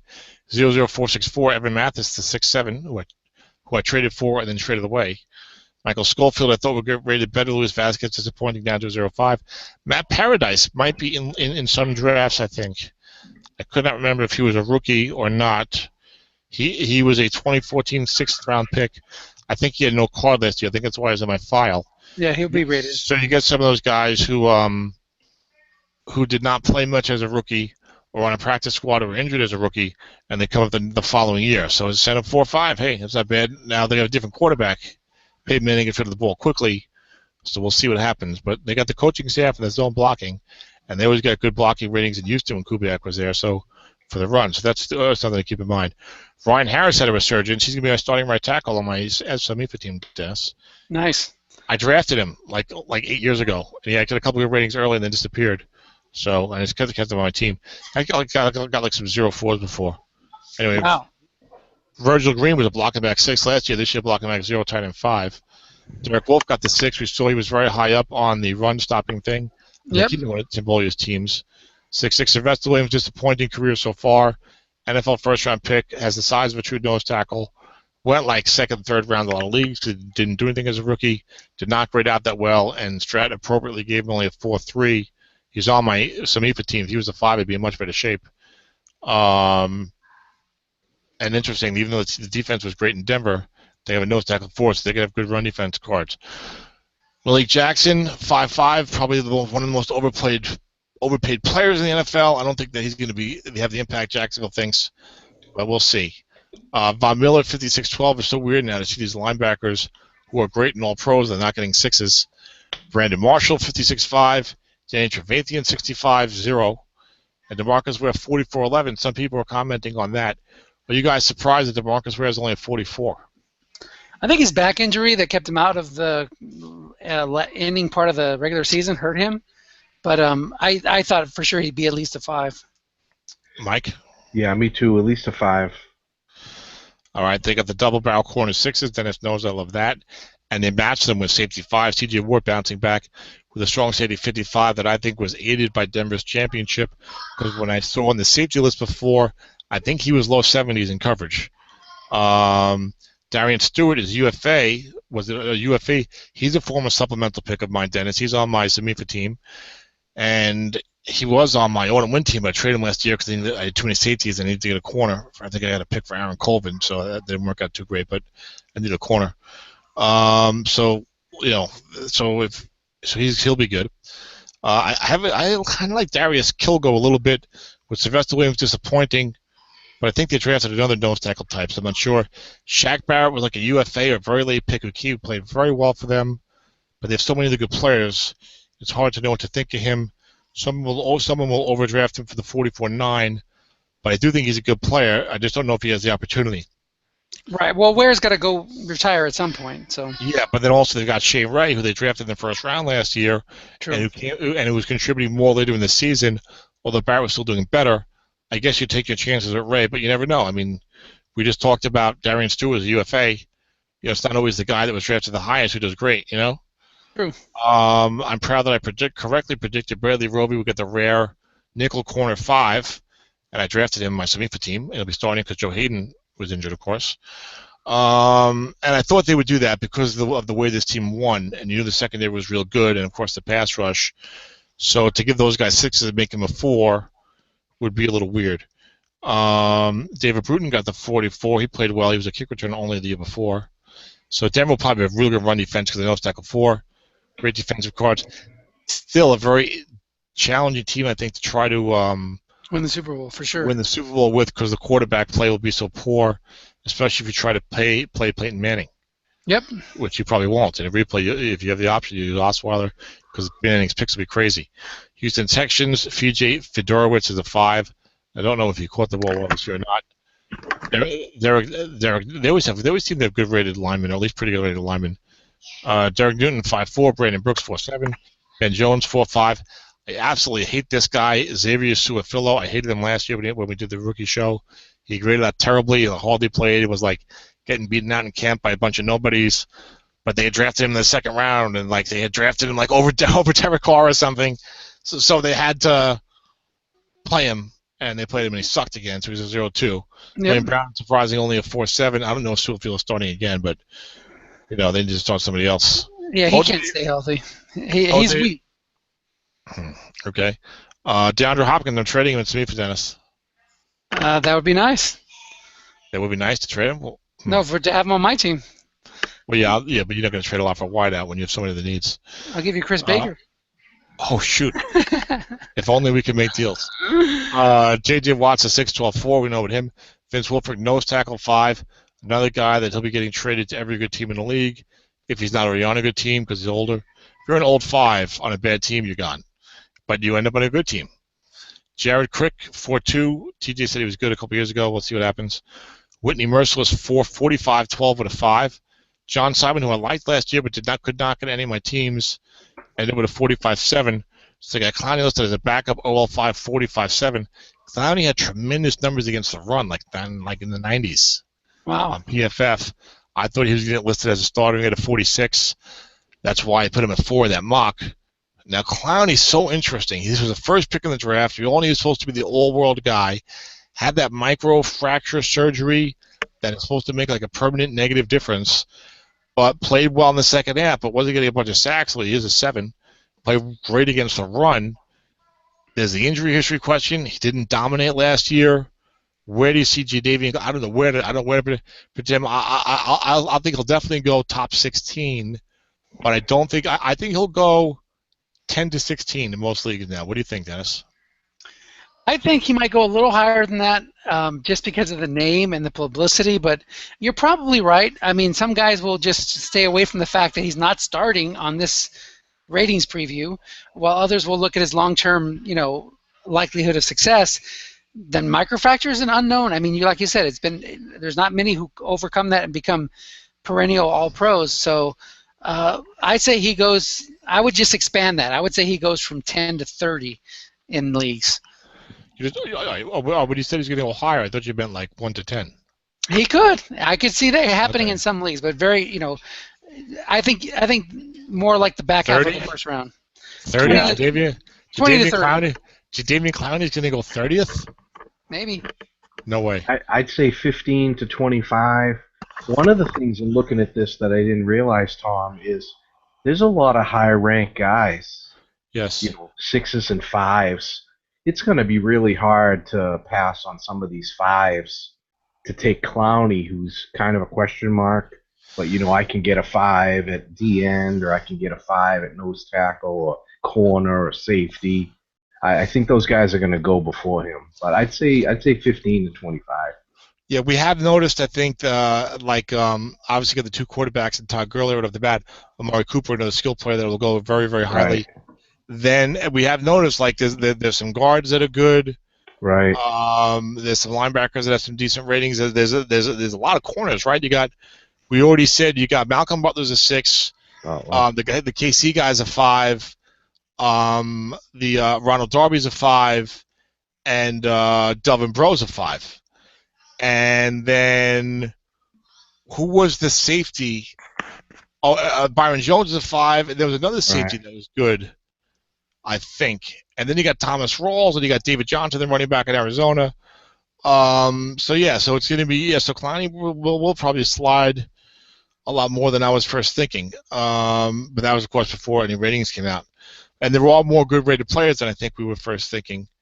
And guys draft the ratings. We said that before. Guys will draft the ratings. All right. But looking at it, but he's an interesting guy to get. I think if he's there if he's there at number 20, I think he could be an absolute steal, like number 20. He's perfect for those guys in the second half of the round that have a good team, don't need really to draft for need, specifically a position, but want the best guy with the biggest upside. And a lot of times that's why those guys are drafting back there all the time. Like in Samifa, it's Ed Burrow and it's Paul and it's and maybe TJ or John Madden or something like that. And because they take the guy that slides and supposed to be good, it doesn't have a good rookie rating, while someone else is taking a guy who maybe has a better rookie rating but is more questionable long term. So, right. And also, look, it's a lot easier to take Clowney at 20. All right, he's got question marks, but I'm sitting here at number 20. Then if you're at number 8, it's like, well, gee, this guy's got questions. I'm drafting 8th. I want to take somebody who's more surefire, Exactly. So, but somebody might get a steal, and he could go anywhere because he was the first pick in the draft, and they all raved about him. So we'll see what happens. Kareem Jackson's fallen off to a 4. I was killing Tim Beaulieu last year because he was trying to get a second-round pick for Jonathan Joseph, who was a 31-year-old 5. And now he's a 31-year-old 6, so it worked out good for Tim. He kept Jonathan Joseph. Andre 9000, Andre Hall's a 4-0. Kevin Johnson looks as the backup corner 4. He was a first-round pick. I liked him a lot. He charted out well. He was starting over Kareem Jackson at points. Based upon what we've seen, I'm not sure where he's going to go, but if he's there from 16 to 22, I think he's a real good pick. I'm very confident. I like it with the naked eye, and I like what I saw of him with the numbers as well. I think he'll be a future perennial 5 at a minimum. A little small, but a little slight, not small. He's got the height, but he'll fill out. Indianapolis, Coney Fleener's a 4. Joe Reitz, I didn't realize had resurfaced. He's a 4-5. Hugh Thornton is a 4-4. Boy, the Colts are they have so many shitty guys. Jonathan Harrison is a 4-5. Jack Muirt's good. He's a 5-5. Anthony Costanzo's a 5-7. A lot of people think it's a product of the system. I'll put the system on trial. Matt Hasselbeck played pretty well. Andrew Luck played awfully. Philip Dorsett was a first-round pick. He'll go late. That was a horrendous pick for them to make in the first round. Most people agree with you. I would have fired that GM a long time ago. I probably fired the head coach too. You're right. But that GM should have been fired definitely before last year and certainly this year. And of course, Irsay, popped some pills and gave him an extension. But anyway, and Frank Gore, will he come back for one last hurrah? We'll find out. Dwayne Allen is one of the better Strat players. You can have a blocking back who blocks and catches. He's only a 4-5 this year, but in the past he's been like a 5-7. Yeah, you can't kill Frank Gore. He just keeps coming back for more. He's like one of those horror horror film villains. Hall of Famer? Yeah, I think so. I think so too, Mike. Frank Gore, Hall of Famer? I don't know. I'd have to look at the numbers. Longevity, baby, longevity. You know, he had some big fumbles last year that really hurt them. Yeah, but I'm not going to kill him for fumbling for the Colts when they're going through the motions, you know? Yeah. I mean, I don't remember him fumbling too much for the Niners, you know what I'm saying? So, I think people will look back, and the way the halfback positions change now, you don't have guys that last more than 3 or 4 years, and they'll be amazed at how long Gore was able to do it. And how many young guys he had to fight off to do it, to keep it up. Now the vaunted Colts defense, which is sixless. Kendall Langford's a 5'7". Chris Beddick is not in the league anymore, but he liked that because I killed him for trading for him a couple years ago. Now these guys are interesting. David Parry, nose tackle, 41. Henry Anderson, right end, 41. They were both drafted and playing well against the run until Henry Anderson got injured for the year. I think he only played like the first half of the season. They were not drafted that highly. Parry might have been a decently high pick. Anderson was late third round. I think he might be out of Stanford. I'm not sure. And Parry was the 5th round. Okay, but they started, and Anderson was putting up really good numbers against the run. I think his PFF numbers were high, but he's a 3-4 defensive end, so you got to remember that. So don't get too excited. But the other guy played nose tackle, played okay, and it's pretty easy for nose tackles to get a 5. Though Strat has finally cracked down on that a little bit. So he's interesting. I mean, he's not going to be that high of a pick, you know, Dennis. He'll be, 53 to like 73 or something. But you could end up with a guy who ends up getting perennial 5s as a nose tackle, which is very strong, as we all know. Yeah, the last thing is you don't want those guys to get switched. If you draft Perry and the Colts say, "Hey, Anderson's better as the nose tackle," and then Perry stuck outside as the run-seeing defensive end. Yeah, but Parry's got the stoutness, and Anderson's got more of the build. So the 3-4 build. I mean, he's like, I think Anderson's 23, but Parry's more like, I think, in the 330 or whatever. So I think he'll be all right. Gotcha.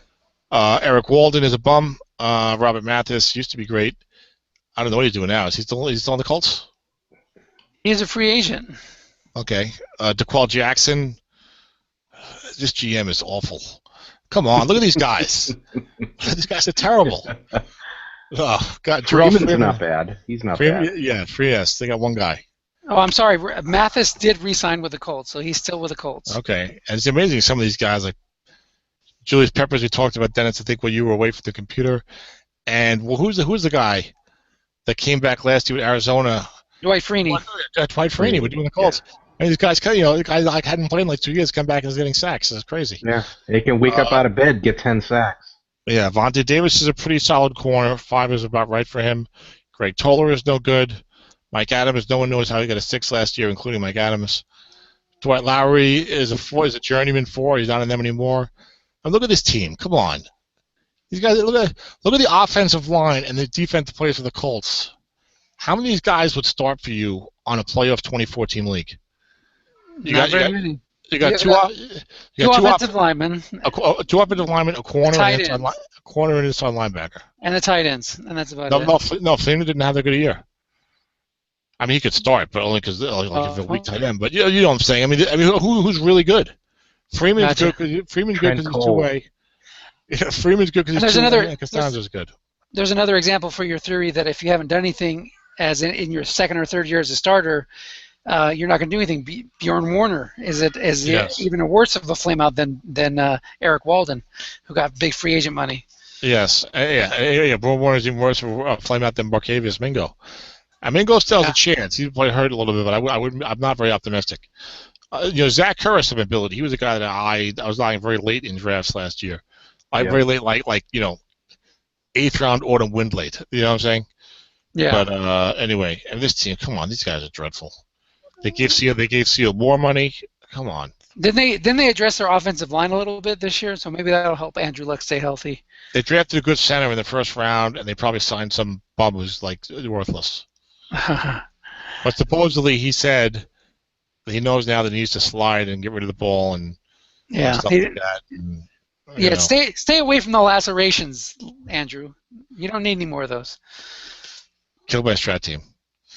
I mean, it's not a championship team, but Dennis knows this. I've been building this team for years, and if he was just normal this year, they'd be a decent team. They go 9-7, 10-6, without me even having to try too much, Now it's like, ugh. The SSFA team, I'm looking forward to that. Derek Carr and Todd Gurley. I want the Bills on the schedule there, Ed. It'll happen. Let Michael Reeves do some little rebuilding next year. Let's get him on the schedule.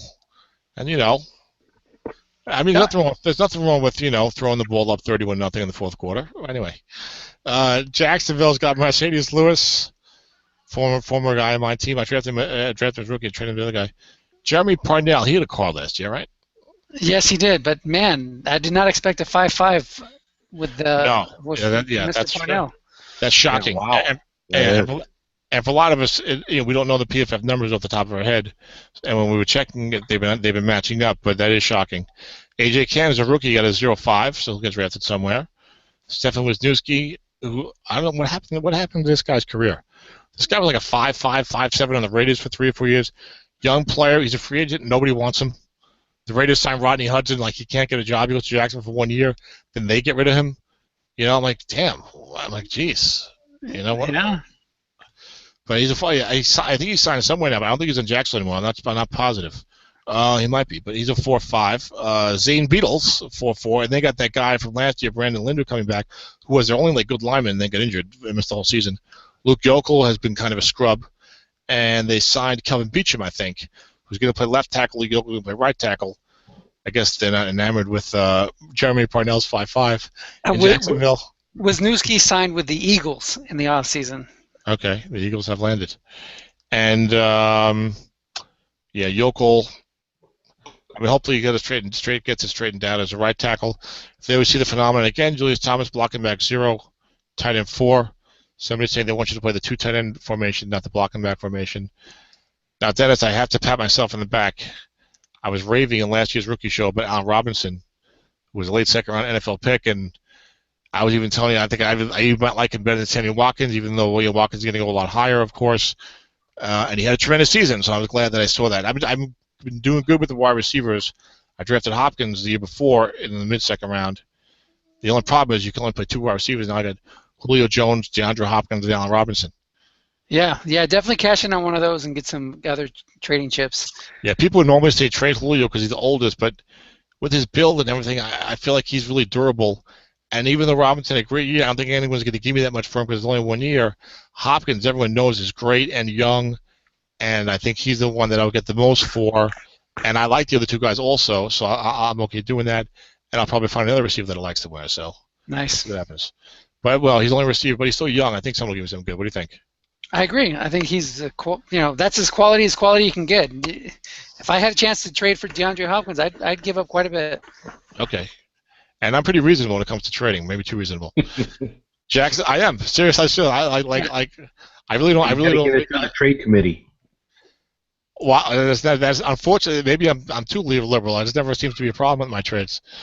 But in order to win, I got to go the other way. I got to say no. Don't be fair. Try and get the best that you can. Anyway, Andre Branch, Jacksonville, 0.6. He's on one of my teams. He's not doing much. Tyson Alalu, one time when he was young, he looked good. Now he doesn't. Roy Miller had a nice bounce back, 5.6. He's on one of my strat teams. I'll be trading him. Jared Odrick, 4.7. Dan Scooter. I'd say Jacksonville, like their free agent moves made sense.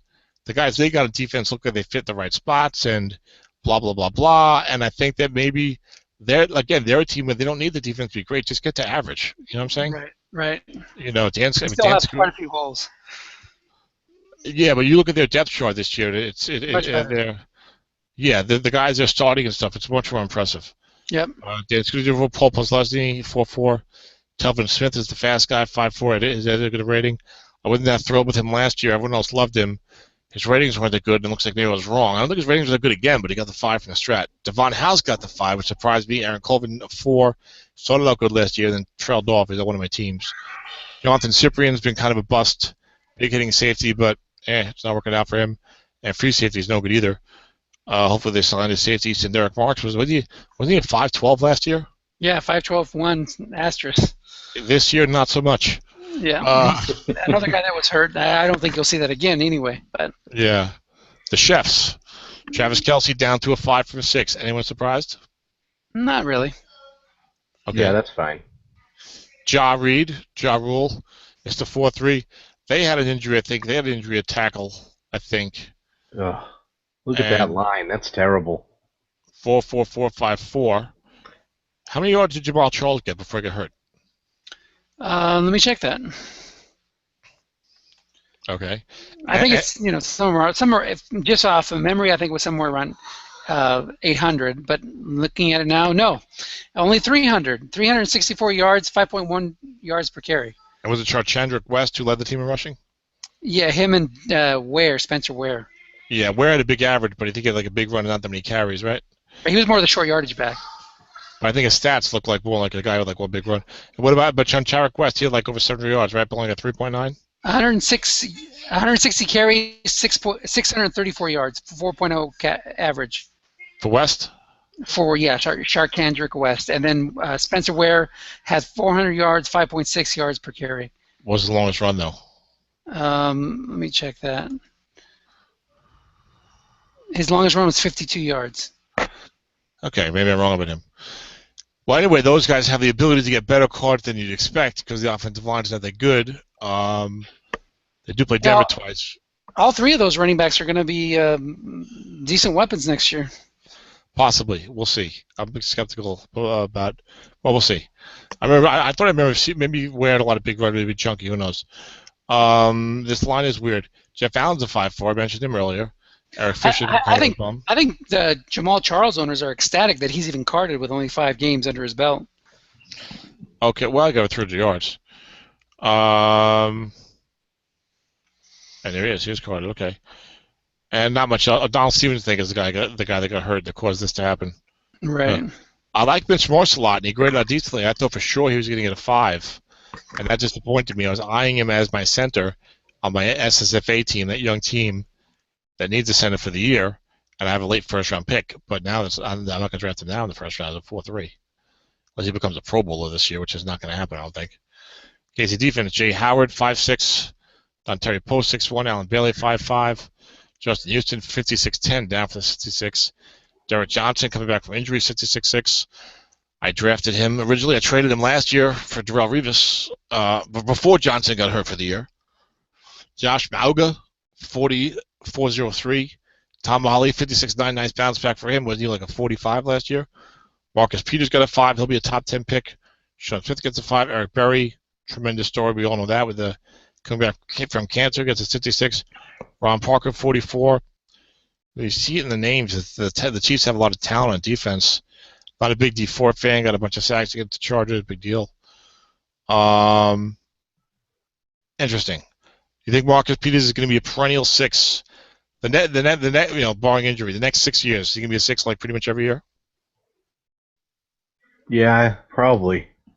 Maybe a 5 for a little while, but yeah, I think he could become a 6. I mean, remember coming out of Washington, he was probably one of the top corners, but he had problems. I think he would get kicked off the team. Yeah. Stuff like that. So I think if he can keep his head on straight, it'd be fine. Yeah, well, he didn't have any problems this year, which is always a good sign when the guy gets through that rookie year. When look, he's a 20. These guys are 21, 22, 23. There's something. They got all this money.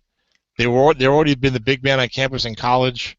I mean, I'm not forgiving guys for making bad decisions, but if I was 21 and I was in that position, I'd be having a good time. That's all I'm saying. Right. So, Dennis, you there? Oh, he left for a little while. Yeah, he likes to disappear. That tell me. Then I ask him a question. I have no idea that he wasn't even there the last 5 minutes. Moving on to Miami, Jordan Cameron's a block at 0. This line, Jesus. Lamar Miller will have a good card. And a center 6'7", a left tackle 4. Everyone else is 0. I know. Jason Fox 0-3. Billy Turner 0-5. Mike Pouncey 6'7". Dallas Thomas 0-3. Brandon Albert 4-5. Now they're set up to play the 3 wide by default with Jarvis Landry there. Maybe they should play Lamar Miller at offensive tackle. He's a better blocker. DeJuan James is on one of my teams. He was injured last year. I got a feeling he's never going to do anything. Devontae Parker had a big average of very limited attempts, very limited catches. Oh. He'll be interesting for someone to pick up maybe 3rd round because these receivers slip, and maybe he'll be explosive down the line. Derek Shelby surprised me with a 5'5". I kind of thought he was a bum. Sue is a 6'7". Earl Mitchell is a bum. He's a 0-0. He literally can't get any worse. Yeah, I've had Earl Mitchell for years. He just they're just not going to rate him ever. No. He was great out terribly, I think. Matter of fact, there's an article in PFF on how bad Earl Mitchell was. Oh. You know you're bad when they go out of that. You know you're bad when you're a nobody player that nobody in the country knows who Earl Mitchell is except for like Strat guys. I know. And PFF goes out of the way to write an article about how bad you are. Poor guy. Making a lot of money. I know. Made pro football. Olivia Vernon, solid player, not worth the money. Giants gave him. Colomisi, a good rating, 45-0. Calvin Shepard's on one of my teams. He's on. I think he was lining up beside Nick Ballore in my Bermuda Triangle on my winless team. And next year, I don't think he'll be making a squad, Calvin, for that 0-0-0. Boy, that's got to be his third team in 4 years, probably.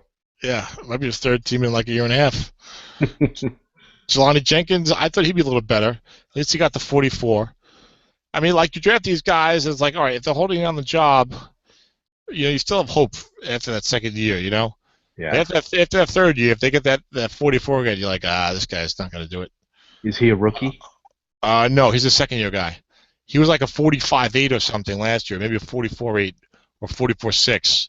He was I think a late second-round guy. So it was like, oh, this guy looks like he's got some ability, Brent Grimes is normally supposed to be good. Now he's not there anymore. Him and his wife was very vocal, apparently. Yeah. Is no longer there. Bryce McCain, give me a break. Rashad Jones was a really good player, but didn't rate out well in coverage, so only at 46. Michael Thomas, I'm not really familiar with him. And based upon Miami's recent history, I'm not sure I want to be familiar with him. Miami, this team is just they're stuck in 8-8 forever. I know. Demontre Moore liked it a lot, but he acted like a jackass, so the Giants cut him. Quentin Coples was miscast as a 3 for outside linebacker. If someone would just make this guy a 4-3 defensive end and let him play, I think he'd be all right, Yeah, you like him? It's not that I like him. I just he doesn't suck nearly as bad as he was been sucking as a linebacker. He's too slow to play linebacker, but he looks like a big, strong guy. Moves well enough for a defensive end. He should be a 4-3 defensive end. They never should have drafted him because they were a 3-4 team. Yeah, the Jets were 3-4. That's why, right? Yeah, I'm surprised he got some decent ratings. The Jet fan, he never seemed to be doing too much to me. But and now I don't know if he's still in Miami or not, or if he's anywhere. I think he is, and they got Mario Williams to replace Vernon, so maybe he can get some playing time. Yeah, maybe he can. I mean, they got Shelby there, but I mean, yeah, we'll see what happens. But there's certainly some talent if they have Coples and Moore there. Moore was one of those top 25. There's more good sacks here projections in Football Outsiders Almanac, and that's the only one of their like college projection things for the NFL that I've noticed seems to have some decent correlation. Moving on to, we'll skip this team. Oh no, the Patriots. This is why Mike's been on the on a webcam for 3 hours, barely keeping his eyes open.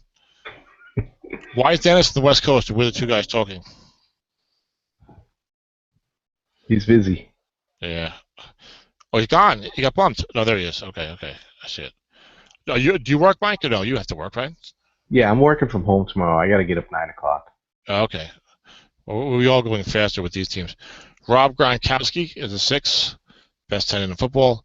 Marcus Cannon is a guy that was on like a sleeper's list, and I thought he was going to develop much better and be like a 5-5 perennially. And he's been a disappointment in Strat. Yeah. Not in the NFL. It's like, oh, okay, this guy's all right. He's playing, you know what I'm saying? But Josh Klein came out of nowhere to get a 5-7. I mean, the Patriots are a team that really does not invest a lot in their offensive line. And they did actually. The big injury was Nate Solder. That was the big injury that made Marcus Cannon have to start. That's right. I forgot about Nate Solder. So yeah, they put a lot of resources into the line. They got our number 1 in Bulma, number 1 in Solder, Trey Jackson, Andrews. All these guys, Stork. They're all 3rd or 4th round picks. Yep, and Ryan Wendell was injured last year also. He was a pretty good player for them, or at least adequate. Right. Yeah, okay, yes, you're right about that then, my bad. David Andrews played well last year. 4-4, what round did he go in? I want to say like a 4th or 5th round. I don't think he was in the draft. Oh, maybe he was the year before. He would have been uncarded. No, yeah. Well, then he would be in this year's draft. Okay, we'll see. Maybe I got that one wrong. Brian Stork might have been the center you were thinking about. Brian Stork was in the draft last year, I think. Yeah, he was. Yeah, I don't remember seeing Andrews before. Maybe he was a UFA or something. So, and Trey Jackson, was he a rookie? Yeah, he was a rookie. No? Yep, he's a rookie. This is my incomplete. Why do I have Shaq Mason? Another Shaq Mason? Yeah, he's another lineman. Oh, he's a backup. Okay. All right. Interesting. So they got some talent there. Okay. I feel like Trey Jackson might not be a rookie, but I'm not sure about that either. And I'm getting tired, so. Deion Lewis, we know, of course, was the best running back in the NFL before he got injured. I'm teasing. The guy was catching passes out of the backfield, and they're making it out like he was, Lenny Moore. Yeah. I was like, yeah, I know he was helpful, but they could put almost anybody. I mean, the Patriots will put other guys in that role, and they'll succeed. You know what I'm saying? Well, he added a dimension that they really needed. Yes. Losing Vereen, they got Blunt, and they really needed a pass catching guy, and he was doing great. He was running the ball great and catching balls out of the backfield. Yeah, but James White's a good receiver too, no? Well, he's a poor man's Deion Lewis. Okay. Let's see. Ninkovich is a perennial 5'8". He's got to be near the end. He has to be one of those guys that all of a sudden is just going to collapse. You know what I'm saying? He's so underrated too. Like what he does for the team. They need a big sack of Sanchez or whoever on the Jets, and he always comes through. Yeah, well, Sanchez. Yeah, the same way he can sack himself. But butt fumble. Yeah. So Alan Branch, not a huge fan of his, but we're talking about for Strat now, not like NFL. These guys are. Yeah. You can be like a quality contributing NFL player, but if you're a 4-3 defensive tackle, 4-2, no one really wants you on your Strat team. Yeah. Go ahead. Yeah, Brown. And Malcolm Brown was a late first-round pick. Everyone liked him a lot. Got a good rating. Didn't play nearly as many snaps as I thought he was going to do. Did play better as the year went on. I'd like him a lot better as a nose tackle because I like to play a 3-4. See, a defensive tackle 5. That's a guy that isn't automatically going to be like a top 20 pick. You know what I'm saying? Right. You're right. But Brown, but the Patriots pedigree, I see Brown going like 18 to 40. Yeah. You're probably right. Late first, early second. Yeah, depending on the size of your league, yeah. So one of the guys in the second round, early second round, they need a 5 tackle. Yeah. Guys love taking like the positions they don't want to take in the first round. They love taking those with those early second round picks. It's like a guard 5'4". It's like, I don't know if I want to fit in my first round or in a guard. But the minute he's there, like the first pick of the second round, bang, I'll take him. You know what I'm saying? Yeah, like, ooh, I can get this guy. He'll fill me a spot this year, and he's pretty good long term. Yeah. At positions that otherwise aren't as sexy, Right. I need the 5 for the good rating. Yeah, like safety force. There was like a safety force that was highly drafted in the NFL. There was like a second round pick in Strat. Chandler Jones, 5'12", he's a very good player. Jimmy Collins, 6'7", is a great player. Gerard Mayo bounced back to even play. He retired. Well, I think he's better off. And he had terrible injuries for several years. Dr. Hightower's excellent player, 55.5. Malcolm Butler graded out highly, so I'm not surprised at the 6. I was just surprised that he played that well. He's going to be one of the top picks of the draft. He might be the 4th pick in the draft. Amazing. You might get Gurley and the quarterbacks and Butler. When Gurley and the quarterbacks are gone, then what do you got? You're going to go maybe Marcus Peters on Kansas City. You're going to go Leonard Williams, a 5'3" defensive end who also plays defensive tackle. I think that looks like a rating that's not that sexy to guys. You know what I'm saying? You're right. I mean, you got the 2 quarterbacks. You got Gurley. You got Thomas Rawls. You got a great card. You got Amari Cooper. You got a great card. But guys don't like to take a wide receiver super highly if they can take a better defensive player. I don't know. Interesting. We'll see what happens. But Butler will be a very high pick. I bet at worst he'll go 5th or 6th probably. If somebody says I'll take Marcus Peters because I think he's better long term. And Patriots have a bunch of guys on the bench. Everyone likes to draft Patriots. I wanted this guy, Deron Harmon, last year. I thought he was going to start, but I'm glad he didn't develop, so I didn't get him. I like picking up like Jabal Sheard and Nakeem Hicks. Those are great moves. Yeah, very nice. And they just got beat by just Denver's defense, which is too much. So, but they're right there. They're in the championship game. It's the championship game like every year. I think Sheard's going to play a lot more this year. Obviously, they traded Chandler. They're going to probably have a rotation: Ninkovich, Sheard, and Chris Long. Oh, Chris Long too. Okay. Chris Long with his injury history might be more situational. Sheard might be. I mean, Sheard was a good player with Cleveland. He might be in there like very solidly, like often. You're right. I think every down guy. That's why they traded Chandler Jones. Yeah. Afraid the Cavs face fended elsewhere, get picks, whatever. JTS, Jets. Jets are not going to be good this year in the NFL. I think if Fitzpatrick is there. If Fitzpatrick got a career year, Marshall had a career year. Revis is getting older. The offensive line is getting older and has not been replenished. Chris Ivory's gone. We lost Damon Harrison. We got, there's some young guys on like a linebacker that are going to come along, but they're going to take time to get there. This is not. I don't see. Even if Fitzpatrick is there, at best to go 7-9. They'll probably go win like 6. They'll go 6-10. We'll see. Did they say who's going to play left tackle? Well, they traded for Ryan Clady. Oh yeah, that's right. So you got Kellen Davis barely played in the field. They should be a 4-wide offense, really. They didn't hardly use a tight end for anything. They didn't use the third receiver for too much either. Jeremy Curley got buried because Shane Gelly likes the bigger receiver. Bruno Giacomini, I can't stand this guy. I think he's awful. I wish he was not on my team, meaning the Jets. He's not on any of my strat teams, thank God. Brian Winters played last year. He always sucked before that.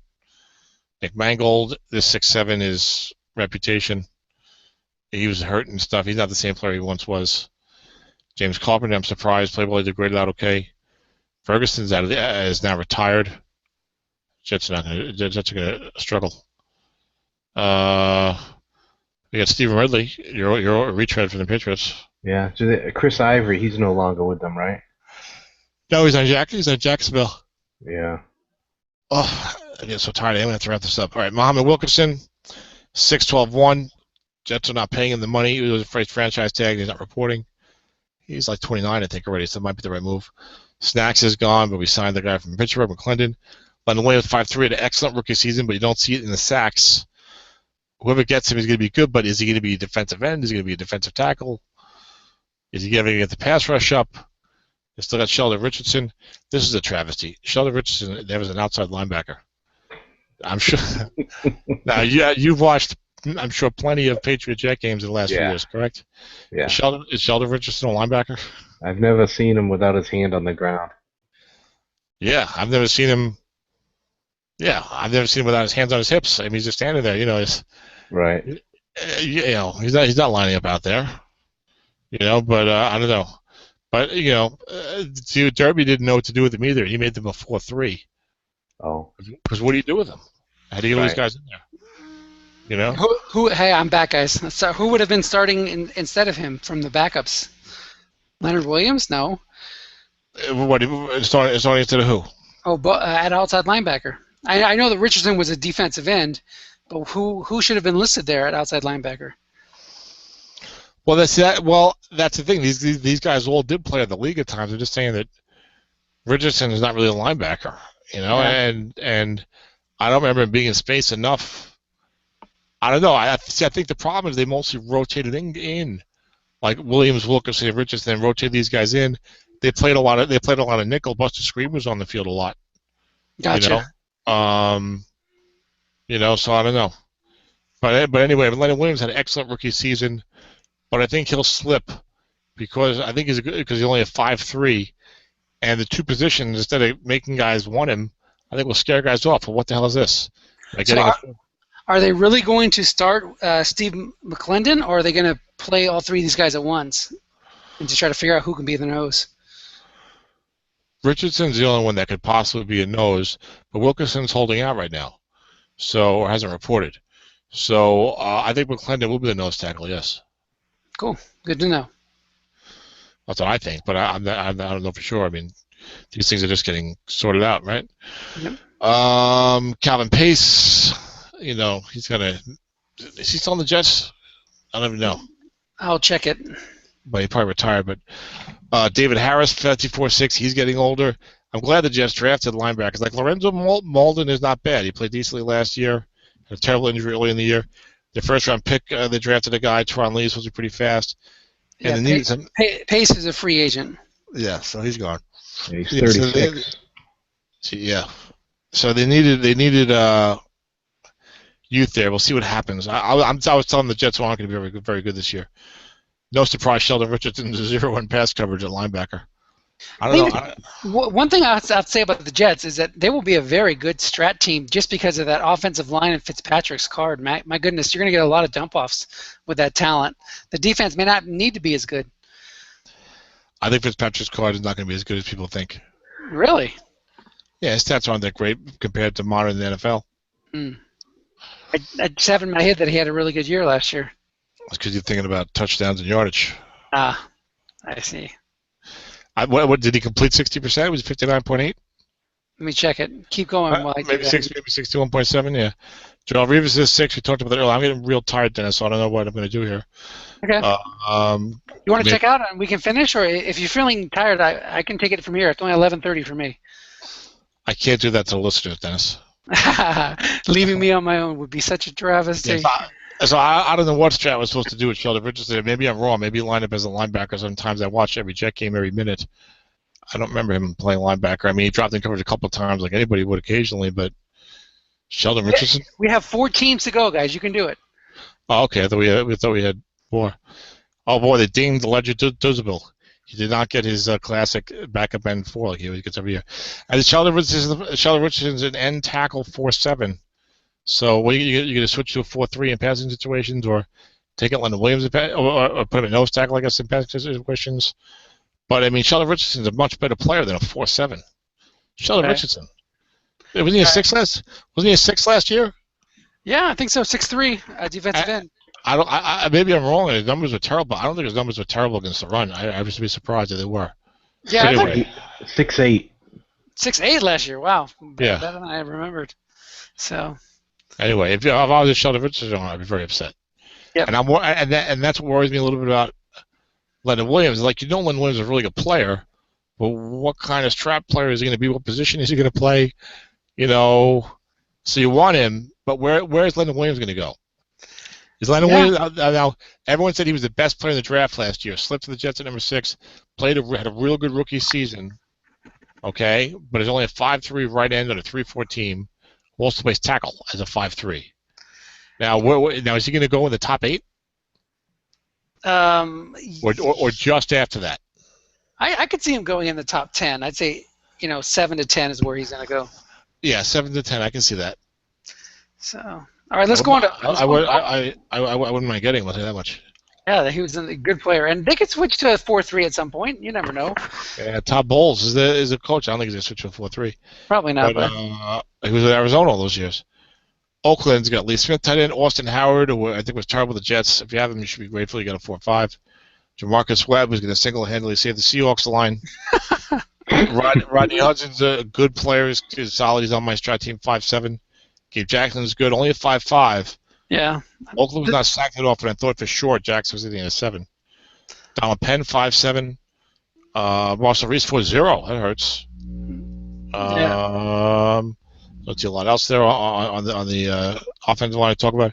Kleback, 6'12", 2 at defensive end. 4'6", 2 at outside linebacker. So that's weird. He's going to always play defensive end in Strato pretty much. Yeah, definitely. Why would you ever play him at outside linebacker? That whole thing is just weird. Dan Williams, 6'1". That's a big deal. Yeah. Justin Ellis only a 4-0 missed. I think half the year with injury. So if you drafted him off last year's 5, he'll be bounces back. He's a big guy. Nico Autry is, I think, kind of similar to Justin Ellis. in size and stuff like that. But he plays defensive in 4-3. Not a lot of pass rush out of him. Mario Edwards, I think, was a maybe second-round pick that some people said maybe they drafted too early, but then they said he played well. 45-4, so that's helpful. Yep. He's a rookie, right? Yes, he is. And then old veteran Curtis Lofton's a 0.43. Malcolm Smith a 4.06. None of those guys are going to float your boat if you're looking for impact players on defense. DJ Hayden's a 0. TJ Carey's a 0. And then we got Amerson, one of your dual cornerbacks, as a 5. The magnificent Amerson's. Yeah. Derby had average as a defensive end because he wasn't sure. No one was sure how to handle that max situation. Right. He was the 3rd pick of the 2nd round. Mario Edwards, right? Yeah, and he's a 45-4 as a rookie, so he'll probably go. The guys will draft linebackers. So he'll go like 3rd round. No, you don't think you think not that long? No way. He's gonna go. He's gonna go 2nd round. 19 to 36. I just had to say something shocking to wake you up a little bit, Tom. That's all. Yeah. Okay. Malcolm Smith. This guy is, not a very good NFL player. Never was. He got lucky one game. Let's see. I agree. I totally agree with that. Charles Woodson. That's how you ride off into the sunset. Oh my God! I can't believe it. That's a going away present right there from the Strat. I kept him on my winless team because I get to spring league. So you know what the guys did. So I knew he was going to get at least a 5 the next year. He's going to play next year. He might go from the winless. He might ride it out from the winless team to the playoff team. Yeah, keep him. We'll trade him. No, what could you get for him? A 2nd round pick, probably at the most, or if Gurley has the card, that team could probably make the playoffs, and it's a pretty young team. I'll just keep him and use him. Plus, it'll be fun to use. Good, perfect. And plus, if I put him at strong safety, I'll have 6s and all my short pass defenders. Nice. That's an impact guy right there. Okay, 3 more teams. Number 3. Oh no, I didn't talk about Nico Thorpe. Oh, let's keep going. Benson. Who's Nico Thorpe? He's a back-rated defensive back who's a late draft pick and played safety. And at one point during the season, early season, had the starting job. And I think I drafted him in the day 2 autumn wind draft because he was. That was Larry Asante I did it with. I think he's the guy who replaced Larry Asante and then also lost his job. They had a lot of safeties going in and out of there. That's part of like Taylor Mazes was still on the team. Pittsburgh Steelers, Heath Miller's only a 4, so a little surprised, but he's getting older also. Marcus Gilbert, 4.7. David DeCastro, I think, was an All-Pro 6.7. That's great. He's on my for team. Stud. Cody Wallace, 0.4, filling in for Marquise Pouncey, who will come back this year and then probably get injured again because he gets injured a lot. He's on my Samsa team. Ramon Forster, 5.5. Get ready for him. Alejandro Villanueva, this is the West Point guy or whatever, right? He's the Army guy. Yep. It was the Army. He's 4.3. Older guy, older rookie. Doug Legursky got drafted in the supplemental and he became a 4.4. I traded him for like a 4th round pick. I was very happy. Smart. I have no idea what the hell I got in that 4th round pick though. Cameron Hayward, 5.7. Steve McClendon, 4.1. Stefan Tuitt, 4.7. A lot of people thought he'd be a 5. What do you think? Tuitt? Yeah, I thought Tuitt should have been a 5 too. But there's always next year. Some of these guys, grow into their ratings. I'm going to try to trade for Tuitt. Yeah, a good trade target right there if you can get him. Right. Well, it has to be a guy that doesn't think he's good. Well, if you have Tuitt, didn't you draft him last year because you thought he was going to be good and now he's decent and you could trade him now? Well, if you needed a rating to go from a 5 to a 6 or maybe 4 to a 5 or 4 to a 6, you could probably get him for somebody like, I don't know, who has a high rating, like maybe Chris Baker for the wrong kind of coach, Yeah, but I thought Mike was always going for the year. But anyway, Arthur Moats, 44.5. Ryan Shazier, 0.45. Not a surprise. I'm not happy with Shazier and Timmons. Why? To give them both 0s. That's crazy. Steelers' defense was bad. And these guys both graded out. Lawrence Timmons fell apart. He graded out terribly. They both graded out poorly. Yeah. Yes. I had Timmons on my spring team. I traded him. But he was part of the. I had a tremendous team. I could have competed for the championship this year, and I destroyed it. I broke it all apart because most of the guys were like Lawrence Timmons. who were really good, and now they're about to not be very good. I wouldn't get anything for Lawrence Timmons this year, but last year I got a high second-round pick for him. Right. I ended up getting DeMarcus Lawrence for Lawrence. He was a 5'6" last year, right? Yeah, 5'6". Yeah. Yeah. It's just a big jump. Big drop off. Yeah, it's hard for some guys to take, but the truth is the truth. Yeah, I basically ended up getting DeMarcus Lawrence for him, and of course now he's suspended and injured. And Shazier is a splash play. He's got the athleticism, but we got to see if he develops or not. He's so fast. You got to give him a 4 at least, Shazier. Well, but he also gets. But if they get their hands on him, he's just like useless. You know, I'm just talking about the pass rating. I drafted him late first round in Samifa, knowing that he was questionable for the future because of that speed. I said, well, you know what, I'm going to go against what I normally do, and because he has so much potential, but his numbers are terrible, and he gets banged up all the time. He was always injured. You know, anyway, clearly James Harrison is better in space than Ryan Shazier, Mike, I think is what you want to... Yeah, see, there you go, right? James That's Harrison running down running back. Ryan Shazier. William McGay's a 4, Aaron Blake's a 0. Russ Cockrell played well as a third guy, but he's a 0. Will Allen, 46, Mike Mitchell, 54. The Steelers are another team, like Baltimore. They used to draft all these they develop these great defensive players. And I look at the guys, I mean, Tuitt's good, but you look at him, Shazier, we don't know yet. What is he going to do? I mean, Cam Thomas, Dan McCullers, Bud Dupree actually played pretty well as a rookie. Yeah, Jarvis Jones couldn't even start, and he was supposed to be a high draft pick. Yeah, he was a first round pick. And Bud Dupree is one of those linebackers. Is he going to go in the 6th round, Dennis? Definitely not. Okay. Too much publicity. San Diego, another fine out blocking team. The Darius Green's a tight end 4. Look at this, 4-4-0-4-0. No wonder Melvin Gordon got injured. Man. Yeah, I would have got injured too. I would have got injured before I even got in the game. No thanks.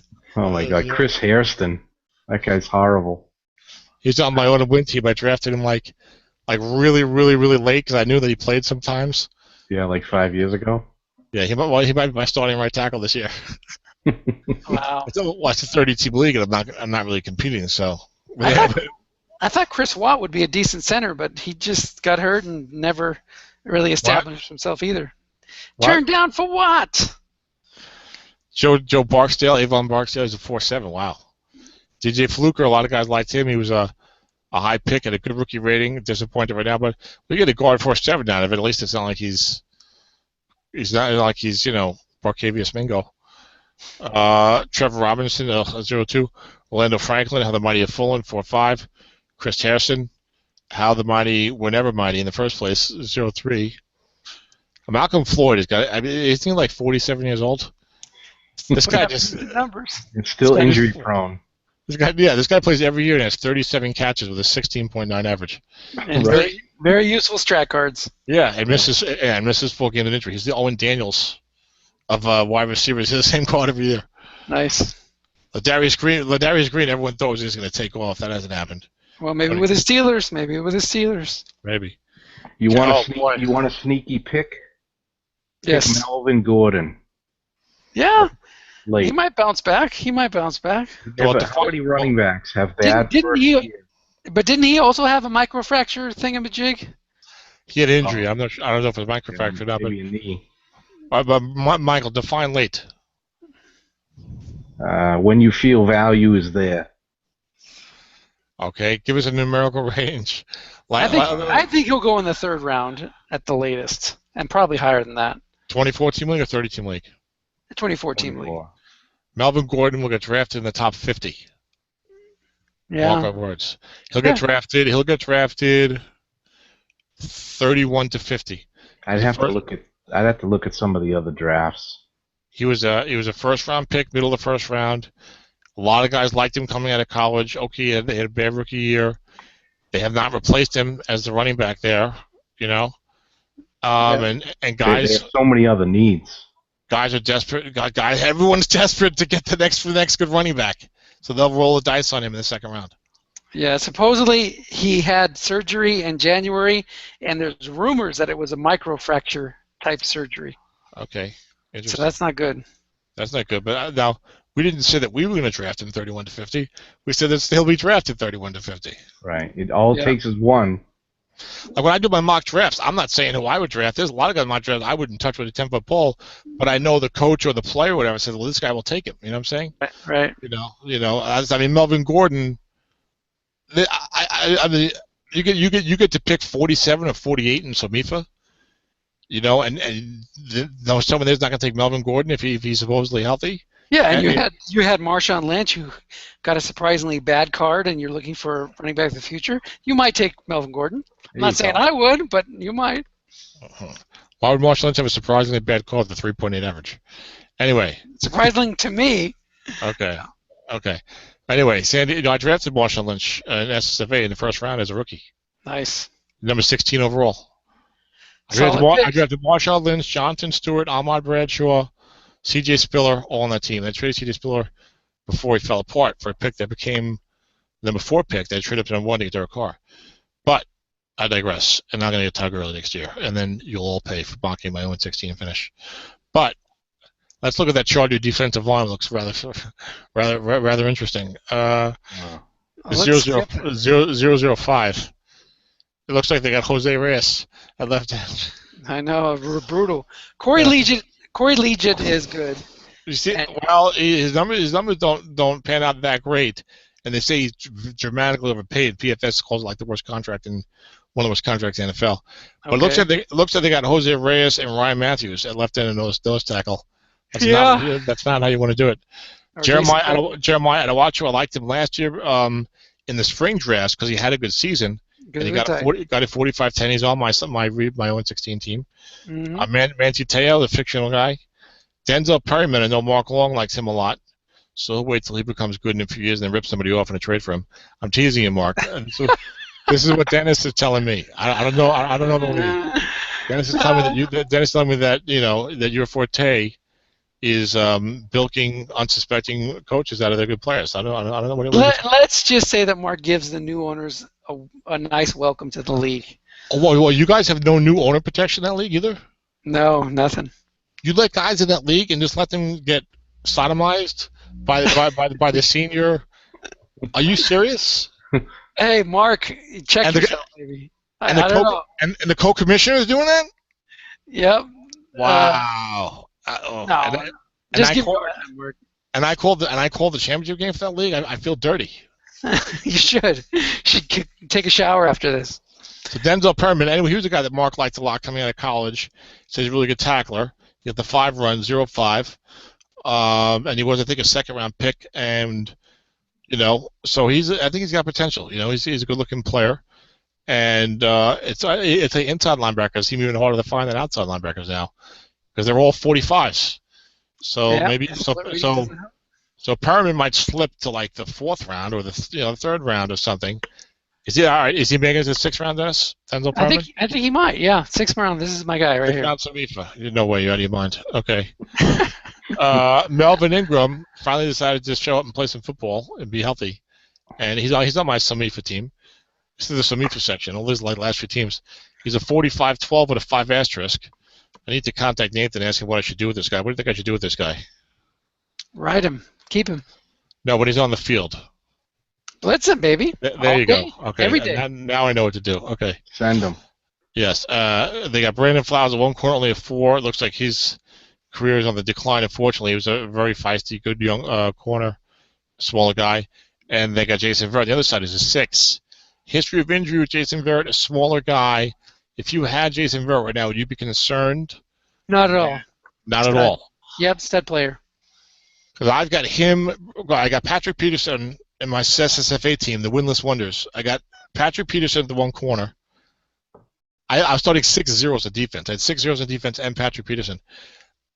I got Patrick Peterson at one corner. I got Verrett, Breland, and Kyle Fuller. I love Kyle Fuller. I'm going to let him develop. He's only a 4. I'm thinking of trading Jason Verrett. Because I have a lot of needs at linebacker, particularly. Nick Valor's not getting the job done. Nor is Calvin Shepard. Yeah, but look at all this depth that's available in linebacker. You've been pointing it out all draft. So just load up on those guys. Keep Verrett. Keep all those 6-rated cornerbacks. Why not trade Verrett for the picks to get those guys? Because you're trading a 6 for a bunch of 0.5s and 4.5s. You just told me to load up on those guys. Yeah, with your own picks. You don't need to trade for more picks. Well, I got to. Well, greedy. I draft Gurley first, then I have a late one, then I'll have 2 late 2s. I don't have my own 2 because I traded for Evan Mathis when I was going for it before the committee overturned the Matt Ryan trade. You'll be fine. Trade down with your 2s to like. Well, the thing with the spring leagues is you have a whole entire NFL season True. that you're going to see first. So because of that, I can wait and see what happens. If Verrett misses 12 games with injury, then I'll probably keep him because no one's going to give me anything for him. Anything good anyway. You'll probably offer me a 3 because you're a miserable trader. Just with you, Tom. You've been in the SSFDL too long. I'll never let you forget that Travell Wharton offer. Yeah, the mighty Travell Wharton. Yeah, Travell Wharton. Last team. He was a 5'3" guard. Tennessee Titans. Let's take a look. Hold on, he was a 5'3" guard. I can tell Mike. It was Carolina. I had him. Yeah, he was a 5'3" guard. He come back from injury. He was like 31 years old, whatever. Okay.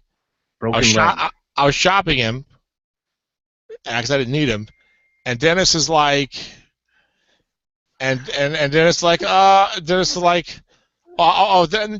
posted he was looking for a guard. Give you a 7. So I emailed him. See, this is revisionist history. Dennis posted he could use a guard. Like, hey, I got Travell Wharton. You interested? Oh yeah, sure, I could use him. I said, well, what do you give me for him? He offers me an 8th round pick. Like this time, like trading like about to start.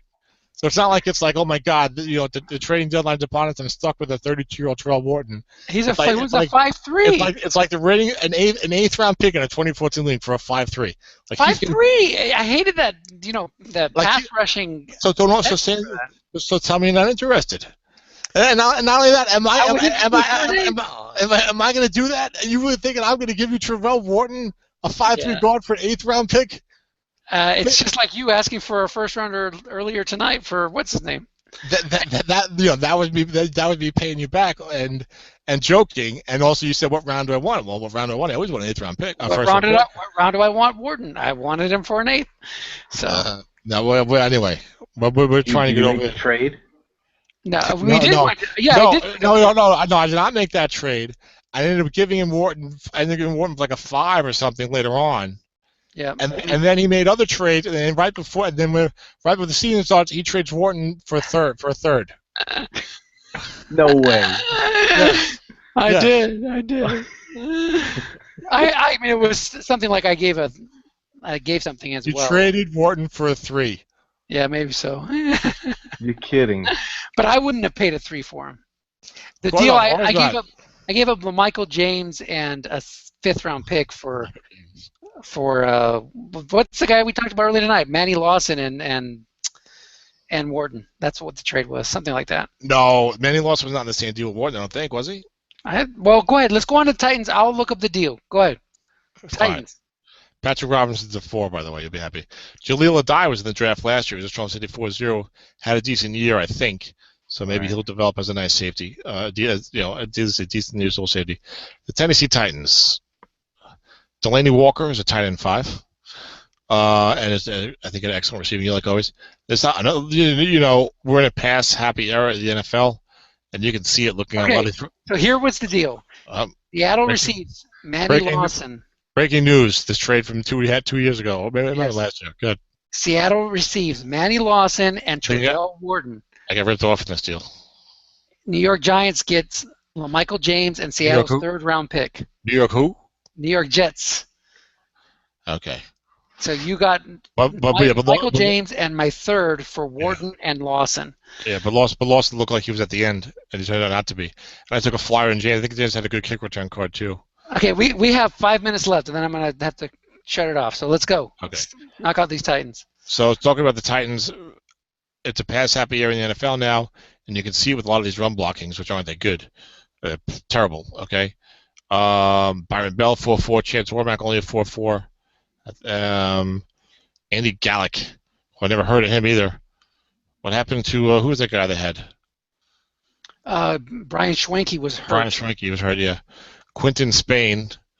Taylor Lewin gets a 5-5. He's a very good player. I just worry because the running quarterback gets sacked more. Hard to get the 7. They had played a few running backs last year. David Cobb looked pretty good, actually, but he got hurt. again, just like they said, the other team with the run block, and they all got hurt. Jamal Merritt was on my team for ages, but not a lot to get excited about with the Tennessee ratings on the Tennessee blocking. Although if you have Taylor Lewin, you're content. Daquan Jones, he was a guy I liked last year. I graded out pretty well, and I knew he was only a 3-4 defensive end. I think I got him on one of my teams only, maybe Samsva, because he was a guy that would go. He was a guy that would go in the 6th or 7th round. That you could get him. He's a 5-0. Al Woods like a backup last year. Now he's a 4-0. Joel Casey down to a 5-7, but still pretty good. Derek Morgan, 44-8. Wesley Woodard, 46-10. You like that, don't you? Yeah, absolutely. And now that you blitz him, and you got the 6 on the line for the run, and he's a 10 pass rush. The only way you beat him was with a draw. Yeah, that linebacker in zone is going to really pay off for you. And by the goal line, that's where that's important, the goal line. Avery Williamson, 44-7. Didn't grade out well. Didn't really grade that well last year, but got a pretty good rating. Went in the first round in most leagues. So let's see what happens. I would say the jury is still out. It's not an awful rating. Obviously, you're hoping for more. I think next year will be the key year, and then you'll know. Brian Arakpo, 44-12-1. None of these linebackers can get good ratings, it seems like, anymore. Cody Sensabaugh, 0. Parrish Cox, a 4. Denora Cersei, a 55. Michael Griffin, a 44. Carl Klug was once upon a time a decent pass rusher as a backup. And nothing else to be too excited about, especially if you're a Bleedy Ray Wilson fan. Is David Bass a rookie, 4.45, or is he just an old guy that got a rating? I'm not sure. I've never heard of him, or I don't remember him at the moment. So yeah, I was a little bit surprised. I was a little bit surprised that Jarrell Casey didn't get a 6. David Bass was in last year's draft. He was yeah, oh yeah, he's a third-year player. So yeah, so he's only 25, so he's still going to be decent. So there you have it. So I'll tell you, there was not a. And first of all, you get 5 points for listening to the entire broadcast, whoever you are out there. You probably took it in chunks, I'm sure. No, I'm pretty sure everyone sat there like we did, but God, I hope not. This will be. Some guys won't be finishing this show program until August. But, or never. Yes, yeah, that might be the better way to go. Hopefully, Mark Long doesn't listen to the last half an hour of the show. So. Yes, yeah. Well, it's good. Well, I don't know. All in good fun, Mark. We're just teasing. Maybe not me. I'm dead serious, but maybe, but I don't. Well, I don't know. I think I've taken on the black hat role. Perhaps I've taken on the villain role. It all started with David Will and Jarvis Landry. Go for it. And so there we have it. So if they don't hate you, they're not talking about you. But I feel like there was only maybe 3 players where I was like, wow, really? I mean, I feel like Strat's getting better and better with the ratings. I mean, Sheldon Richardson one just leaps out to me because it's like, but they're stuck because if they don't make unless they make Leonard Williams a 6, and they could have because he had great luck rate in PFF. Unless they make him a 6, you can't make Richardson a 5-7. All right, guys, I'm gonna have to shut this down because I gotta take off, and I'm gonna post this. Okay, we're done. All right, guys. All of you guys on the show. Amazing that you East Coasters can stay up this late, and thanks a lot, Tom, for your knowledge, Mike, for your looking up things and contributing, and it was a lot of fun. Thanks, guys. Hope you guys enjoyed it. Take care, and we'll let you know what we're going to do in the next show with Glenn Gozo. We'll try to get that arranged for a couple weeks or so. And thanks for staying up, Mike. Hope I haven't ruined your day tomorrow. Good luck. No problem. Thanks, Tom. Guys. I'm going to shut it down. You don't have to